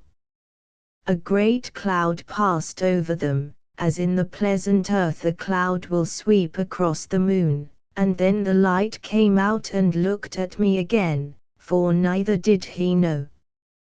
Where he was going all might end in despair and double pain. But if it were possible that at the end there should be found that for which he longed, upon which his heart was set. He said with a faltering voice, among all whom I have questioned and seen, there was but one who found the way. But if one has found it, so may I. If you will not come, yet let me go. They will tear you limb from limb, they will burn you in the endless fires, I said. But what is it to be torn limb from limb, or burned with fire? There came upon his face a smile, and in my heart even I laughed to scorn what I had said. If I were dragged every nerve apart, and every thought turned into a fiery dart, and that is so, he said, yet will I go, if but perhaps I may see love at the end. There is no love, I cried again with a sharp and bitter cry, and the echo seemed to come back and back from every side, no love. No love. Till the man who was my friend faltered and stumbled like a drunken man, but afterwards he recovered strength and resumed his way. And thus once more we went on. On the right hand was that city, growing ever clearer, with noble towers rising up to the sky, and battlements and lofty roofs, and behind a yellow clearness, as of a golden sunset. My heart drew me there, it sprang up in my breast and sang in my ears, come, and come. Myself invited me to this new place as to a home. The others were wretched, but this will be happy, delights and pleasures will be there. And before us the way grew dark with storms, and there grew visible among the mists a black line of mountains, perpendicular cliffs, and awful precipices, which seemed to bar the way.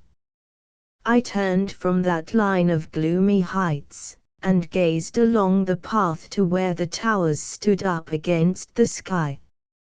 And presently my hand dropped by my side, that had been held in my companion's hand, and I saw him no more. I went on to the city of the evening light.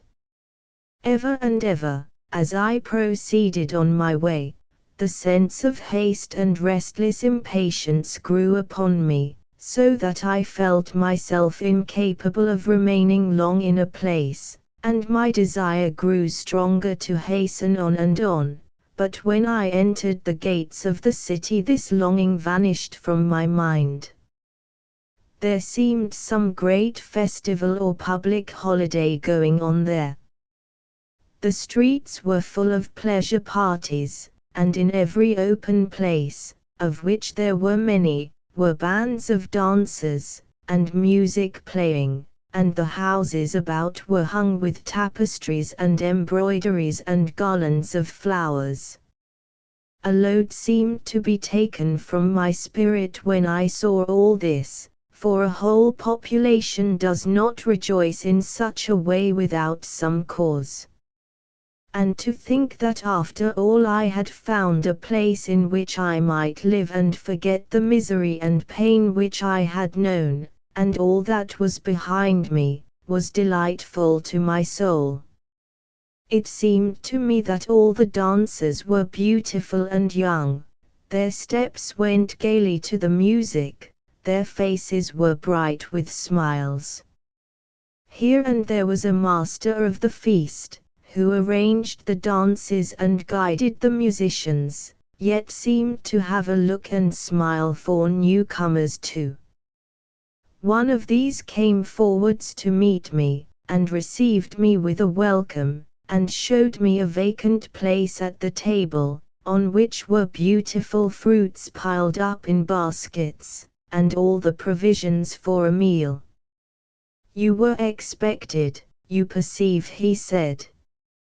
A delightful sense of well-being came into my mind. I sat down in the sweetness of ease after fatigue, of refreshment after weariness, of pleasant sounds and sights after the arid way. I said to myself that my past experiences had been a mistake, that this was where I ought to have come from the first, that life here would be happy, and that all intruding thoughts must soon vanish and die away. After I had rested, I strolled about, and entered fully into the pleasures of the place. Wherever I went, through all the city, there was nothing but brightness and pleasure, music playing, and flags waving, and flowers and dancers and everything that was most gay. I asked several people whom I met what was the cause of the rejoicing, but either they were too much occupied with their own pleasures, or my question was lost in the hum of merriment, the sound of the instruments and of the dancers' feet.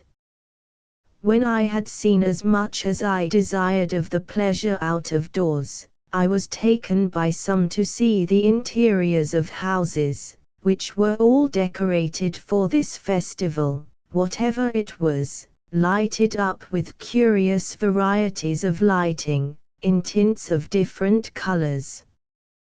The doors and windows were all open, and whosoever would could come in from the dance or from the laden tables, and sit down where they pleased and rest, always with a pleasant view out upon the streets, so that they should lose nothing of the spectacle.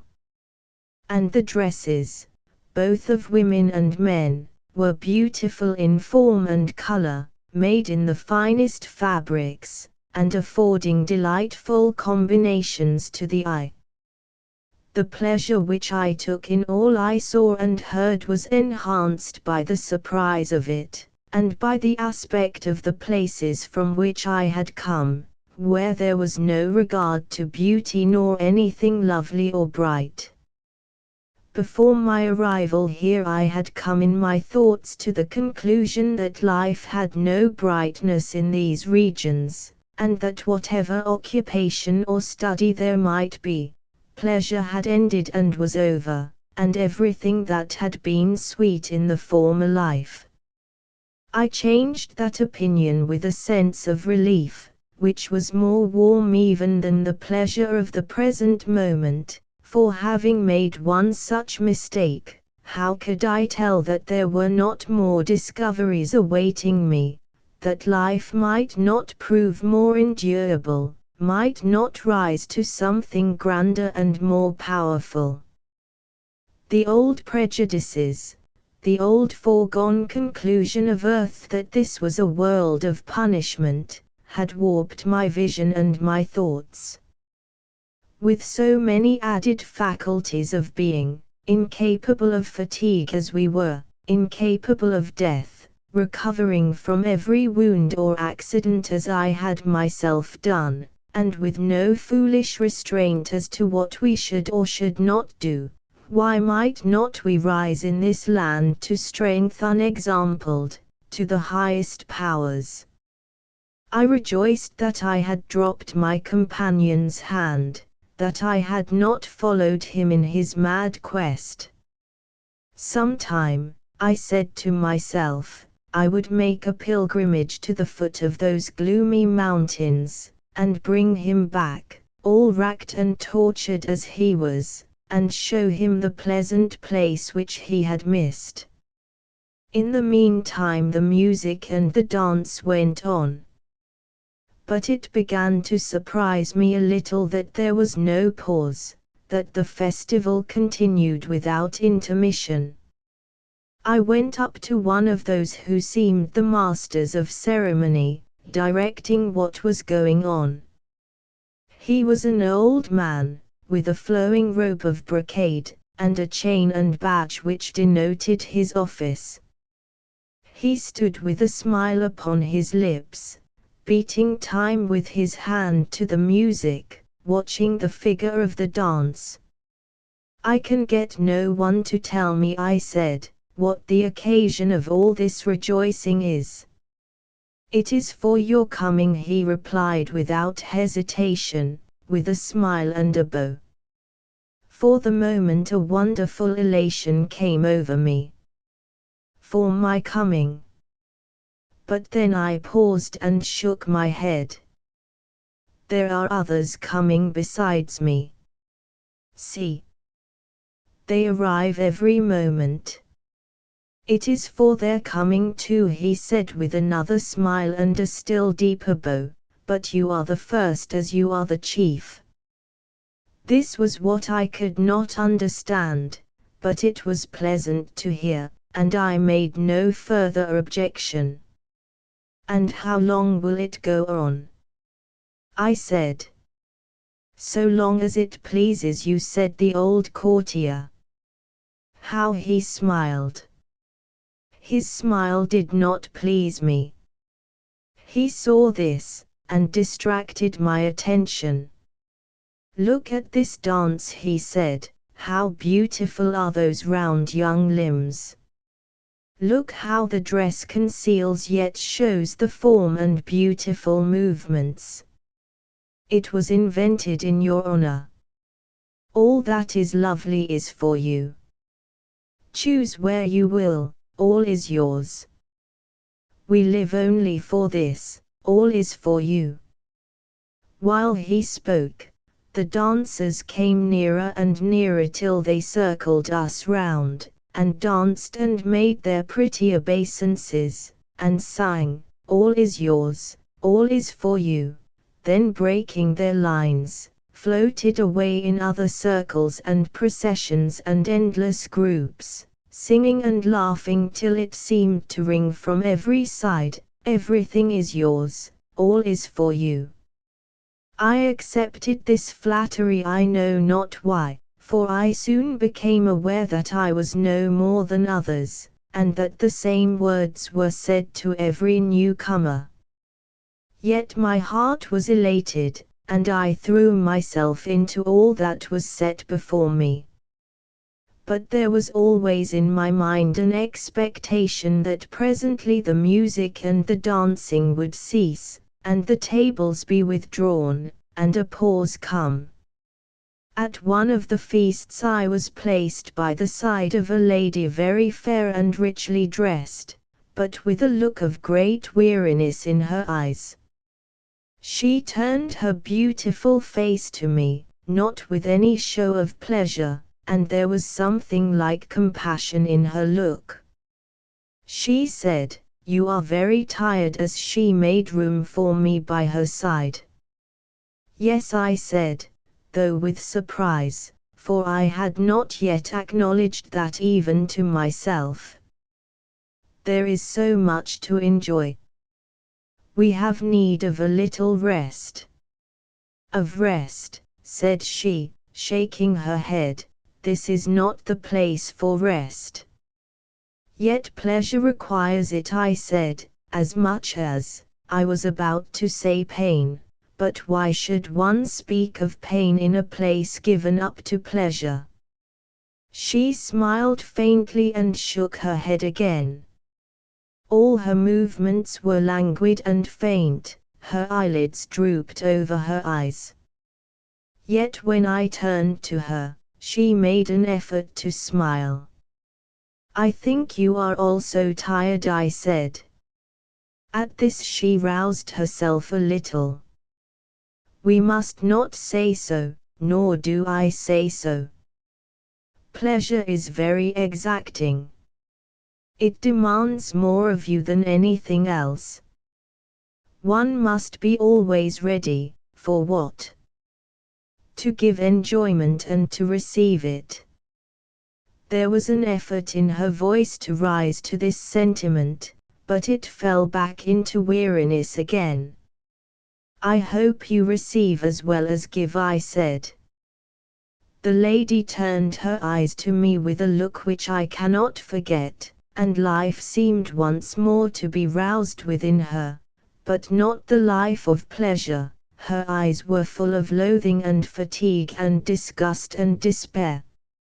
Are you so new to this place, she said, and have not learned even yet what is the height of all misery and all weariness, what is worse than pain and trouble, more dreadful than the lawless streets and the burning mines, and the torture of the great hall and the misery of the lazar house? Oh, lady, I said, have you been there? She answered me with her eyes alone. There was no need of more. But pleasure is more terrible than all, she said, and I knew in my heart that what she said was true. There is no record of time in that place. I could not count it by days or nights, but soon after this it happened to me that the dances and the music became no more than a dizzy maze of sound and sight which made my brain whirl round and round, and I too loathed what was spread on the table, and the soft couches, and the garlands, and the fluttering flags and ornaments. To sit forever at a feast, to see forever the merrymakers turn round and round, to hear in your ears forever the whirl of the music, the laughter, the cries of pleasure. There were some who went on, and never seemed to tire, but to me the endless round came at last to be a torture from which I could not escape. Finally, I could distinguish nothing, neither what I heard nor what I saw, and only a consciousness of something intolerable buzzed and echoed in my brain. I longed for the quiet of the place I had left, I longed for the noise in the streets, and the hubbub and tumult of my first experiences. Anything rather than this. I said to myself, and still the dancers turned, the music sounded, the bystanders smiled, and everything went on and on. My eyes grew weary with seeing, and my ears with hearing. To watch the newcomers rush in, all pleased and eager, to see the eyes of the others glaze with weariness, wrought upon my strained nerves. I could not think, I could not rest, I could not endure.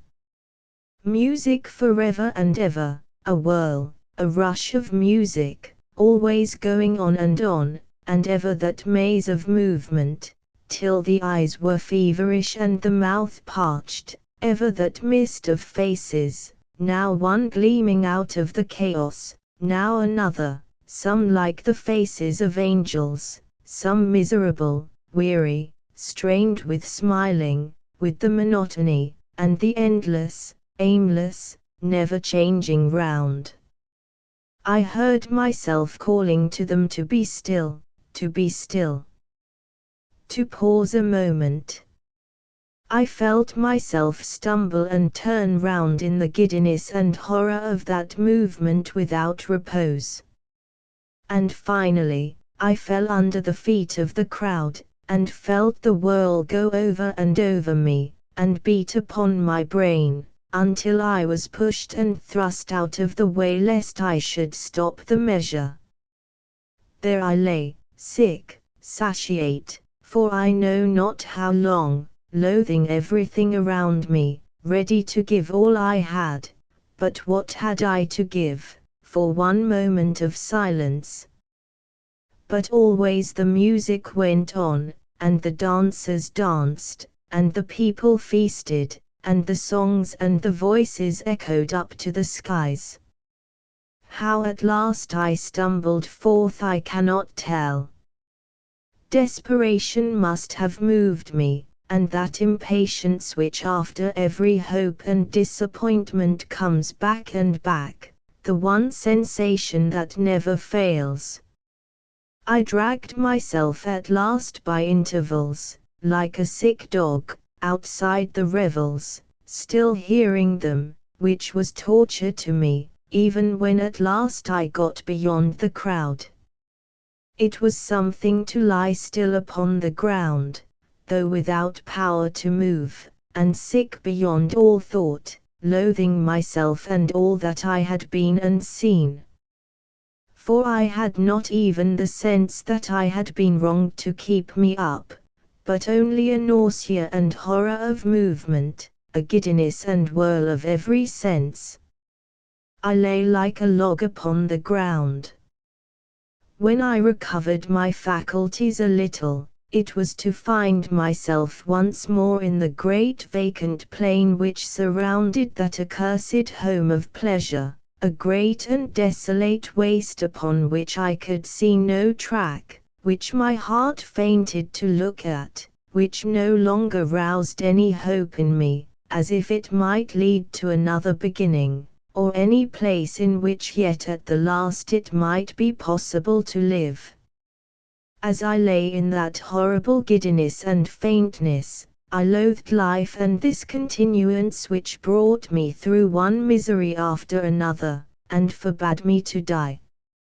Oh, that death would come, death, which is silent and still, which makes no movement and hears no sound.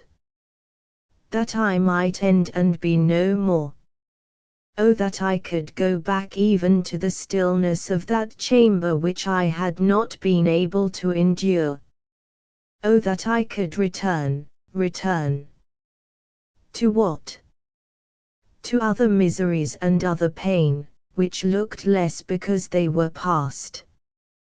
But I knew now that return was impossible until I had circled all the dreadful round, and already I felt again the burning of that desire that pricked and drove me on, not back, for that was impossible.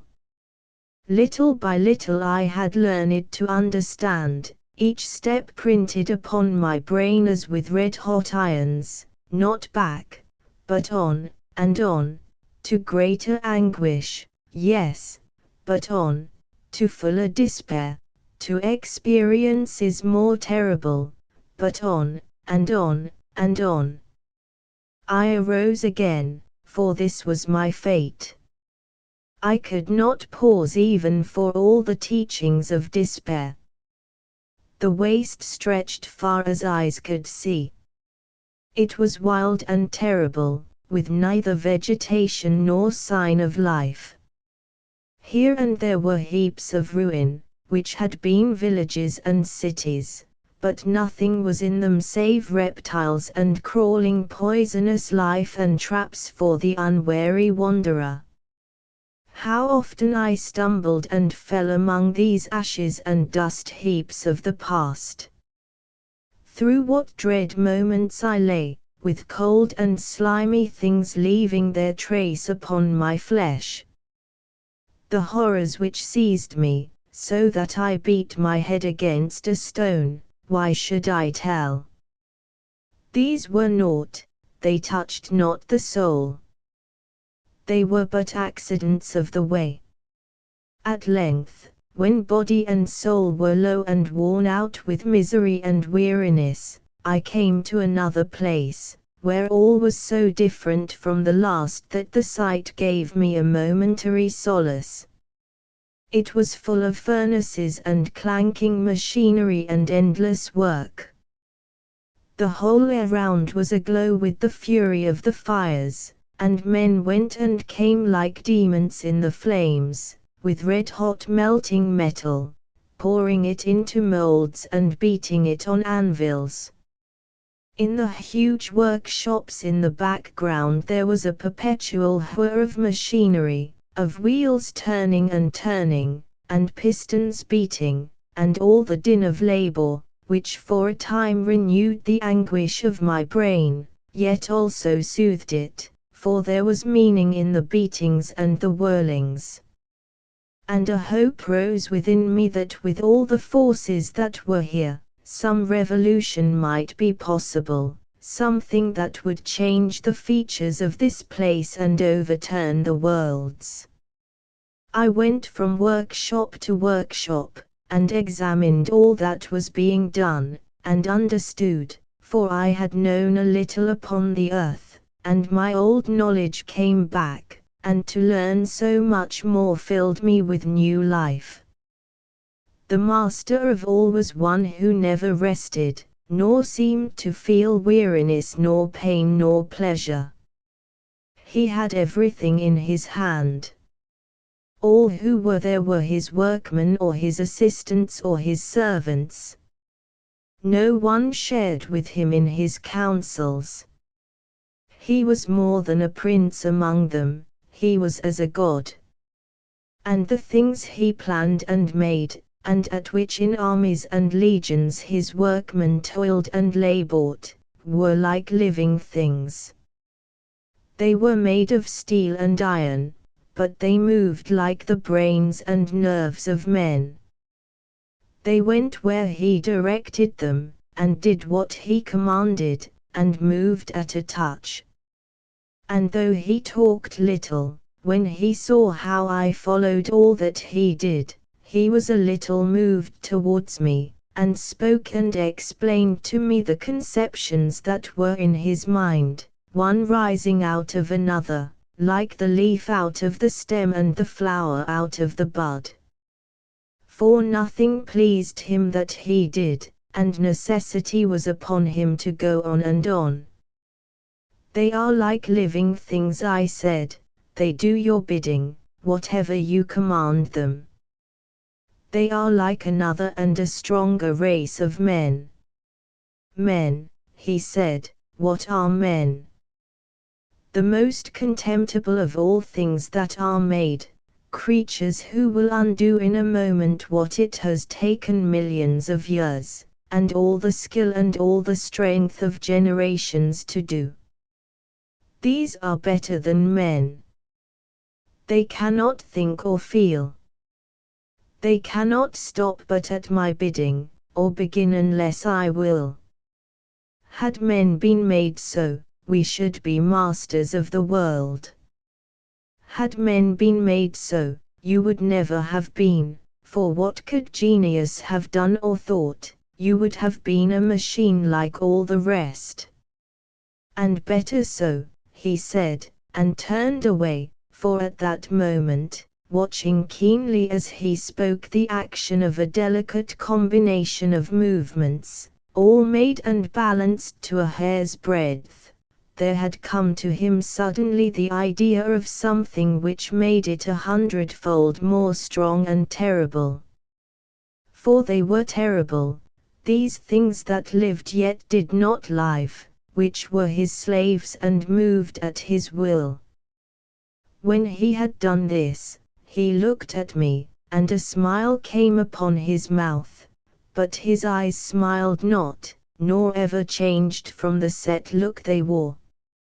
And the words he spoke were familiar words, not his, but out of the old life. What a piece of work is a man, he said, how noble in reason, how infinite in faculty. In form and moving how express and admirable. And yet to me what is this quintessence of dust?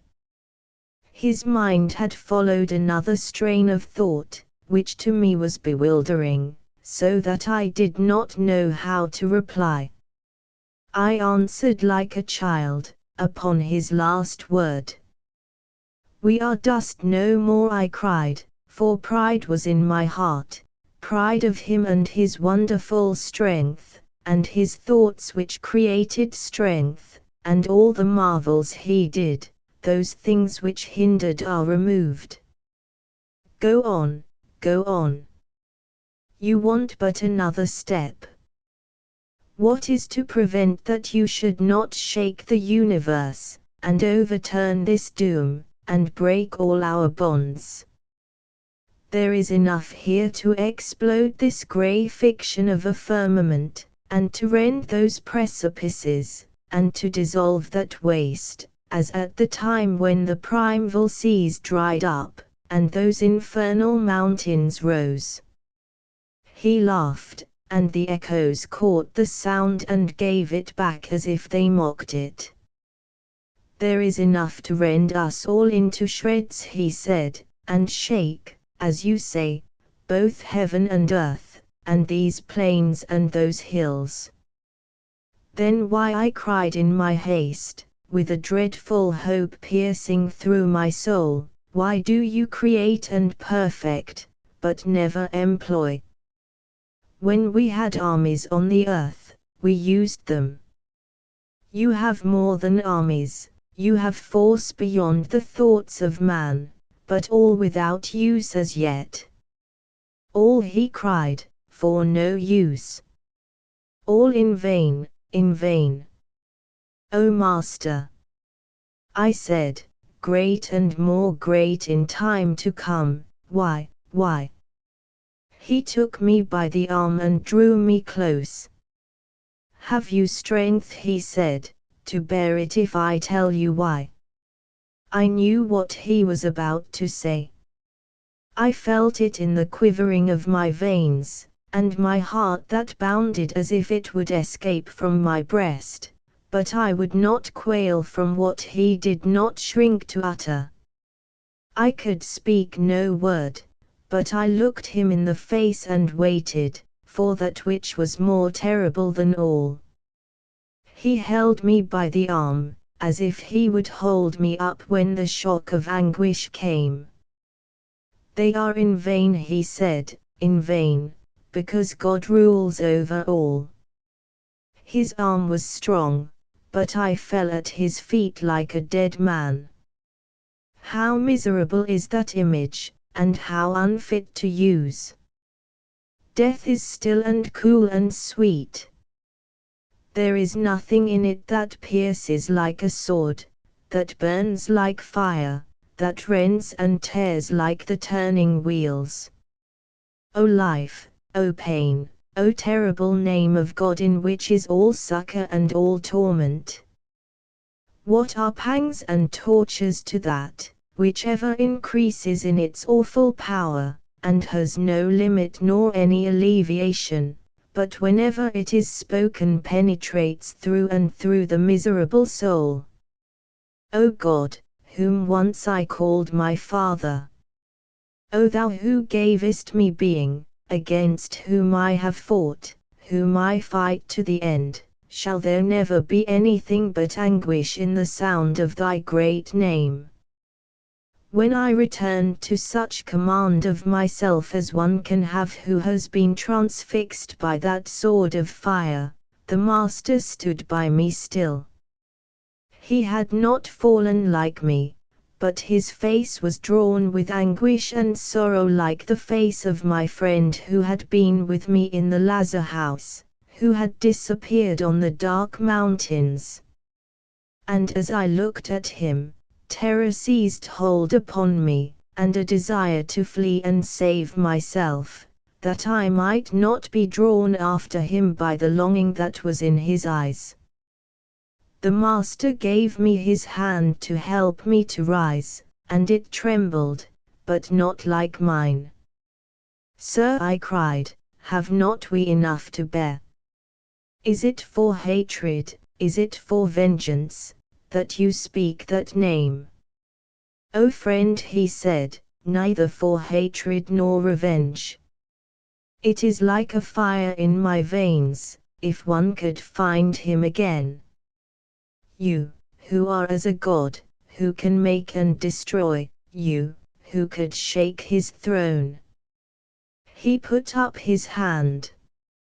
I who am his creature, even here, and still his child, though I am so far, he caught my hand in his, and pointed with the other trembling. Look. Your eyes are more clear than mine, for they are not anxious like mine. Can you see anything upon the way? The waste lay wild before us, dark with a faintly rising cloud, for darkness and cloud and the gloom of death attended upon that name. I thought, in his great genius and splendor of intellect, he had gone mad, as sometimes may be. There is nothing, I said, and scorn came into my soul, but even as I spoke I saw, I cannot tell what I saw, a moving spot of milky whiteness in that dark and miserable wilderness, no bigger than a man's hand, no bigger than a flower. There is something, I said unwillingly, it has no shape nor form. It is a gossamer web upon some bush, or a butterfly blown on the wind. There are neither butterflies nor gossamers here. Look for yourself, then. I cried, flinging his hand from me. I was angry with a rage which had no cause. I turned from him, though I loved him, with a desire to kill him in my heart, and hurriedly took the other way. The waste was wild, but rather that than to see the man who might have shaken earth and hell thus turning to madness and the awful journey. For I knew what in his heart he thought, and I knew that it was so. It was something from that other sphere, can I tell you what? A child perhaps. O thought that wrings the heart, for do you know what manner of thing a child is? There are none in the land of darkness.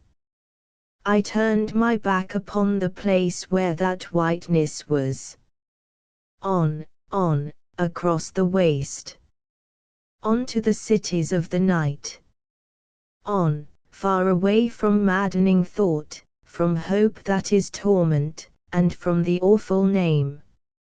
Asterisk asterisk asterisk asterisk asterisk. The above narrative, though it is necessary to a full understanding of the experiences of the little pilgrim in the unseen, does not belong to her personal story in any way, but is drawn from the archives in the heavenly city, where all the records of the human race are laid up. Asterisk asterisk asterisk. End of the Project Gutenberg ebook The Little Pilgrim, Further Experiences. Asterisk asterisk asterisk. Updated editions will replace the previous one, the old editions will be renamed. Creating the works from print editions not protected by U.S. copyright law means that no one owns a United States copyright in these works, so the Foundation, and you, can copy and distribute it in the United States without permission and without paying copyright royalties. Special rules, set forth in the general terms of use part of this license, apply to copying and distributing Project Gutenberg trademark symbol electronic works to protect the Project Gutenberg trademark symbol concept and trademark. Project Gutenberg is a registered trademark, and may not be used if you charge for an ebook, except by following the terms of the trademark license. including paying royalties for use of the Project Gutenberg trademark. If you do not charge anything for copies of this ebook, complying with the trademark license is very easy. You may use this ebook for nearly any purpose, such as creation of derivative works, reports, performances and research. Project Gutenberg ebooks may be modified and printed and given away. You may do practically anything in the United States with ebooks not protected by U.S. copyright law. Redistribution is subject to the trademark license, especially commercial redistribution. Start. Full license. The full Project Gutenberg license. Please read this before you distribute or use this work to protect the Project Gutenberg trademark symbol. Mission of promoting the free distribution of electronic works. By using or distributing this work, or any other work associated in any way with the phrase Project Gutenberg, you agree to comply with all the terms of the full Project Gutenberg trademark symbol license available with this file or online at www.gutenberg.org/license. Section 1. General Terms of Use and Redistributing Project Gutenberg Trademark Symbol Electronic Works 1.0. By reading or using any part of this Project Gutenberg trademark symbol electronic work, you indicate that you have read, understand, agree to and accept all the terms of this license and intellectual property, trademark/copyright, agreement. If you do not agree to abide by all the terms of this agreement, you must cease using and return or destroy all copies of Project Gutenberg trademark symbol electronic works in your possession. If you paid a fee for obtaining a copy of or access to a Project Gutenberg trademark symbol electronic work and you do not agree to be bound by the terms of this agreement, you may obtain a refund from the person or entity to whom you paid the fee as set forth in paragraph 1.e.8. 1.b. Project Gutenberg is a registered trademark. It may only be used on or associated in any way with an electronic work by people who agree to be bound by the terms of this agreement.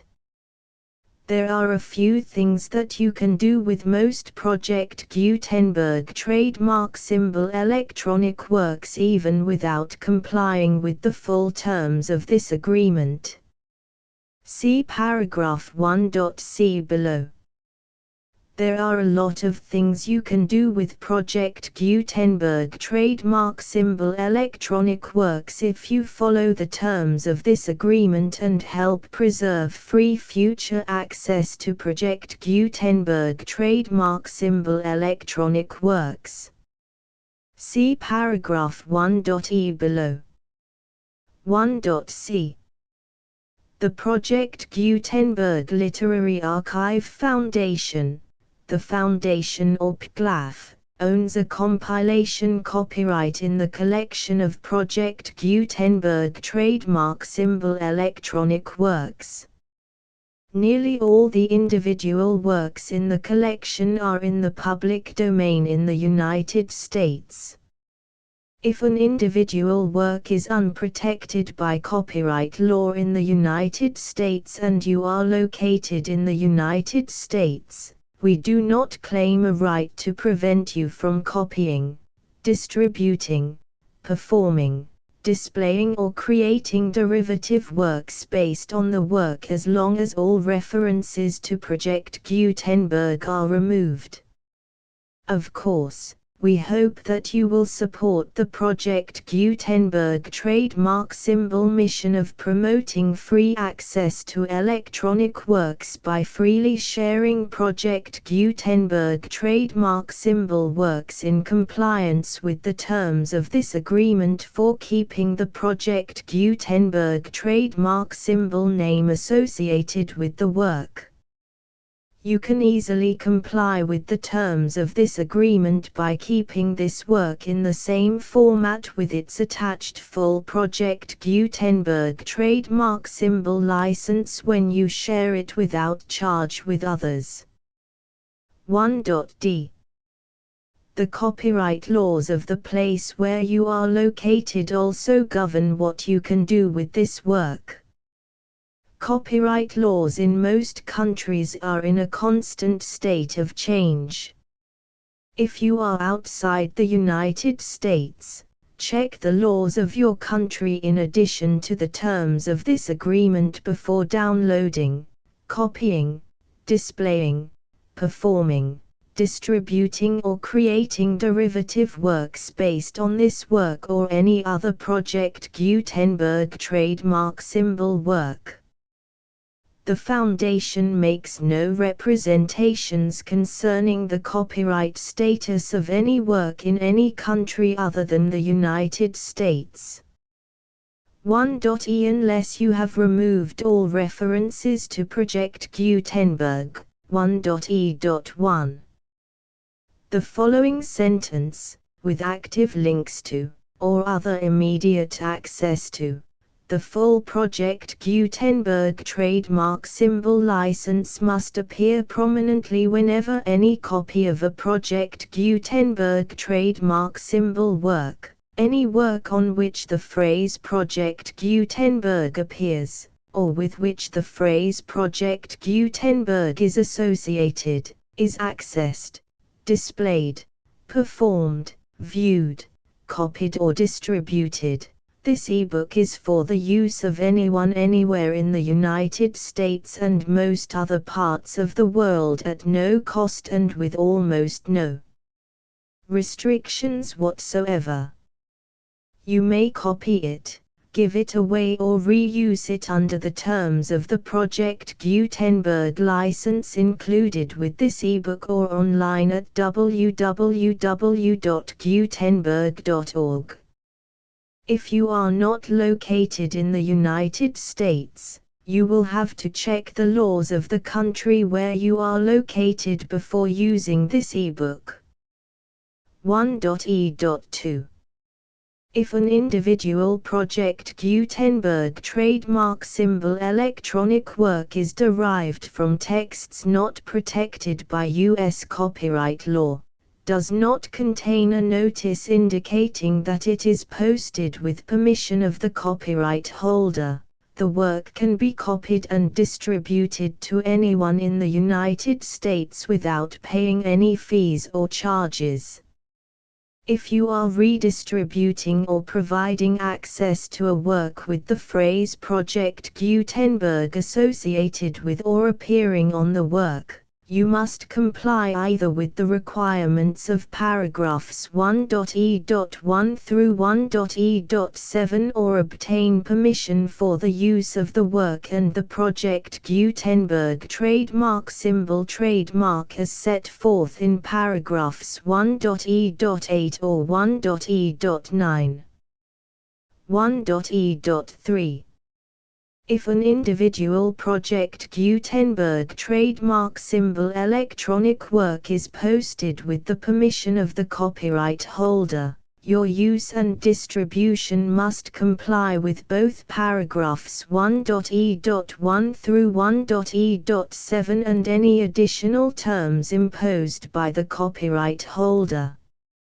Additional terms will be linked to the Project Gutenberg trademark symbol license for all works posted with the permission of the copyright holder found at the beginning of this work. 1.e.4. Do not unlink or detach or remove the full Project Gutenberg trademark symbol license terms from this work. or any files containing a part of this work or any other work associated with Project Gutenberg trademark symbol. 1.e.5 Do not copy, display, perform, distribute or redistribute this electronic work, or any part of this electronic work, without prominently displaying the sentence set forth in paragraph 1.e.1 with active links or immediate access to the full terms of the Project Gutenberg trademark symbol license. 1.e.6 You may convert to and distribute this work in any binary, compressed, marked up, non-proprietary or proprietary form, including any word processing or hypertext form. However, if you provide access to or distribute copies of a Project Gutenberg trademark symbol work in a format other than plain vanilla ASCII or other format used in the official version posted on the official Project Gutenberg trademark symbol website, www.gutenberg.org, you must, at no additional cost, fee or expense to the user, provide a copy, a means of exporting a copy, or a means of obtaining a copy upon request, of the work in its original plain vanilla ASCII or other form. Any alternate format must include the full Project Gutenberg trademark symbol license as specified in paragraph 1.e.1. 1.e.7 Do not charge a fee for access to, viewing, displaying, performing, copying or distributing any Project Gutenberg trademark symbol works unless you comply with paragraph 1.e.8 or 1.e.9. 1.e.8 You may charge a reasonable fee for copies of or providing access to or distributing Project Gutenberg trademark symbol electronic works provided that you pay a royalty fee of 20% of the gross profits you derive from the use of Project Gutenberg trademark symbol works calculated using the method you already use to calculate your applicable taxes. The fee is owed to the owner of the Project Gutenberg trademark symbol trademark, but he has agreed to donate royalties under this paragraph to the Project Gutenberg Literary Archive Foundation. Royalty payments must be paid within 60 days following each date on which you prepare, or are legally required to prepare, your periodic tax returns. Royalty payments should be clearly marked as such and sent to the Project Gutenberg Literary Archive Foundation at the address specified in Section 4, Information about donations to the Project Gutenberg Literary Archive Foundation. You provide a full refund of any money paid by a user who notifies you in writing, or by email, within 30 days of receipt that he does not agree to the terms of the full Project Gutenberg trademark symbol license. You must require such a user to return or destroy all copies of the works possessed in a physical medium and discontinue all use of and all access to other copies of Project Gutenberg trademark symbol works. You provide, in accordance with paragraph 1.f.3, a full refund of any money paid for a work or a replacement copy, if a defect in the electronic work is discovered and reported to you within 90 days of receipt of the work. You comply with all other terms of this agreement for free distribution of Project Gutenberg trademark symbol works. 1.e.9 If you wish to charge a fee or distribute a Project Gutenberg trademark symbol electronic work or group of works on different terms than are set forth in this agreement, you must obtain permission in writing from the Project Gutenberg Literary Archive Foundation, the manager of the Project Gutenberg trademark symbol trademark. Contact the Foundation as set forth in Section 3 below. 1.f1.f.1 Project Gutenberg volunteers and employees expend considerable effort to identify, do copyright research on, transcribe and proofread works not protected by U.S. copyright law in creating the Project Gutenberg trademark symbol collection. Despite these efforts, Project Gutenberg trademark symbol electronic works, and the medium on which they may be stored, may contain defects such as, but not limited to, incomplete, inaccurate or corrupt data, transcription errors, a copyright or other intellectual property infringement, a defective or damaged disk or other medium, a computer virus, or computer codes that damage or cannot be read by your equipment. 1.f.2 Limited warranty, disclaimer of damages, except for the right of replacement or refund described in paragraph 1.f.3, the Project Gutenberg Literary Archive Foundation, the owner of the Project Gutenberg trademark symbol trademark, and any other party distributing a Project Gutenberg trademark symbol electronic work under this agreement, disclaim all liability to you for damages, costs and expenses, including legal fees. You agree that you have no remedies for negligence, strict liability, breach of warranty or breach of contract except those provided in paragraph 1.f.3. You agree that the Foundation, the trademark owner, and any distributor under this agreement will not be liable to you for actual, direct, indirect, consequential, punitive or incidental damages even if you give notice of the possibility of such damage. 1.f.3 Limited right of replacement or refund. If you discover a defect in this electronic work within 90 days of receiving it, you can receive a refund of the money, if any, you paid for it by sending a written explanation to the person you received the work from. If you received the work on a physical medium, you must return the medium with your written explanation.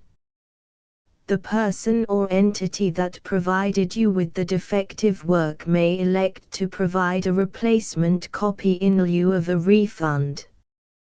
If you received the work electronically, the person or entity providing it to you may choose to give you a second opportunity to receive the work electronically in lieu of a refund. If the second copy is also defective, you may demand a refund in writing without further opportunities to fix the problem. 1.f.4 Except for the limited right of replacement or refund set forth in paragraph 1.f.3, this work is provided to you as is, with no other warranties of any kind, express or implied, including but not limited to warranties of merchantability or fitness for any purpose. 1.f.5 Some states do not allow disclaimers of certain implied warranties or the exclusion or limitation of certain types of damages. If any disclaimer or limitation set forth in this agreement violates the law of the state applicable to this agreement, the agreement shall be interpreted to make the maximum disclaimer or limitation permitted by the applicable state law.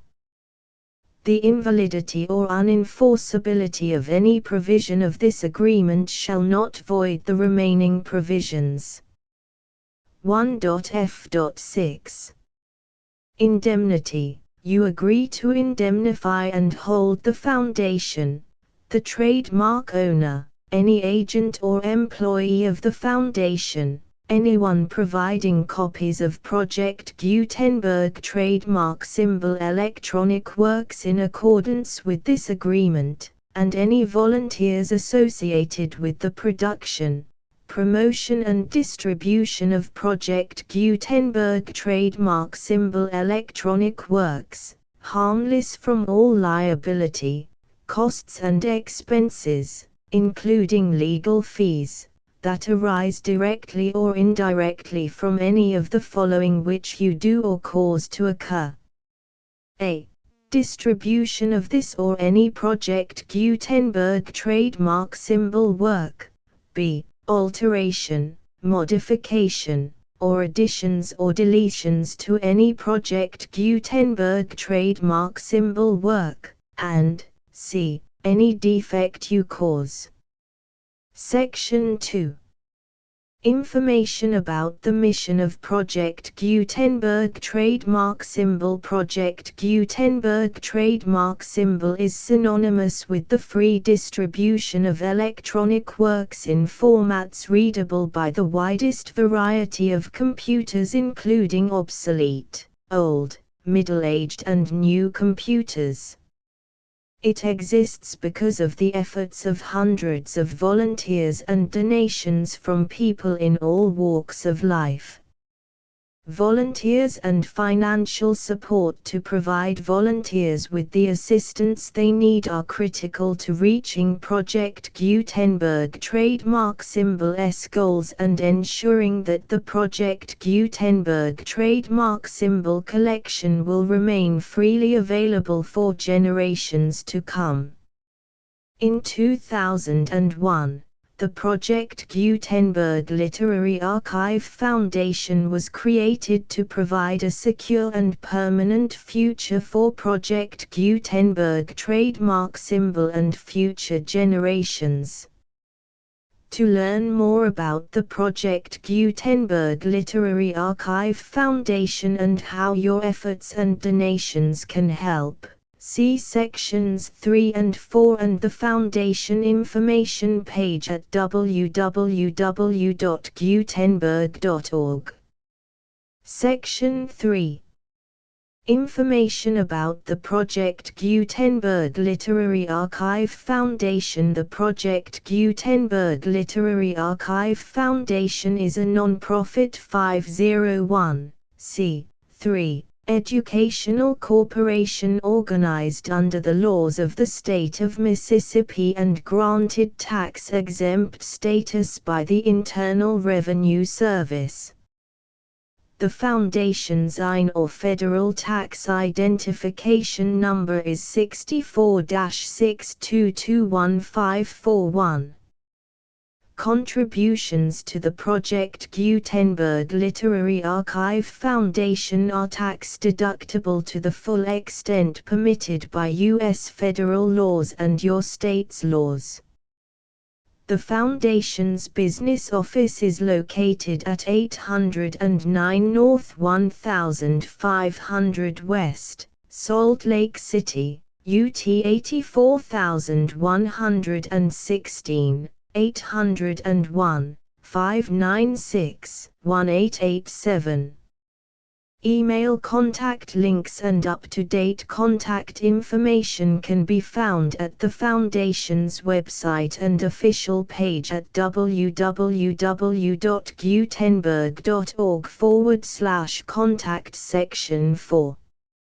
Information about donations to the Project Gutenberg Literary Archive Foundation. Project Gutenberg trademark symbol depends upon and cannot survive without widespread public support and donations to carry out its mission of increasing the number of public domain and licensed works that can be freely distributed in machine-readable form accessible by the widest array of equipment, including outdated equipment.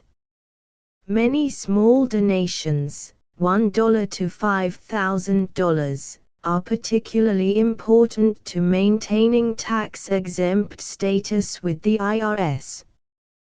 The Foundation is committed to complying with the laws regulating charities and charitable donations in all 50 states of the United States. Compliance requirements are not uniform and it takes a considerable effort, much paperwork and many fees to meet and keep up with these requirements. We do not solicit donations in locations where we have not received written confirmation of compliance. To send donations or determine the status of compliance for any particular state, visit www.gutenberg.org/donate. While we cannot and do not solicit contributions from states where we have not met the solicitation requirements, we know of no prohibition against accepting unsolicited donations from donors in such states who approach us with offers to donate.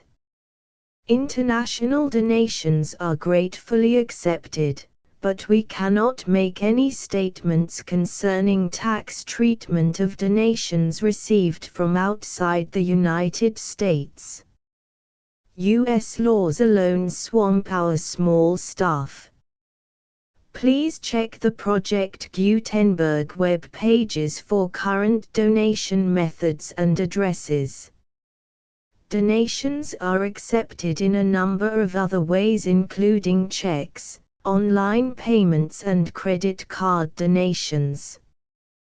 To donate, please visit www.gutenberg.org/donate.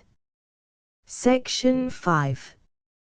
General information about Project Gutenberg trademark symbol. Electronic Works. Professor Michael S. Hart was the originator of the Project Gutenberg trademark symbol concept of a library of electronic works that could be freely shared with anyone. For 40 years, he produced and distributed Project Gutenberg trademark symbol ebooks with only a loose network of volunteer support. Project Gutenberg trademark symbol ebooks are often created from several printed editions, all of which are confirmed as not protected by copyright in the US unless a copyright notice is included. Thus, we do not necessarily keep ebooks in compliance with any particular paper edition. Most people start at our website, which has the main PG search facility, www.gutenberg.org.